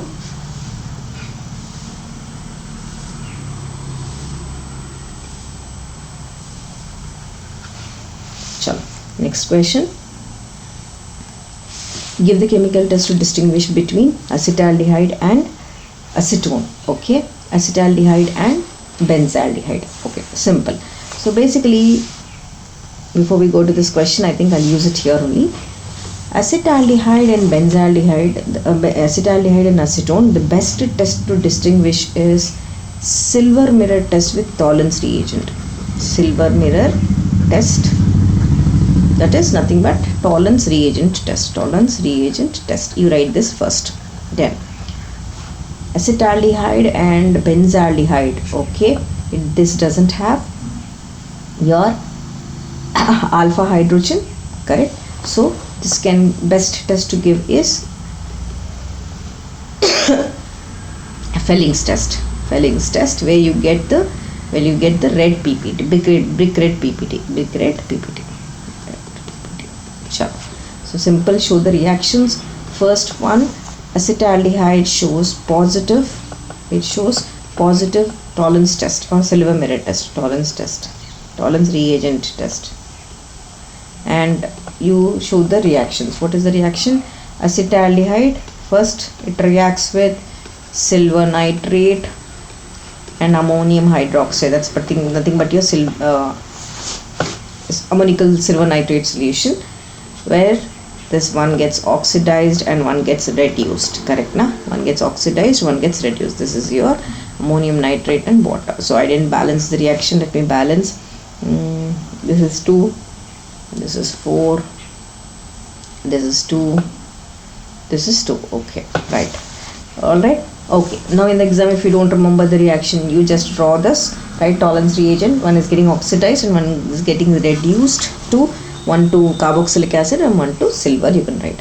The next one is again acetaldehyde gives positive Felling's test. Write this, positive Felling's test, and you write the reaction.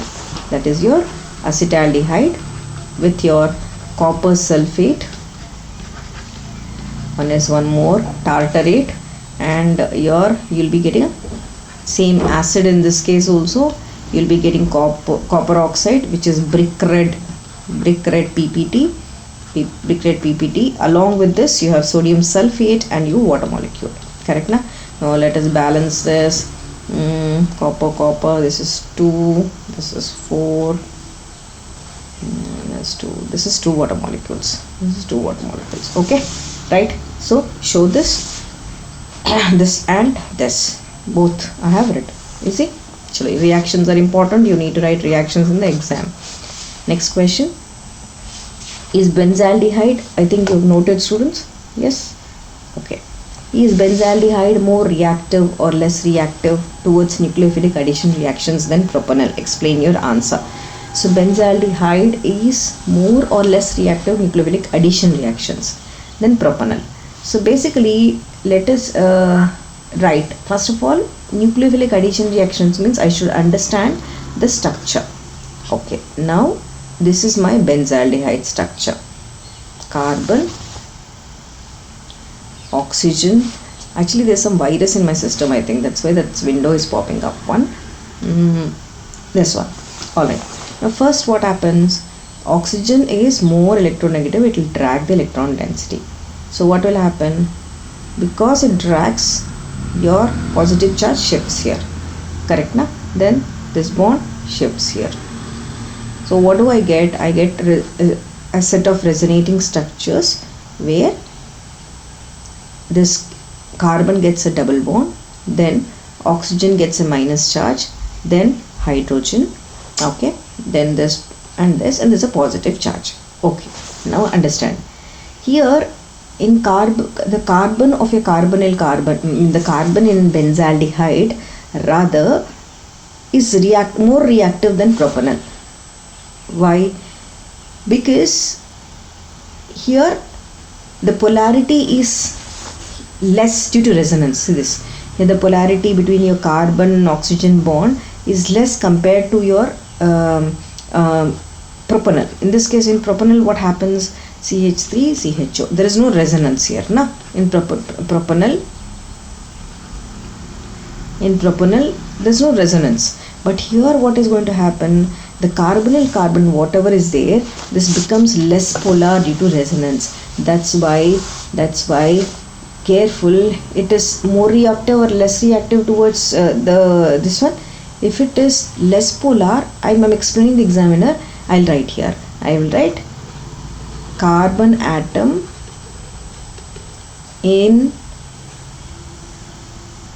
C6H5CHO is less reactive than propanol. Reason here is C6H5 since C6H5CHO is less polar due to resonance, because all the electrons are shifting in the benzene ring and nothing is available for us for further reactions. That's why simple, this is less reactive and there's no resonance, and it is more reactive compared to the earlier one. Okay, chalo. So you can write this. Next question. Which acid of each pair shown here would you expect to be stronger? Which one would you expect to be stronger? Yeah, whether the one which is having fluorine, as I told you, right? So in each case, remember one thing, electron withdrawing groups are increasing means compulsory your acidity increases. This is one concept. Next concept, what should you remember? You have to remember, if the electron withdrawing group is at the alpha position, the acidity, acidic nature, acidity or acidic character will be more, okay, compared to beta. Chalo. In the first case, which one will be more acidic? Which one will be more? Do I have place? I have place here. But anyways, I'll mark it here only. Here, which one is more acidic? This is more acidic because of electron withdrawing group. Next, compare this and this. Fluorine is more electronegative compared to chlorine. That's why this is more acidic. Compare this and this. Here also fluorine, here also fluorine. But here, observe the fluorine atom. Here, where is the fluorine atom? Careful. So COH, CH2, CH2 na, it is going away. This is 1, this is 2, this is 3. Third, here 1, 2. So this one is more effective. It's almost attached to, it's very close to the functional group. The last one, there are 3 fluorine atoms, there is electron releasing group. So this will be more acidic in nature. So please check, electron withdrawing group is directly related to your acidity, it increases. If electron releasing groups are there, increases, acidity decreases. Now here electron withdrawing group at alpha position, this is alpha position, remember. Next question.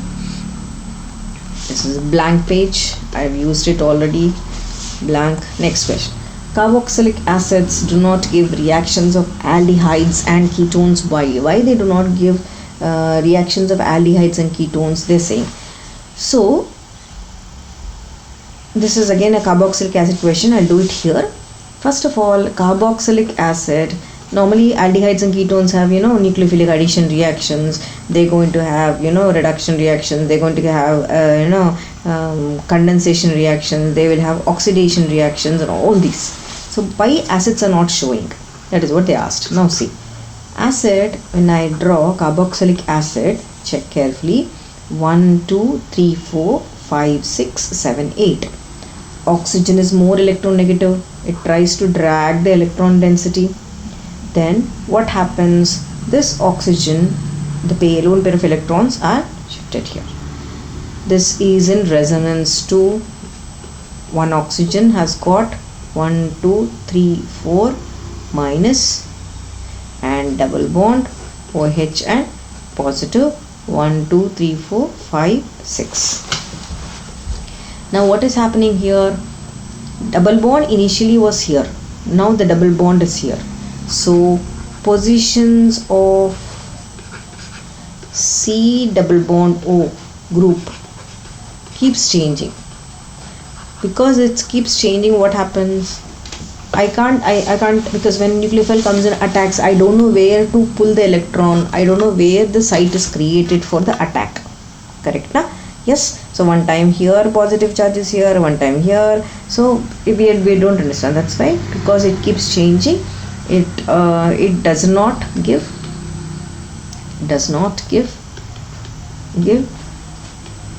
reactions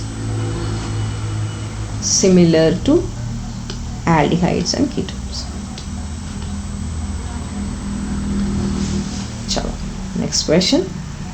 Give chemical test to distinguish between the following pairs of compounds. Okay, this is one molecule. Okay, chemical test. All right. So this is one molecule and this is one molecule. Okay, one is alcohol, one is aldehyde. Okay, the benzophenone and this one. Okay, sorry, acetophenone and this one is this. Okay, so benzaldehyde. Okay, simple. Now careful, you have your CH3 CHO. In this case we will write here C2H5OH. Both we will mark. Sorry, the line is bad, please don't mind. Then C6H5COCH3. Then because I'm drawing with my bare hand. Okay, now check carefully. Simple question, simple, easy to write. Acetaldehyde gives tolerance test. Correct now? We already tolerance test. Yes, it gives tolerance reagent test. Alcohol do not give tolerance test. Tolerance only one they asked na, so one. Acetophenone, because it is a methyl ketone, it shows iodoform test. This doesn't have, this is not methyl ketone, so iodoform test, no. Easy? Very easy. Chalo, here you need to write tolerance test with silver mirror. The precipitate formed is silver mirror. Here the iodoform test, it will form LOPPT. You need to mention the color. Remember this. Chalo. Next question. Complete the following reactions. Okay. Alright. So palladium, barium sulfate. Oh, simple. It's nothing but your Rosenman reduction. Na? Rosenman's reduction reaction. So what happens? Here they have given two alkyl groups. Okay. So basically Rosenman reduction is addition of hydrogen, means converting acyl chlorides to your aldehydes. Acyl clothes to aldehydes. Here how many this one are there? 3. 2 are there. Now I'll open up the chain so you will understand what I'm trying to talk. CH3, this is CHO. Correct na? So the A part will be the acyl part of that. That means same, you take CH3, CH, your CH3, acyl part or the acetyl part. To this you are adding hydrogen, you are adding palladium, barium sulfate, Rosenman reduction, your HCl is out and you get this molecule CH3, CH, CH3 and CH. That's all. So A is this molecule. This is A. This is A. Then B part. What do they give me? They have given me a methyl ketone and iodoform. Okay, iodoform. So this is an iodoform reaction. Iodoform reaction. So I'll write the products directly. In the above case, the B part is iodoform CHI3 LOPPT, and the C part is the remaining molecule. The remaining molecule CH3, C, CH3, CH3 and the COONA. COONA. That's all. That's simple. Easy. This is B and this is C. Sure. Next question. Little by little, gradually we are going into the difficult ones. Correct, now students? Yes. Write the structures of A, B, C, D, E in the following reactions. Okay. So basically, before we go to this question, understand. If you understand the reactions, everything is easy. First thing, what is this? This is Friedel-Crafts acylation reaction. Correct? Yes. Now, zinc amalgam HCl. This is one name reaction. Tell me in the comment section what is that name reaction. Yes. So tell me the name reaction where we elongate, means the chain elongates in that case. Careful. Tell me. Okay. Then after that KMnO4. In this case it is oxidation reaction. Listen, tell me in the comment section, I'll pin it. This sodium iodide is iodoform reaction. So easy. Chalo. Now benzene to CH3COO. First thing, the electrophile is CH3CO plus. Correct na? So C6H5COCH3. This is B. B. To this, as I said, it is used Clemmensen or Wolff-Kishner, students. Tell me.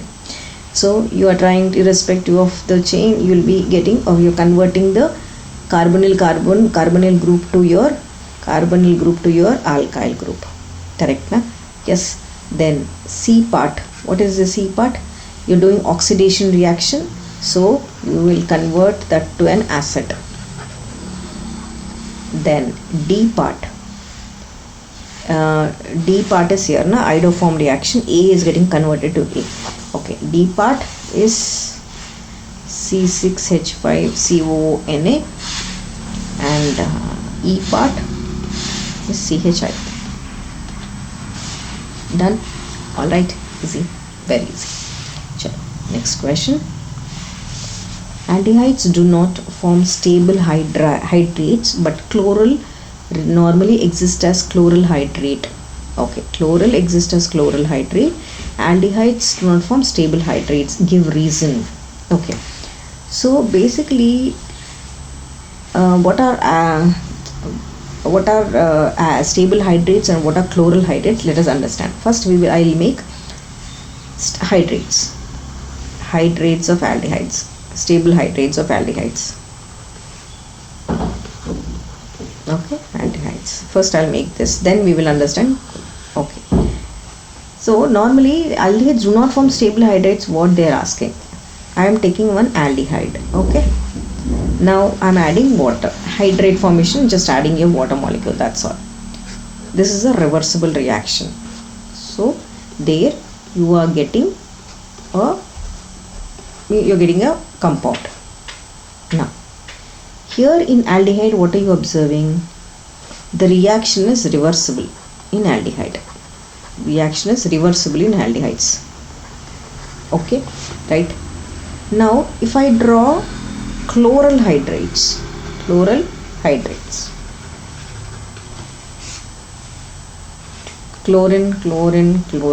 all the hydrogens are replaced by chlorine.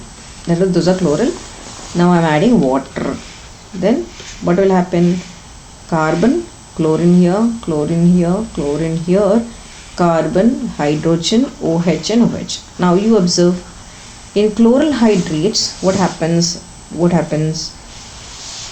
In this, what is the formula of this? This is CCl3CHO. Now observe carefully.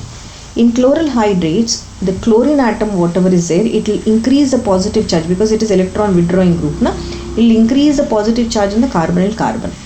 So when it increases the electron charge on this carbonyl carbon, what happens? This is a weak nucleophile. So weak nucleophile.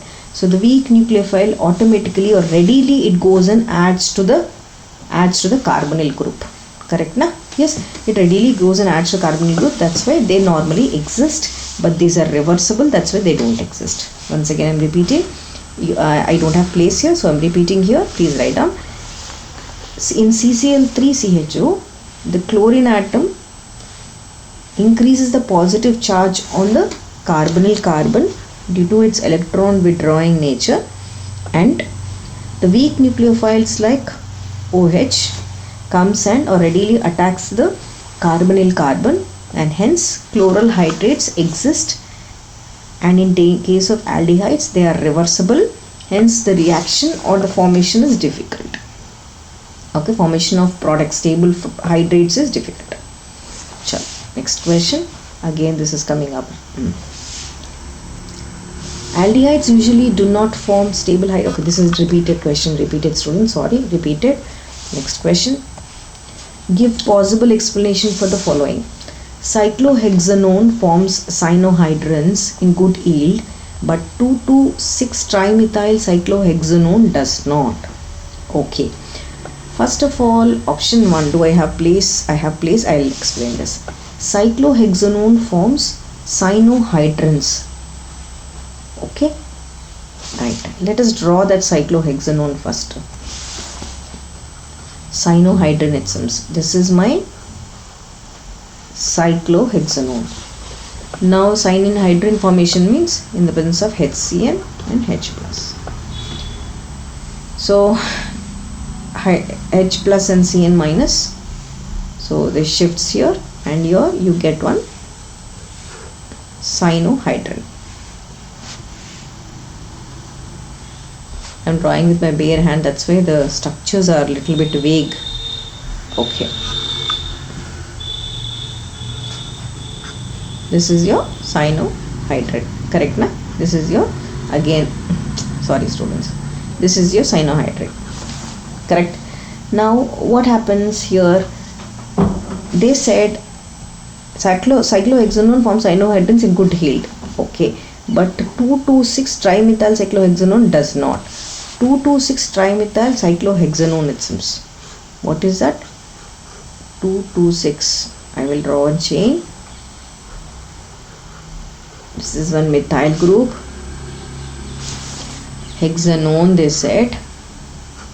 CH3, CH3. Okay. So this 2,2,6. Correct na? It's a 2,2,6-trimethyl. Okay, right. Now this is correct. 1, 2, 3, 4, 5, 6. Okay. Now I am adding cyano HCN to this, then H plus to this. Again, what I get? No, I don't get any reaction. No reaction in this case. So here what happens is this is forming, but this is not forming. The reason here is in steric hindrance. See this steric hindrance in the molecule. Because of the steric hindrance, Cn, steric hindrance for Cn minus. When Cn minus is trying to attack this, there are methyl groups. Na? This is alpha position. There are 2 methyl groups at the alpha position. That's the reason here. This is also alpha position 3. So steric hindrance for Cn minus as it faces 3 bulky methyl groups at alpha position. That's why this molecule or this particular compound is difficult to form. Easy. That is the question. Now here it is easy, simple. There is no bulkiness, no steric hindrance or no bulkiness.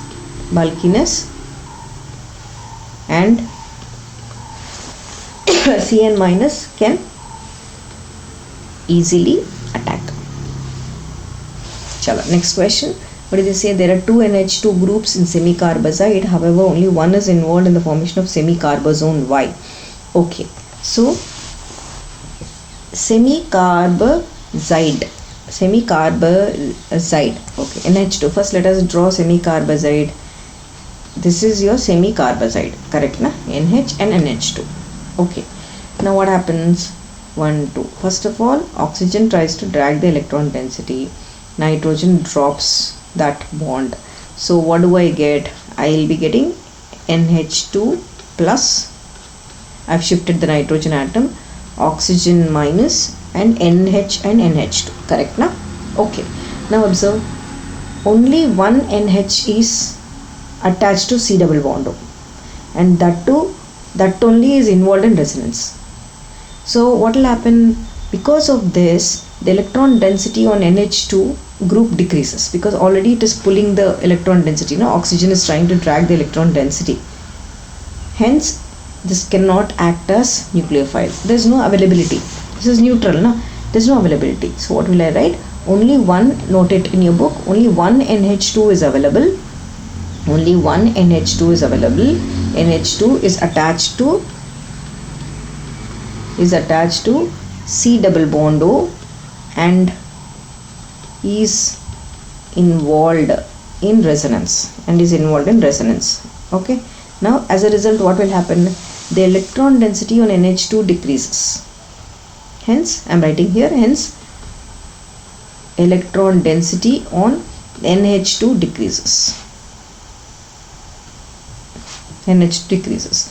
And what will happen? That's why nucleophile attack is like, does not act, means it does not act as nucleophile. Not nucleophile attack, it does not act as nucleophile, because there is no availability of electrons, na? Does not act as nucleophile. There is no electrons only. So that's a question. See here, there are two NH2 groups, only one is involved in the formation of semicarbazole, because that is involved in resonance and it is not available. Clear? Sure. Next question. This is blank. Basically, this is also blank. My team has put blank sheets. So, next question. Convert the following in not more than 2 steps. Benzoic acid to benzaldehyde, propanone to propene. Okay, this is the next question. I'll make it here. I have to do the conversions. Benzoic acid. Okay. I have to do benzaldehyde. I have to convert it to benzaldehyde. Now acid to aldehyde. So simple. First of all, careful, as I said, if you want to see, acid group can easily undergo nucleophilic reactions. When I introduce SOCl2, I can easily convert it. Okay. So what will happen? You just take out and add and make it acyl group. Now Rosenmund reduction, simple. Acyl chlorides using lead and barium sulfate. Rosenmund reduction, I get benzaldehyde. Easy, na? Very easy. Again this window. Okay. Next one is propanone to propene. This is my propanone. This is my propene. Now check carefully. What is the difference between this and this? Yeah, that means if I convert, now you know, no, using sodium borohydride on reduction, I can convert ketones to secondary alcohols. Correct, na? So I will convert this to secondary alcohols. Then what will I do? I will introduce concentrated sulfuric acid. See, chemistry is all magic, student. That's it. Concentrated sulfuric acid will remove water molecule from here and here. So I will get an alkene. I'll get an alkene. That's easy. Easy. Next question. Write the reactions involved in the following reactions: Clemmensen reduction and Cannizaro's reaction. So Clemmensen reduction, nothing. I am taking a carbonyl carbon and I am using zinc amalgam HCl. It gets converted to my hydrocarbon chain. Next in Canizaro's reaction, one is oxidized, means the same molecule gets oxidized and one is getting reduced, correct na? The same gets oxidized, the same gets reduced. Okay, concentrated base is important. One is methanol and one is potassium powder. Easy? Okay. Next question. Convert the following ethyl benzene to benzoic acid. Okay. So do I have place here? No. I don't have place. I'll do ethyl benzene. Okay. My ethyl benzene is here. I have to convert it to benzoic acid. Simple. Irrespective of the chain of the alkyl group, I can use potassium dicarbonate. So ethanol to but-to-enol. Ethanol to but-to-enol. Okay. But-to-enol is nothing but your aldol condensation reaction. Na? Aldol condensation. Yes. I'll directly write. Let me check. Say this. Okay.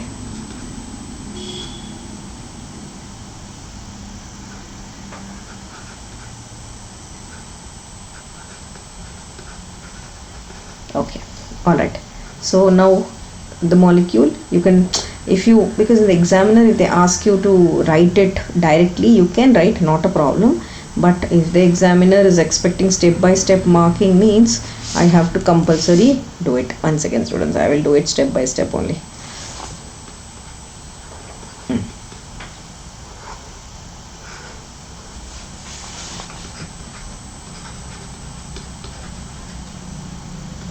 Okay, I'm going right, I'm going right. Then I'm heating it. Water molecule, hydrogen, OH and H comes out as water molecule, and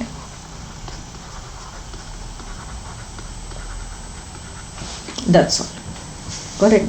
So this is but-to-enol aldol condensation reaction. Chalo. Next question. Okay, they're asking me to find out. Oh god, okay. Oh, so many reactions, 1 2 3 4 5.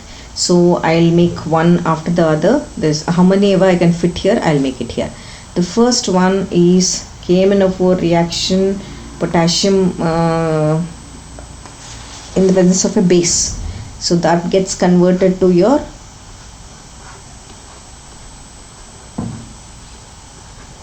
okay. Second one, SOCl2, simple substitution reactions, where okay. Third one, semicarbazide, simple condensation reaction, carbazone, just removing water molecule from this. I'm removing water molecule from that and I'm adjoining the molecule. I'm just joining the molecule. Okay. Fourth one, the benzophenone. Okay, easy. Fourth, fifth and sixth. Okay, that is okay, done. I'll do the fourth one here. Once again, fourth one, they are asking me to write the reagent also here. Okay, so acetyl chloride and hydroxyl sulfate. Okay, so fourth one basically is the COCl in the presence of anhydrous AlCl3. Both will combine, this ring and that ring will combine and you get this benzophenone. Then fifth one, aldehyde undergoing oxidation. Okay,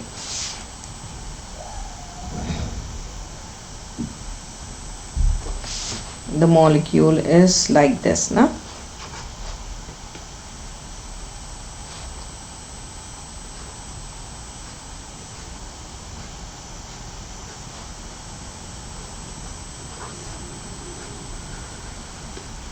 This is the molecule. Okay, silver mirror test. Then sixth one is NaCN. Okay, nothing, cyanohydrin reaction only. Okay, nothing. You are just going to write the ring and your carbon. It's a cyanohydrin reaction which I did it earlier. The CN and your COOH is like that only. That's all. Easy question. So all these options I have given, easy. Just note it, very simple reaction, students. Nothing. Chalo, next question. They're asking me complete the following as missing starting material reagents. I should find out this one. I have to find out this one. I have to find out this one. Correct na? So first reaction is what? This is ozonolysis reaction. Ozonolysis, addition of ozone. Correct. Next one, alkene to aldehyde. Correct na? Alkene to aldehyde. Okay. First thing is alkene means 100% hydroboration oxidation reaction. Correct na? So this is hydroboration oxidation, and then after that I can use PCC specifically to form aldehyde. Then KMnO4, this is oxidation reaction. It's an oxidizing agent. Chalo, let us start the reaction. First one I am taking. Shall I make it here only? First one. Okay.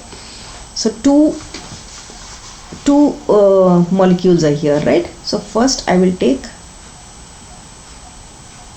whenever you're doing ozonolysis, so what is this molecule name? This is 1,2 dicyclo hexyl ethene. Now what did I do? I have added ozone molecule, then I added zinc in the presence of water. So just simply break this bond, add one oxygen here, add one oxygen. So you get this molecule. That's all. Easy.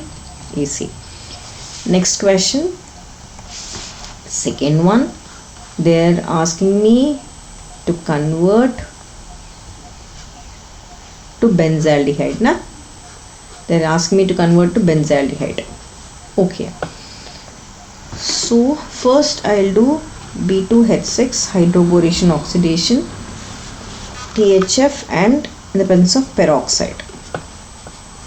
What will this happen? It will get converted to primary alcohol. Correct na?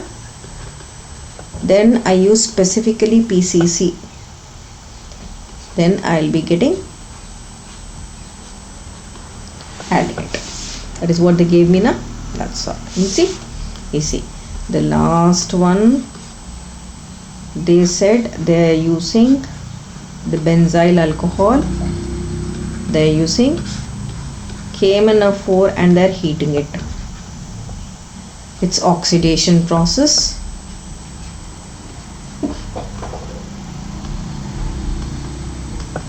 That's a potassium benzoate.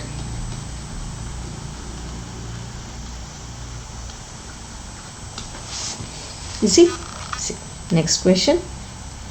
Mention the reactions involved for the following conversions: ethanol to acetone, benzene to acetophenone, benzoic acid to benzaldehyde. Easy? Chalo, easy. So first thing, ethanol to acetone. So how should I do this? I'll do the first one here. There's still place. Ethanol to acetone. Okay, let us see how easy we can do this and understand. First of all, ethanol, see here, aldehydes and ketones, both the functional group nearby. I can easily just solve it. Okay, easily solve it. Just see, alcohol na, I'm using CrO3 or PCC. Okay, or PCC. So what will happen? Aldehydes will get converted to, alcohols will get converted to aldehydes. Now I need to see, there is one more this group here, one alkyl group extra. So what will I do? I'll expand the chain using Grignard's reagent. Then what do I get? I'll be getting CH3, C, your H, your CH3, then O, MgBr. then what will I do? I will do hydrolysis to this. When I do hydrolysis, I'll be getting H, CH3 and OH. Then I'll be using chromium trioxide, okay, to chromium trioxide. Then yeah, CrO3, when I use, the hydrogen is removed and you get your ketone, acetone. This is the simplest way for this. You see? Chalo. Next question, benzene to acetophenone. Okay, next question, whenever they give you benzene, easiest thing, just write the product and see what electrophile is there on that. You see what electrophile is there. The electrophile here is acetyl chloride, correct na? What do I require? Anhydrous AlCl3. Now automatically, you see, next one, benzoic acid to benzaldehyde. Okay, benzoic acid, again same thing as I said, easy to take out. Whenever I have acid group, when you see a nucleophile, try to first do or take out the OH group, add the nucleophile. Okay, you get acetyl chloride. So when you get acetyl chloride, this is PCl5, students. I can do Rosenmund reduction, easy Rosenmund reduction, and I get the aldehyde. Simple, very simple. Next question, give reason for the following. Why are carboxylic acids more acidic than alcohols or phenols, although all of them have hydrogen atom attached to oxygen atom? Okay, they're asking why are carboxylic acids more acidic than alcohols and phenols. Okay, so first thing, in carboxylic acids, RCOO minus and H plus. Yeah, here in carboxylic acid, the carboxylate ion, yeah, in carboxylate ion, the negative charge is always on the oxygen atom. How is this? Here, correct na? So it drags the electron density, correct? So what will happen in carboxylate ion? Negative charge, and this drops here. Negative charge is dispersed over oxygen atom, correct na? In case of alcohol, tell me, in case of alcohol, and here once it is dispersed, you observe resonance also, correct? In alcohol, there is no resonance, so, and one second, students, one second please, I'm getting a call, one second please.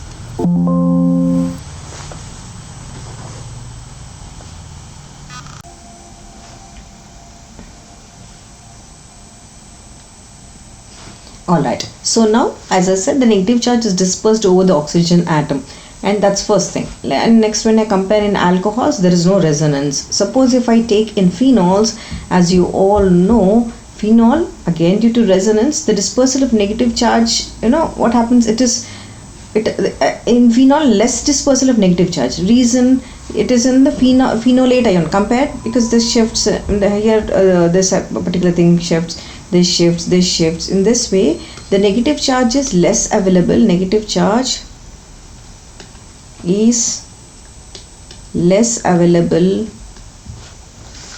in phenolate ion because of resonance. So now, compared to all these, this is the reason carboxylic acid is more acidic. Once again I'm repeating, in carboxylic acid, the negative charge is on the oxygen atom, it is dragging, then it can release the proton easily, so release of proton is acidity. Then here in alcohols, there is no resonance, that's why less. In phenol, the pull or the negative charge is less available with the phenolate ion, correct na? Here it is not available to release the proton, that's why carboxylic acids are more acidic compared to 3. So write down that. Next question, treatment of C6H5 and HCN gives a mixture of two isomers which cannot be separated even by fractional distillation. Okay, two optical isomers. So what did they say? They said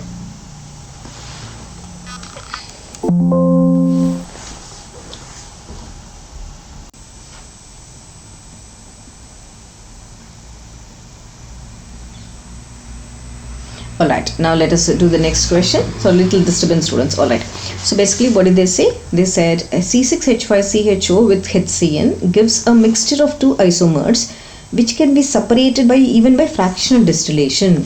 Okay, so C6H5CHO, this is basically a nucleophilic addition reaction where we are going to add a HCN, okay, H plus and Cn minus.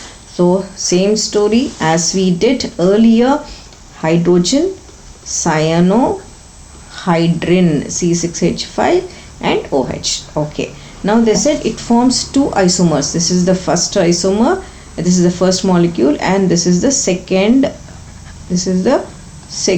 molecule. Okay, this is the second molecule. Done. This is your D isomer which rotates the plane polarized light towards right. This is your L isomer which rotates the plane polarized towards left. Now, so these two are what isomers? These two are optical isomers. Correct na? Optical isomers. Okay. So can I separate them? Mirror images na? Yes. Yes, no. Optical isomers cannot be separated because the boiling point should be, for fractional distillation, there should be little less the difference in the boiling point. But here, because those both are optical isomers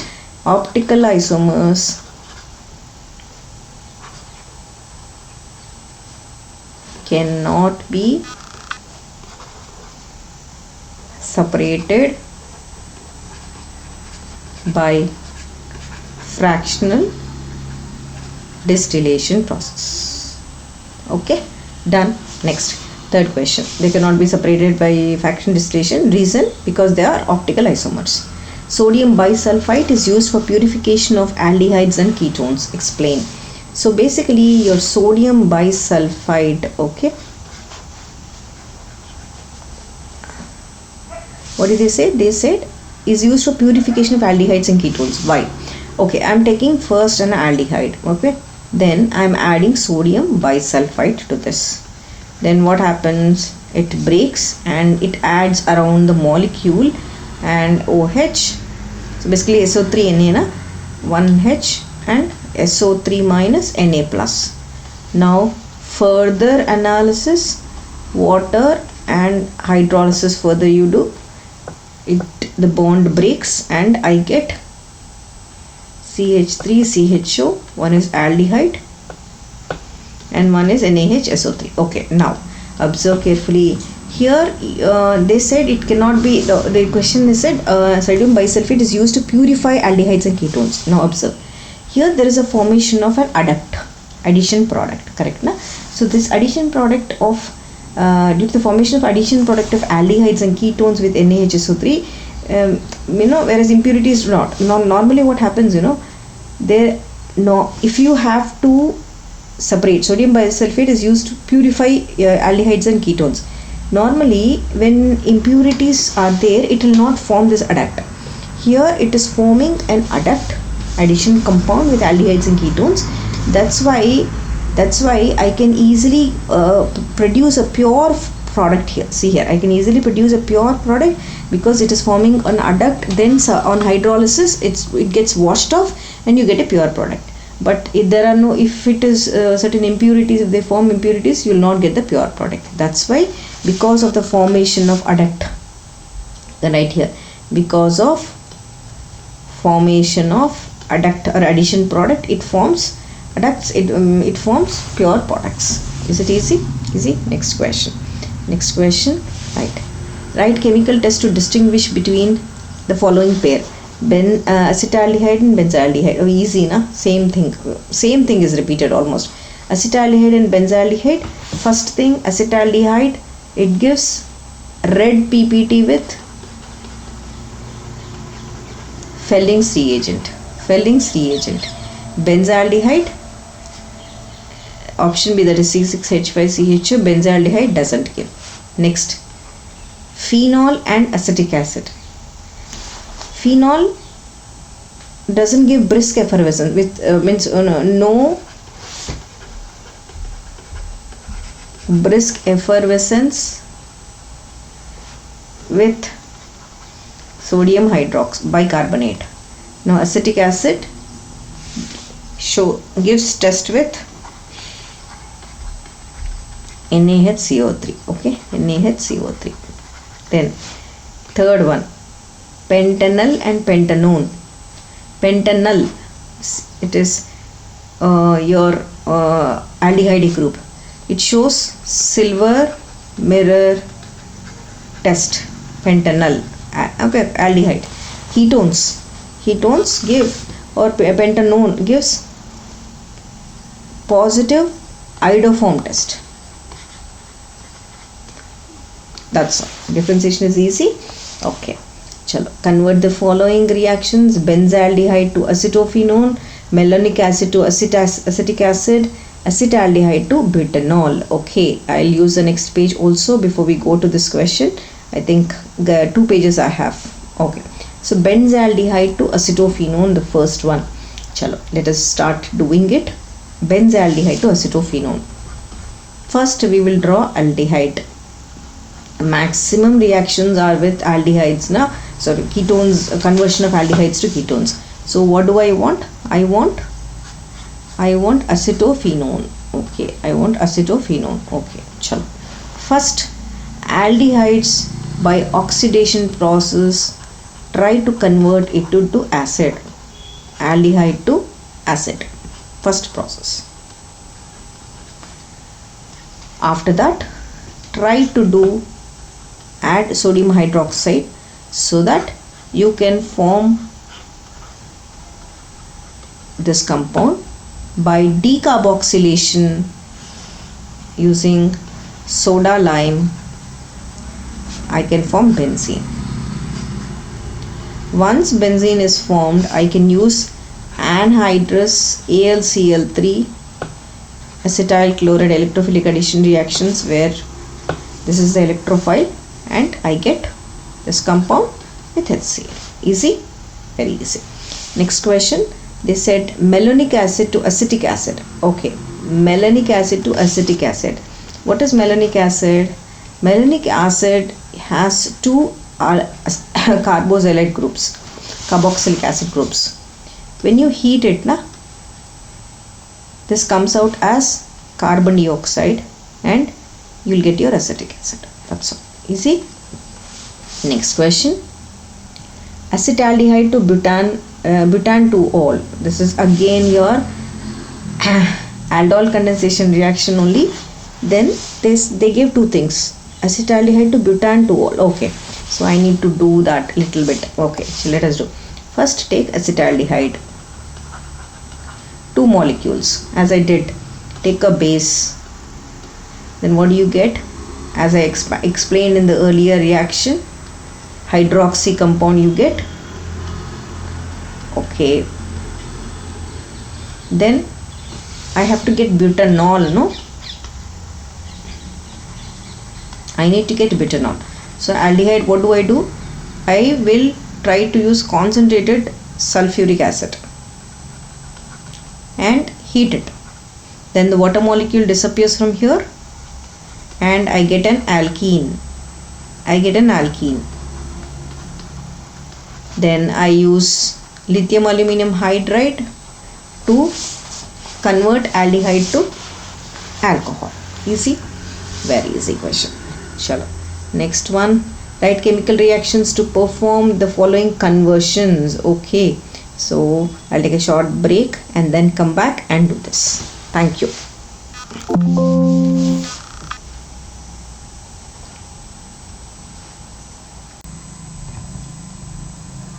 Alright, now let's start the next question. Right.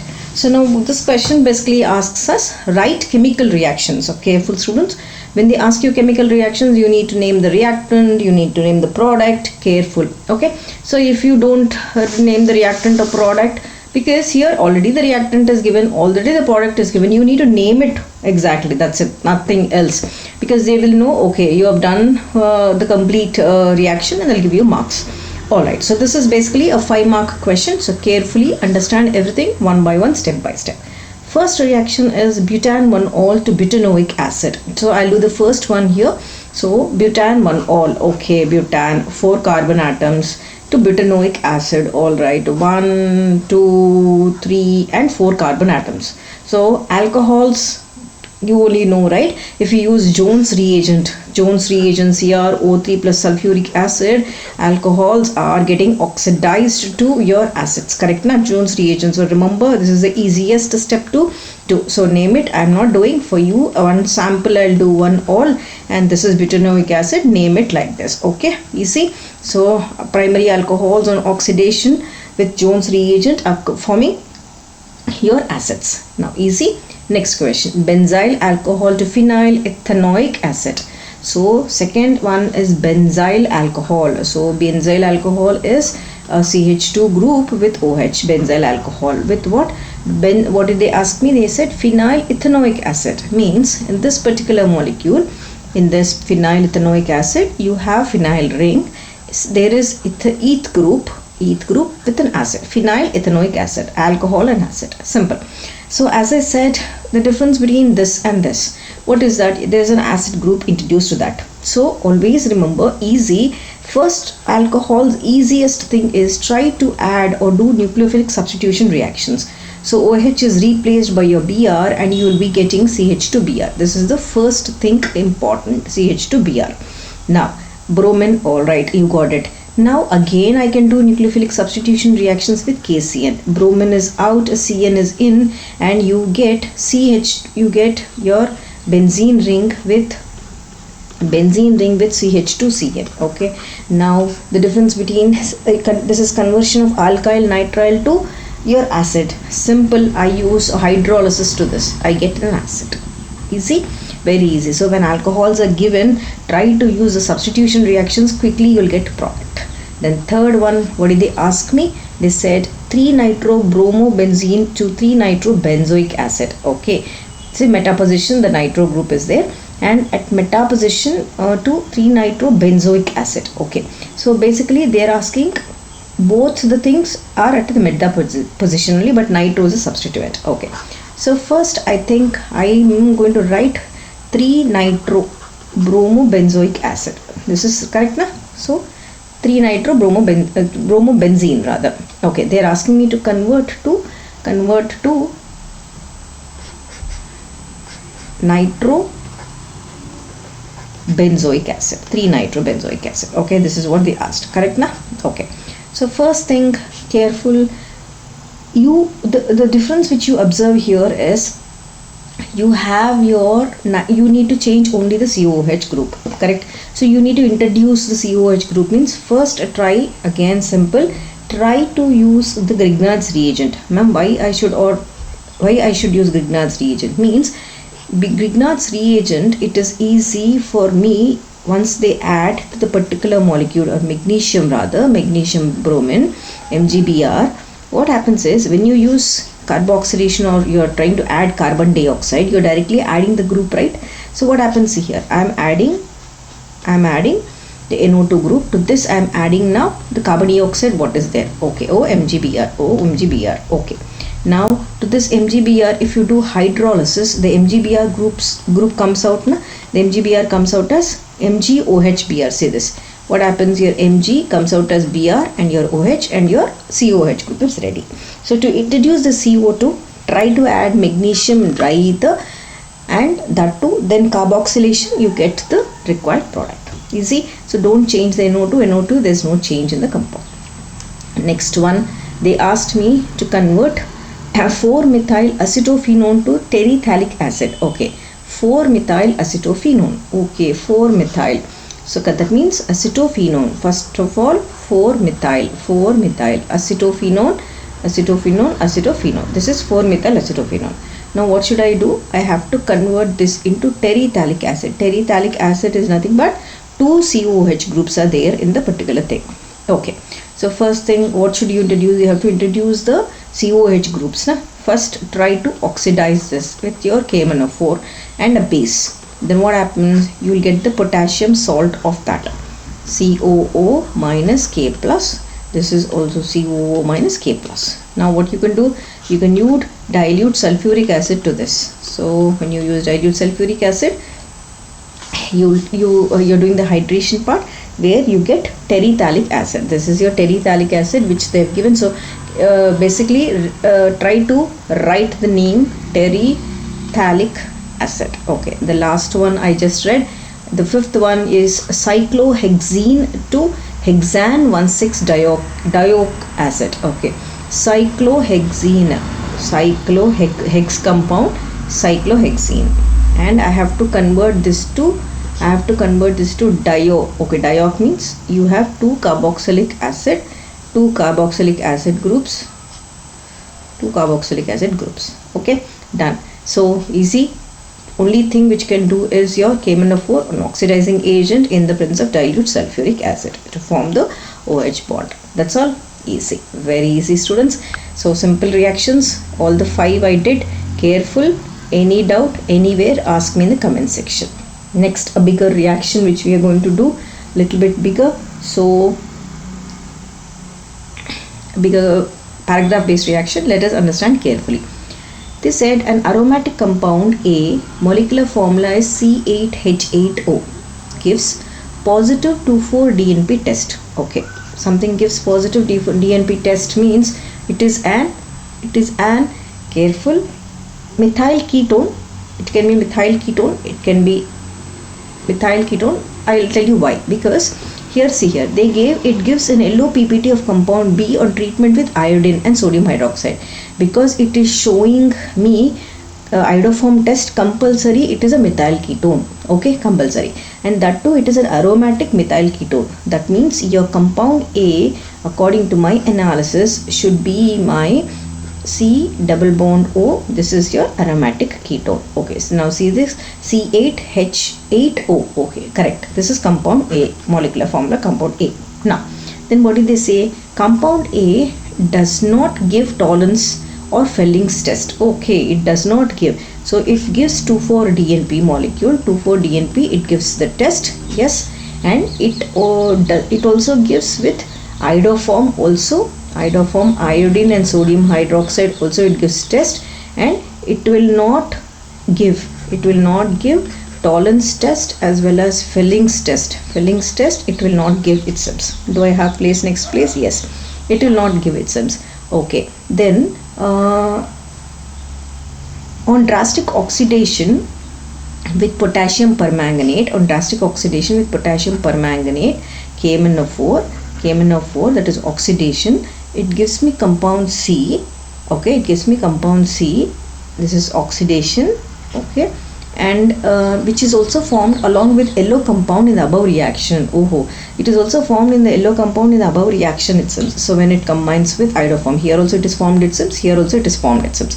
Both the cases it is formed. Okay, identify A, B, C and all, write all the reactions. Very easy. So for me, I identified the reaction, identified the basic compound A. Chalo. Now let us start first on writing first step-by-step reactions. So molecular formula C8H8O, the molecule which I take is this. Correct? It's a aromatic methyl ketone. Done. Right? Okay. Next, it reacts with 2,4-DNP, 2,4-DNP. Okay, when it combines with 2,4-DNP, I'm directly writing the formula. You know the formula, right? 2,4-DNP, NH2, NO means at the second and the fourth position. So both will combine. The water molecule is removed from that, and I get this molecule. Carbon, oxygen, water is already gone. This is my CH3. This part of the molecule I have written here. Then double bond with your hydrazine and NH and your ring. I think you all know the hydrazine formula. This is 2,4-DNP formula, students. Yes, I'm not writing. I'm just condensing it, and I am removing the water molecule NO2 and your NO2. This is over. This is over. Okay, this is over. Now, what did they say? They said it reacts. There's no name of the compound. They didn't ask me. So this is molecule A. Then they said this reacts with KMnO4. Okay, KMnO4 and H plus and oxidation process na. So this forms benzoic acid. Over. Now they said A compound reacts with iodine in the presence of sodium hydroxide. This is A part, and next is your B part, and it forms two compounds. One compound is B compound, one compound is C. So in iodoform reaction, you know, right? One because you're doing you're adding H plus acid in the acidic medium. So one compound will be your iodoform, which is a low PPT, and the next compound will be your benzoic acid. Now they said the compound A, the compound which is formed when it deals with KMnO4 is also same. See, both are same. So careful students, you need to analyze the reactions in this way. You see, very easy. So basically, before we go into the next question, let us go back and write what is A here. They asked me ABC. Write all reactions. A here is C6H5COCH3. What is B in this case? CHI3. What is C in this case? C6H5COOH. You should finish the answer conclusion in this way. First write, analyze like this, then go to this step 2, what I did, then after that go to this step 3 and conclude in this way. Okay, you see, very easy. Chalo, next question. Let us go to the next question and finish. Give reason for the following. CH3COOH is weaker acid than formic acid. In one line only. These are all 5-mark questions, so I'll write in one line. Benzoic acid is weaker than formic acid. Simple, only one word I'll write. In C6H5COH benzoic acid, carboxylate ion is resonance stabilized. This is what you are going to write. First one, only simple. Don't make it a big line because you'll not have time to complete it. Next thing, formic acid and acetaldehyde cannot be distinguished by Tollens reagent. Why? Yes, because formic acid and CH3COH. So basically, if you write your formic acid, it's like this, na? HCOO. If I have to write like this, see, CHO group. You're able to see CHO group. So because of that, presence of CHO group in both, that's why we can't differentiate group in both. Next, third one, RCOOH do not give characteristic reaction with C double bond O. So means whatever carbonyl group aldehydes and ketones are giving, it will not give such reactions like nucleophilic addition reactions, oxidation reactions, reduction reactions, what they're asking. So I'll write simple word, just answer to the point. C double bond O group is sterically hindered. It is sterically hindered in carboxylic acid. That's why carboxylic acid. That's why it is not able to show so many reactions as aldehydes and ketones do. So next one, fourth one. Do I have place here? I don't have place. I'll write here. Carboxylic acids are stronger acids than phenols. So simple word, write down. Dispersal of negative charge on carboxylate ion is more than phenoxide ion. Okay, is it okay? So try to write in that way so that the examiner has the clear. It's only 1 mark question. So careful students. So fifth one, I'm going to write answer here only. Acid amides are weakly basic in nature. Okay, acid amides are weakly basic in nature means simple. Acid amides are weak basic due to I'm writing due to involvement of lone pair of electrons. Involvement of lone pair of electrons in conjugation with nitrogen. So what does this mean? basically acid amides. Acid amides are your RCONH2 are there, right? So in that RCONH2, your whatever electrons are there, that one is in conjugation with the nitrogen. RNH2 is there, no, that one. That's the reason acid amides are weakly basic in nature. Okay, so 1 mark question. I have answered it easily, so you can write it and write the same in the exam. Chalo, next question.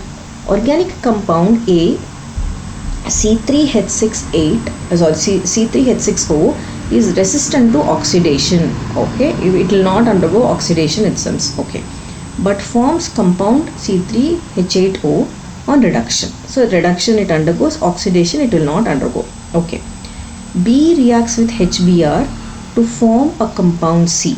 Okay, C forms C with Mg forms Grignard reagent D. Okay, which reacts with A to form a product which on hydrolysis gives E. Identify A to E. Oh my god, such a big question. Alright, now understand, is there any clue in between? Anywhere clue? A is resistant to oxidation. This is the clue. Why? Because ketones do not further undergo oxidation. No effect on oxidation. They do not further undergo oxidation. That's why compulsory A is a ketone. A is a ketone. So they gave the formula C3. So I am going to write that as, so A is a ketone. So what did I say? How did I get? Because oxidation it does not undergo. It undergoes reduction. It undergoes reduction. That's why I took that. So A will be my methyl ketone. A will be my methyl ketone. The formula is C3H6O. Is it okay? Now let's start. First thing they said, it undergoes reduction. So let me take my ketone. My ketone is done. This is compound A. I should find from A, B, C, D, E. This on reduction, ketones on reduction, what do they give me? They give me secondary alcohols. Correct na? So ketones on reduction gives me secondary alcohols. Okay, single bond, my secondary alcohols. This is okay. This is my compound B. Now this they said B reacts with HBr to form C. B reacts with HBr. Okay, so this is the nucleophile. This breaks and OH is replaced. So I am going to get CH3, CH, Br and CH3. This is my compound C. Now here they said C is reacting with Grignard's with magnesium to form Grignard's reagent. It reacts with magnesium to form Grignard's reagent. Okay, so CH3, CH, MgBr, CH3. This is my compound D. Okay, done. Then so A, B, C, D. Okay, D, E I should get, na? Correct. Then they said D when reacts with A to form a product which on hydrolysis gives E. Okay, D has to react with A itself. So D, this is D, this is A. Now let us take A and this is A and I am taking D. I am taking D. Okay, so what do I get? The whole molecule adds, na? So add the whole molecule. CH3, CH. This is D. This is D. Okay. So add the complete molecule. I am writing this whole molecule above. First one and the second one I am linking here. CH3. This is also CH3, 2 molecules and OMgBr. Okay, I have added the complete thing. Now this should undergo hydrolysis, na? So this should undergo hydrolysis. So what will happen? MgOHBr comes out and you will be getting OH group here. CH3, CH, CH3, C, CH3, OH and your CH3. This is more compound E. Okay. So this is one part and this is the second part. Easy students, simple reaction. There's nothing much simple. Only thing you should understand. So did I do all? A, B, C, D, E. Did I do all? Yes, I did all. So A, I think noted. from A, B, C, D, E. I should write all because I don't have place here. React with to form A. Or identify A, B. Just identify. They didn't ask you to write the names, so just identify. This is A, this is B, this is A, this is B, this is C, this is D. Identified. A combines with D and I get E. That's all. So over. Oh, perfect. Chalo. Next question. Let us read the next question. One more paragraph based question. A ketone A which undergoes halo form reaction. Okay, a ketone undergoes halo form reaction, right? This is one clue. Gives compound B on reduction. Okay. B on heating with sulfuric acid gives compound C and forms monoozonide D by reacting with ozone. Okay. Now D on hydrolysis in the presence of zinc dust gives acetaldehyde. Identify A, B, C, D. Write the reactions involved. Okay. First of all, let us analyze the reaction. How many pages do I have to write? 1, 2, 3. Okay, I don't have. I have enough space. Let me add. First of all, they said A is undergoing halo form means compulsory it is a ketone. Correct, na? It is a ketone. So A is a ketone, halo form reaction means methyl ketone rather. Methyl, it is a methyl ketone. Okay. So now I am going to analyze step 1 identification. How I have identified the compound A is a methyl ketone, CH3COR.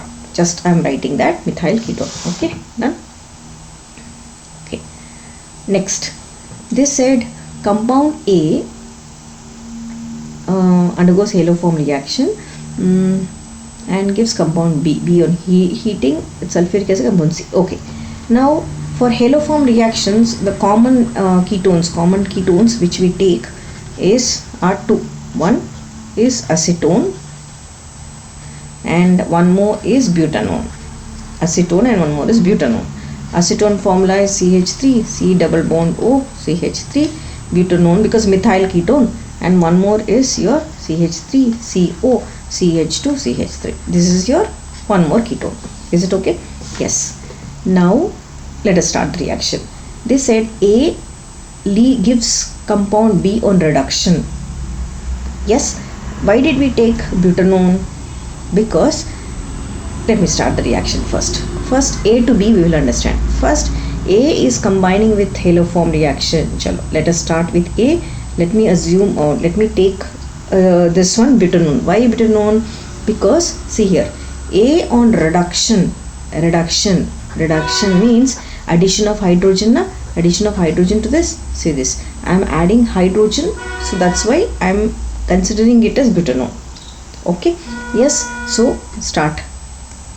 First thing, I am taking step number 1, that is your halo form reaction. Okay, halo form reaction. Okay, done. So considering that as butanone, CH3, CO, CH2, CH3. So once it combines with iodine in the presence of sodium hydroxide, what do I get? I get this one carboxylate and one iodoform LOPPT is formed. Correct na? LOPPT is formed. Done. This is one. Next, what did they say? They said butan reduction.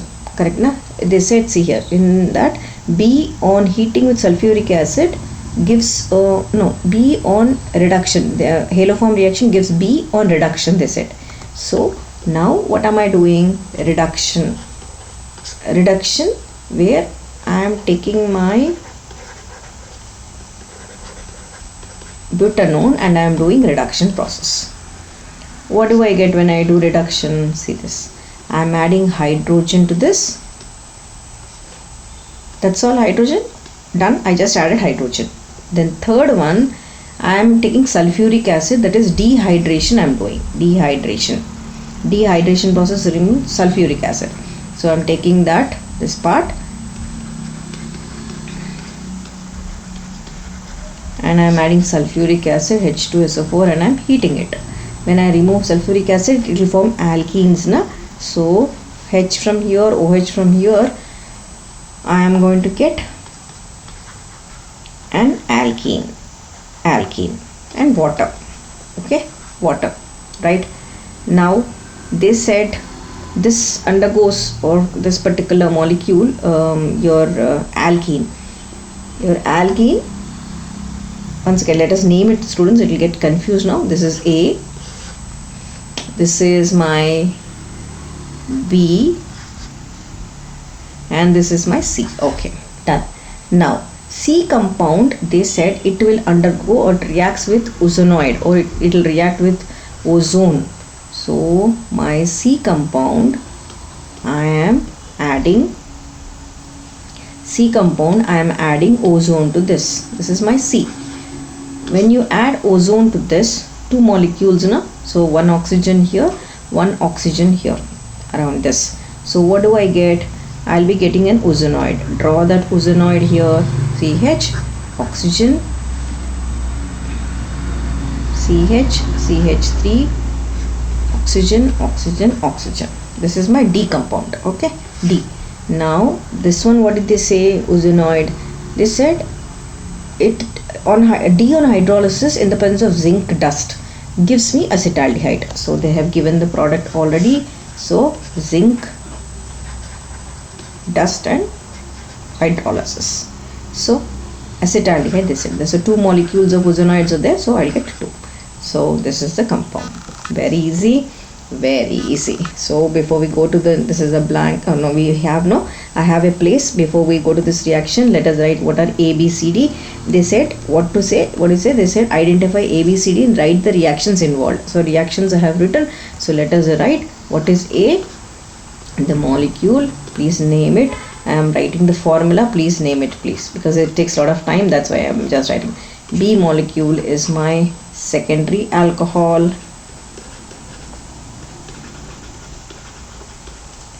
C is my alkene.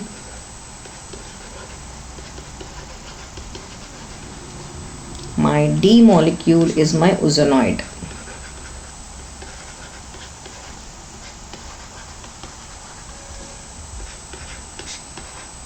That's all.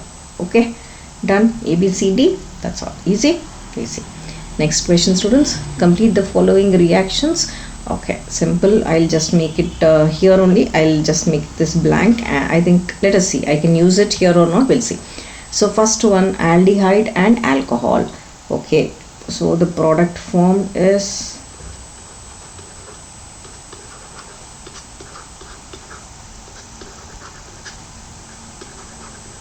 okay. Palladium barium sulfate is Rosenman reduction.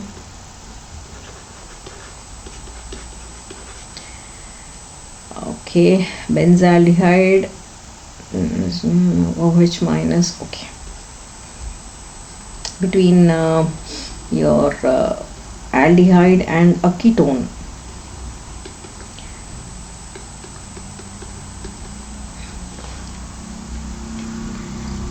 Hydroxylamine, removal of water molecule.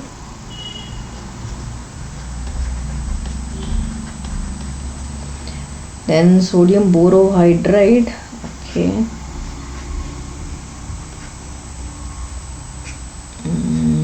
Okay, so basically I'm writing the reaction. Okay, right. So these are the reactions for the following. So please note it. Any doubt, please ask me in the comment section. Okay, chalo, this is a blank page. As I said, I don't need this. Next page, let us see. Okay, so an organic compound A with molecular formula C5H8O2 is reduced to N-pentane, which on treatment with zinc amalgam, this is zinc amalgam HCl, the compound A forms a dioxide with hydroxylamine and gives a positive iodoform test and tolerance test. Identify the compound. So what did they say? The compound A forms a dioxide with hydroxylamine and gives a positive iodoform test and tolerance test. Okay, that means the compound tolerance test means it is an aldehyde. Okay, iodoform test means it is a methyl ketone. Okay, methyl ketone. That's all. I got the compound. Now we'll write it. So there are how many carbon atoms? 5 carbon atoms. So for me, A molecule is 5, 1, 2, 3, 4 and 5. Fifth one is your CHO bond. Now one ketone bond also, methyl ketone. This is methyl ketone.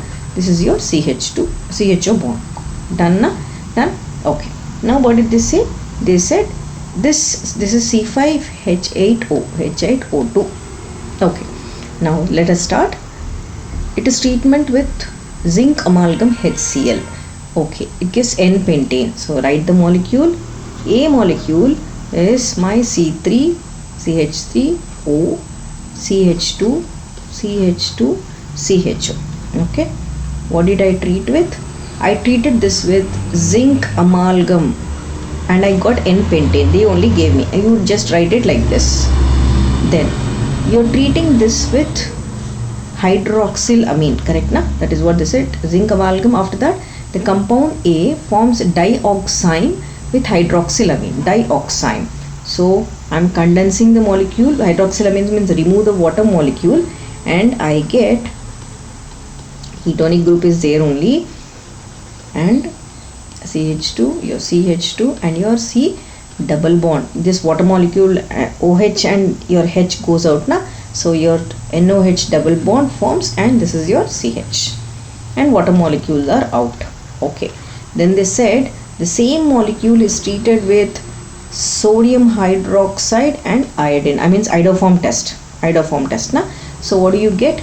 You get CHI3 and the sodium form. Okay.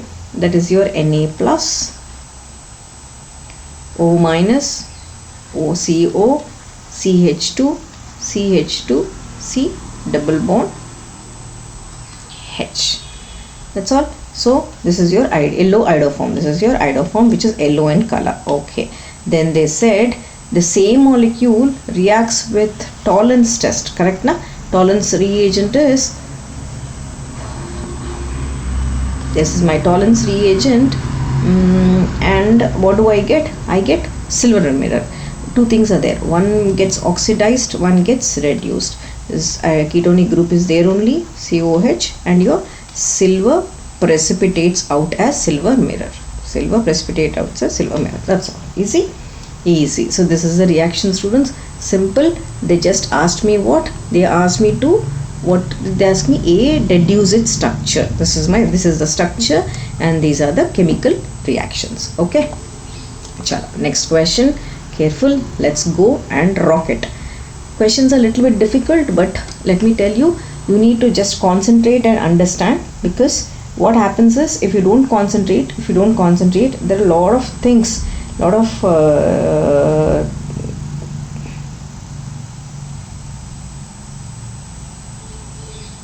are a lot of things which go out of our mind. So careful. So before we do this question, careful, one more paragraph based question. Let us finish this. So I'll do here 2 and remaining there. First thing, formaldehyde on reduction gives addition of hydrogen. Add 2 hydrogens to this, so it will become methanol. So A is methanol. In the first one, this is A. Okay, A. Then this, when treated with PCl5, sorry,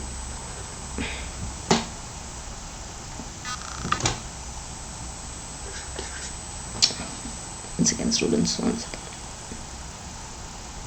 Okay, this when treated with PCl5, what do I get? It is nucleophilic substitution where you get CHCl. OH is replaced by Cl. Okay, this is my B. This when treated with KCN, simple again, nucleophilic substitution, you get CH3CN. This is C.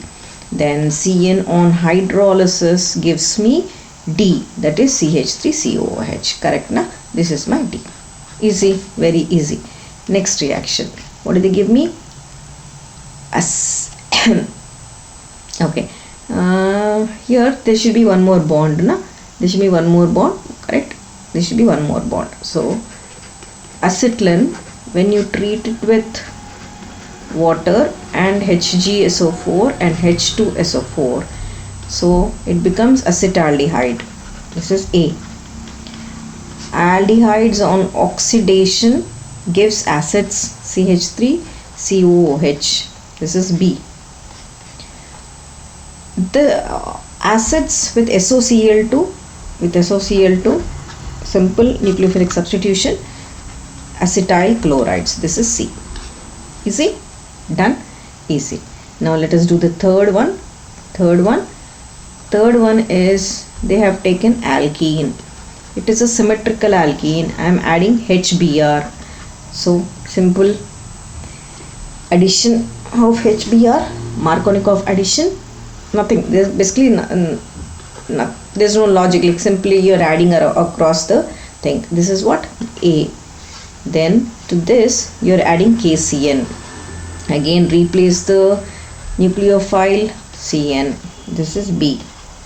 Then B you're adding water and H plus. Correct? No? Water and H plus. Correct. Then it gives C.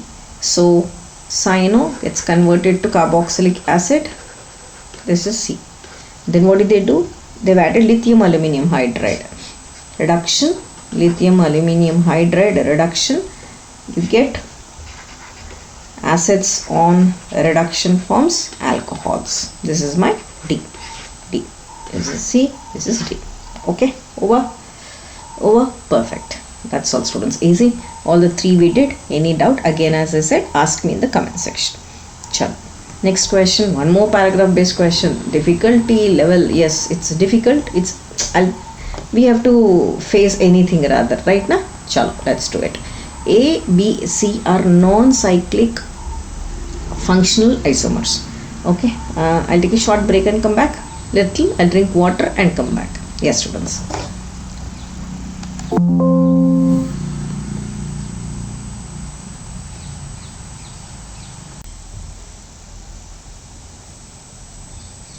Alright, now let us come back and do this question. Alright, let's read.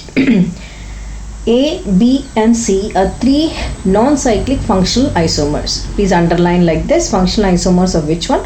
Of carbonyl compound. Okay, so they have a molecular formula of C4H80 or C4H8O. Isomer A and C gives positive tolerance test, whereas isomer B does not give tolerance test. Okay, but gives iodoform test. Alright, clear. Isomer A and B on reduction with zinc amalgam and concentrated HCl gives product D. Identify A, B, C, D. Okay. So first of all, let us understand what they are saying and clearly we'll get an analysis. Then finally we will write what is A, what is B, what is C, what is D. Okay. With the formula and names. Chalo. First let us understand the information. They said the molecular formula solution. The molecular formula, given molecular formula is what?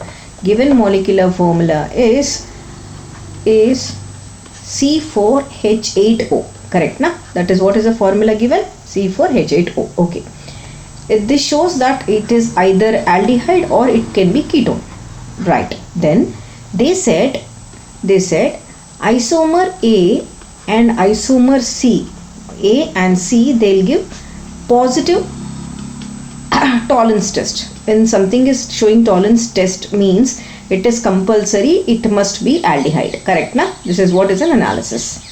Then they said isomer B will not give tolerance test.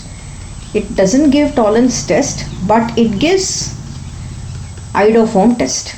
If it is giving iodoform test means compulsory, it means it is a methyl ketone. Correct, na? It is a methyl ketone. Is it okay? Done. Then after that they said isomer A and isomer B on reduction with zinc amalgam HCl, zinc amalgam and concentrated HCl. What did they give? They gave the same product D, it seems. Okay, they gave the same product D, and this says that zinc amalgam is which reaction? It is nothing but Clemenson's reduction. Correct, na? Clemenson's reduction. Okay, that means they have got a common alkane. This is the understanding. So once as you get such in questions, try to understand how and how to solve. Once you have this understanding, it is easy for us to do the sum, to the particular solve that. Chalo. Next, let us start with the aldehydes tolerance test, reactions one after the other. So first one, A and C possible isomers. Let us take. So first of all, I am solving step 2. Okay.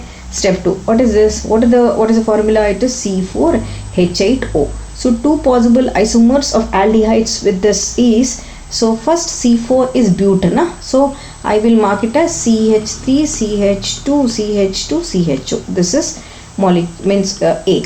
Then one more with methyl ketone. This is my aldehyde rather. I am taking with C4 one more CH3, CH, then this CH3, then CHO. Now what is this? This is 2-methyl propanol, correct na? So this is 2-methyl propanol. Let me take that and then do the isomer part. 2-methyl propanol. So this is C.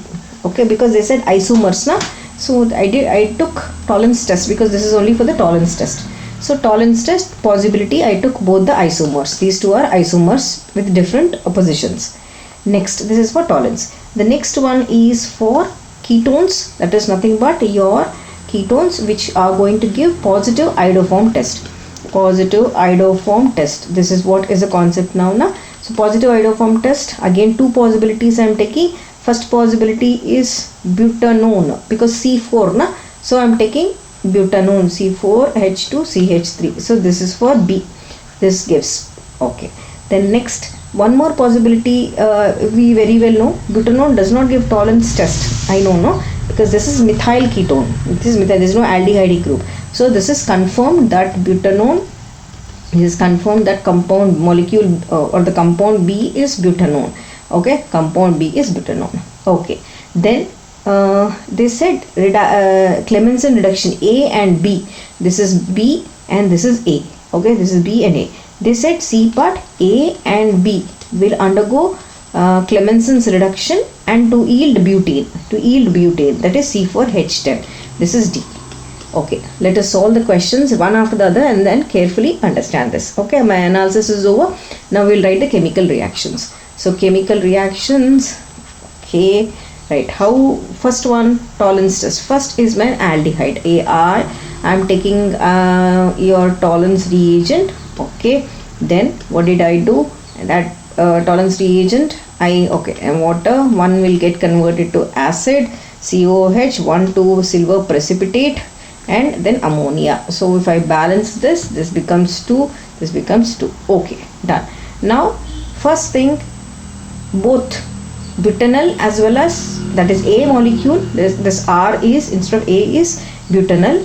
Okay, butanol, and your C part is 2-methyl propanol. Both possibilities which I took, 2-methyl propanol, both will give positive silver mirror test or positive tolerance test na, where they show silver mirror.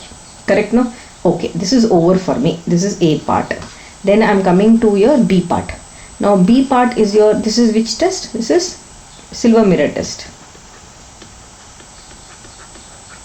Silver mirror test. Then next I am doing iodoform test. In iodoform test I am taking test for compound B now. B. So what did I take? I have taken my butanone. This is my butanone as compound B. Then what did I do? I added iodine, I added sodium hydroxide, then I get a product that is iodoform, and along with that CH3, CH2, ONA, and your NaI and water. Once let me balance this. Iodine is 3. So here also 3. Here sodium hydroxide is 4. Here NaCH3 3. Okay, this is balanced. Water is 3. Okay, now this is balanced reaction. So now this is an LOPPT which we get. This is over. LOPPT. This is okay. Now next important thing, what did they say? After that is over, Clemmensen reduction. Now C part is, they said Clemmensen reduction. In Clemmensen reduction, what is important? They said the which one undergoes Clemmensen reduction? They said A and B on reduction. So both A and B I am going to take. RA is where? A is here. A is here and B is here. Correct na? I am going to take both of them. Okay. Clemmensen reduction. A is my aldehyde. This undergoes in the presence of zinc, amalgam and HCl. This becomes alkene. Alkane. Okay, alkane, because 3 carbons. Here I am taking B. This also zinc, amalgam, HCl. This also gives me. That is why they said both will give same alkane. They said, see this, same alkane. That's the reason they said same alkane. I got both same alkane. Correct na? Yes. Okay. Done. Next, what actually is the over? What else is left? Everything we got, right? So we showed all the reactions, and before we go to this next carboxylic acid, this is a blank page. I am going to go back and write there what is A, what is B, what is C. So what did we get as A molecule? We got A molecule as CH3, CH2, CH2, CHO, butan 1-al, butanal or butan 1-al. I got B as a ketone, rather. I got B as ketone. This is butan 2-one. Then C, I got it as, this is 2-methyl propanol. Last one, I got it as butane. That's all. Yes, 2-methylpropanol, but 2-one, and that's all. So this is the first one, this is the second one, this is the third one. You seen, students, how difficult the questions will be? Careful. All right, now with this we have completed. If I have to take, I'll take out this blank and I'll write something important here. Careful, students. Yes. Now with this we have completed, yes, 100% we have completed your aldehydes and ketones. Correct? Aldehydes and ketones, everything pin by pin we have done the questions. Okay, please watch the complete video. I am telling you 100% aldehydes and ketones are completed. Now after this we are going to go to carboxylic acid. So a little bit here I have shown my notes. I'll show you. This is your carboxylic acid. See this notes. What is the structure part? In structure part, what questions are asked, I have given here. Okay, then after structure, gradually from there I have gone into the preparations, all the preparations one after the other, from alcohols, taking this alcohols, your toluene, from alkyl nitrile, like that, all the reactions I have given in one page with the reagents, preparation methods. Then from preparation methods, gradually we are going into physical properties. Here I have given questions, and this is my handwriting. It's okay. These are the questions on what varieties of questions and what answer you should write in the board exam also. So this is a board pattern. You can directly study that and you can write it in the board exam. Next, one more question. I have given the answer below. From the physical properties, gradually I have gone into again further questions and questions based on solubility. What is the concept? First I always give the concept, then I do the questionnaire based on this. Then questionnaire, and then from the preparations I went to the chemical reactions. So here there are reactions involving cleavage of OH bond, cleavage of CO bond, cleavage of COOH bond, cleavage of RCO bond. So these are all reactions involving cleavage of OH bond. Okay, then from there questions again on acidity factor. So what factors explain acidity question, and this is the answer according to the board pattern. Everything you can learn it directly from here. So the concept is given and the answer. From there gradually these are all questions which are made by me according to the board pattern. So why carboxylic acids are weaker acids than mineral acids but are stronger among organic compounds? So why? What is the answer? So this is according to the board key. So you can directly write this answer, you'll get full marks. Next question, why is phenoxide ion less stable than carboxylic ion?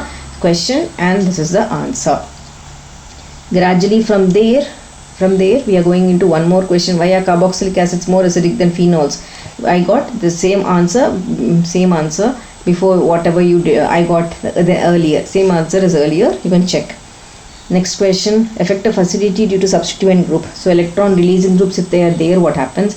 Electron withdrawing group, if they are there, what happens? I have given the reason also. From there I took you into different questions. Everything is explained in detail. Please go through it. and answer also I have given here. From there again further I have given the question why 4-nitrobenzoic acid is less acidic than methoxybenzoic acid based on the electron releasing group and electron withdrawing group. Question is here, answer is here, and you can directly write the answer. Next question, like that. One more question, very famous question. This is arrange the following in the decreasing order. Next is one more question, like that. Now this is reactions involving cleavage of COH bond. So I am taking that COH bond reactions, forming of anhydrides, esterification reaction, mechanism of esterification here, step by step esterification reaction, then reactions involving PCl3, PCl5, SOCl2 all in one page. So I put together all in one page so that it is easy for you to learn it. Then comes reaction with ammonia. So all everywhere formation of benzamide, phthalimide, amide, everything I did it in one page. Okay, then gradually reactions involving COH group, where we are learning about reduction reaction, decarboxylic reaction, everything. From there I am taking you into Kolb's electrolysis along with the mechanism also. Okay, all the Kolb's electrolysis method with the mechanism. Here I did all one shot videos. Students, please watch one shot videos. Everything is explained. One shot videos, everything is explained in detail. It is kept under one shot videos. Okay, one shot videos. It is explained, kept in the playlist also. Okay, then reactions involving hydrocarbon chain, only the hydrocarbon chain. So HVZ reaction is one named reaction which you have. So this also. Okay, then next important thing, ring substitution reactions, that is electrophilic substitution reactions.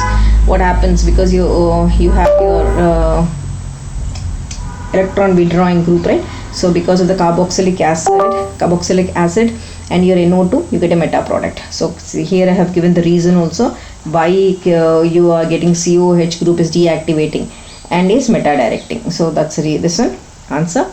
Then after that I gave the summary of all the reactions, all the preparations, all complete summary from alcohols, alkyl benzene, nitriles, amides, Grignard reagent, acyl chlorides, esters, everything is there. After that chemical reactions of carboxylic acids also I gave here. Everything in detail, everything is given here. Next, careful students, these are the preparations of carboxylic acid, these are the chemical reactions, all which reaction, where you get effervescence, what are all the varieties, everything is given here at one step, at one go. Now questionnaire, students, very important, very tricky questions I have given here, so careful. Question I have given, option also with answer I have given the here explained. Like that I went to one more question, a major product form. This question how you should do also I have given in the next page. Okay, then one more question based on the acidic strength, reason I have given the reason below, so please note it. Then one more organic compound, the paragraph based question, option I have ticked, and what is the reason also I have given here. You can directly write it in the exam, exact reason you can directly write it. Next, this is one more question for nucleophilic substitution. What is the reason, how to write for that question I have given here. Then this is one more question, and how I solved also solution is given here. This is one more paragraph based question. Hope students you are taking, you are noting it. Then how to solve also I have given here. Yes, question, because step by step I did. Continued. Actually I have high fever, student, that's the reason I am not able to explain, I'm sorry. Then this is one more question. Then the answer is below this. One more question with the reagents. This is one more question with the answers. Practice all the questions, students. Okay, this is one more question. This is one more question, why carboxylic more acidic than alcohols and phenols. I have explained with the resonating structures and in the tabular column. Okay, if this question is asked, how to write it. Okay, completely everything is done. Okay, this is one more question, give reason question. This is for 2 marks.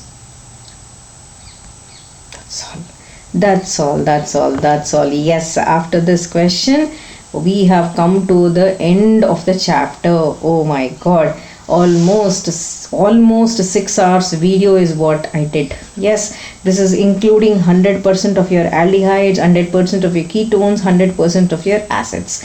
Yes, everything. If you practice this, your 100% preparation will be over. Okay, please don't go and keep reading. You see, in the exam you need to solve questions before exam. If you solve questions only, you get the particular concept. So thank you so much for watching. As I said, please like the video. Took a lot of time for me to do. Please subscribe, inform all your friends that Vani ma'am is there for you all, WOC, the world of chemistry, and please share the video. If you share the video only, if you like and share only, Vani ma'am's strength or your support shows in that sharing, correct na?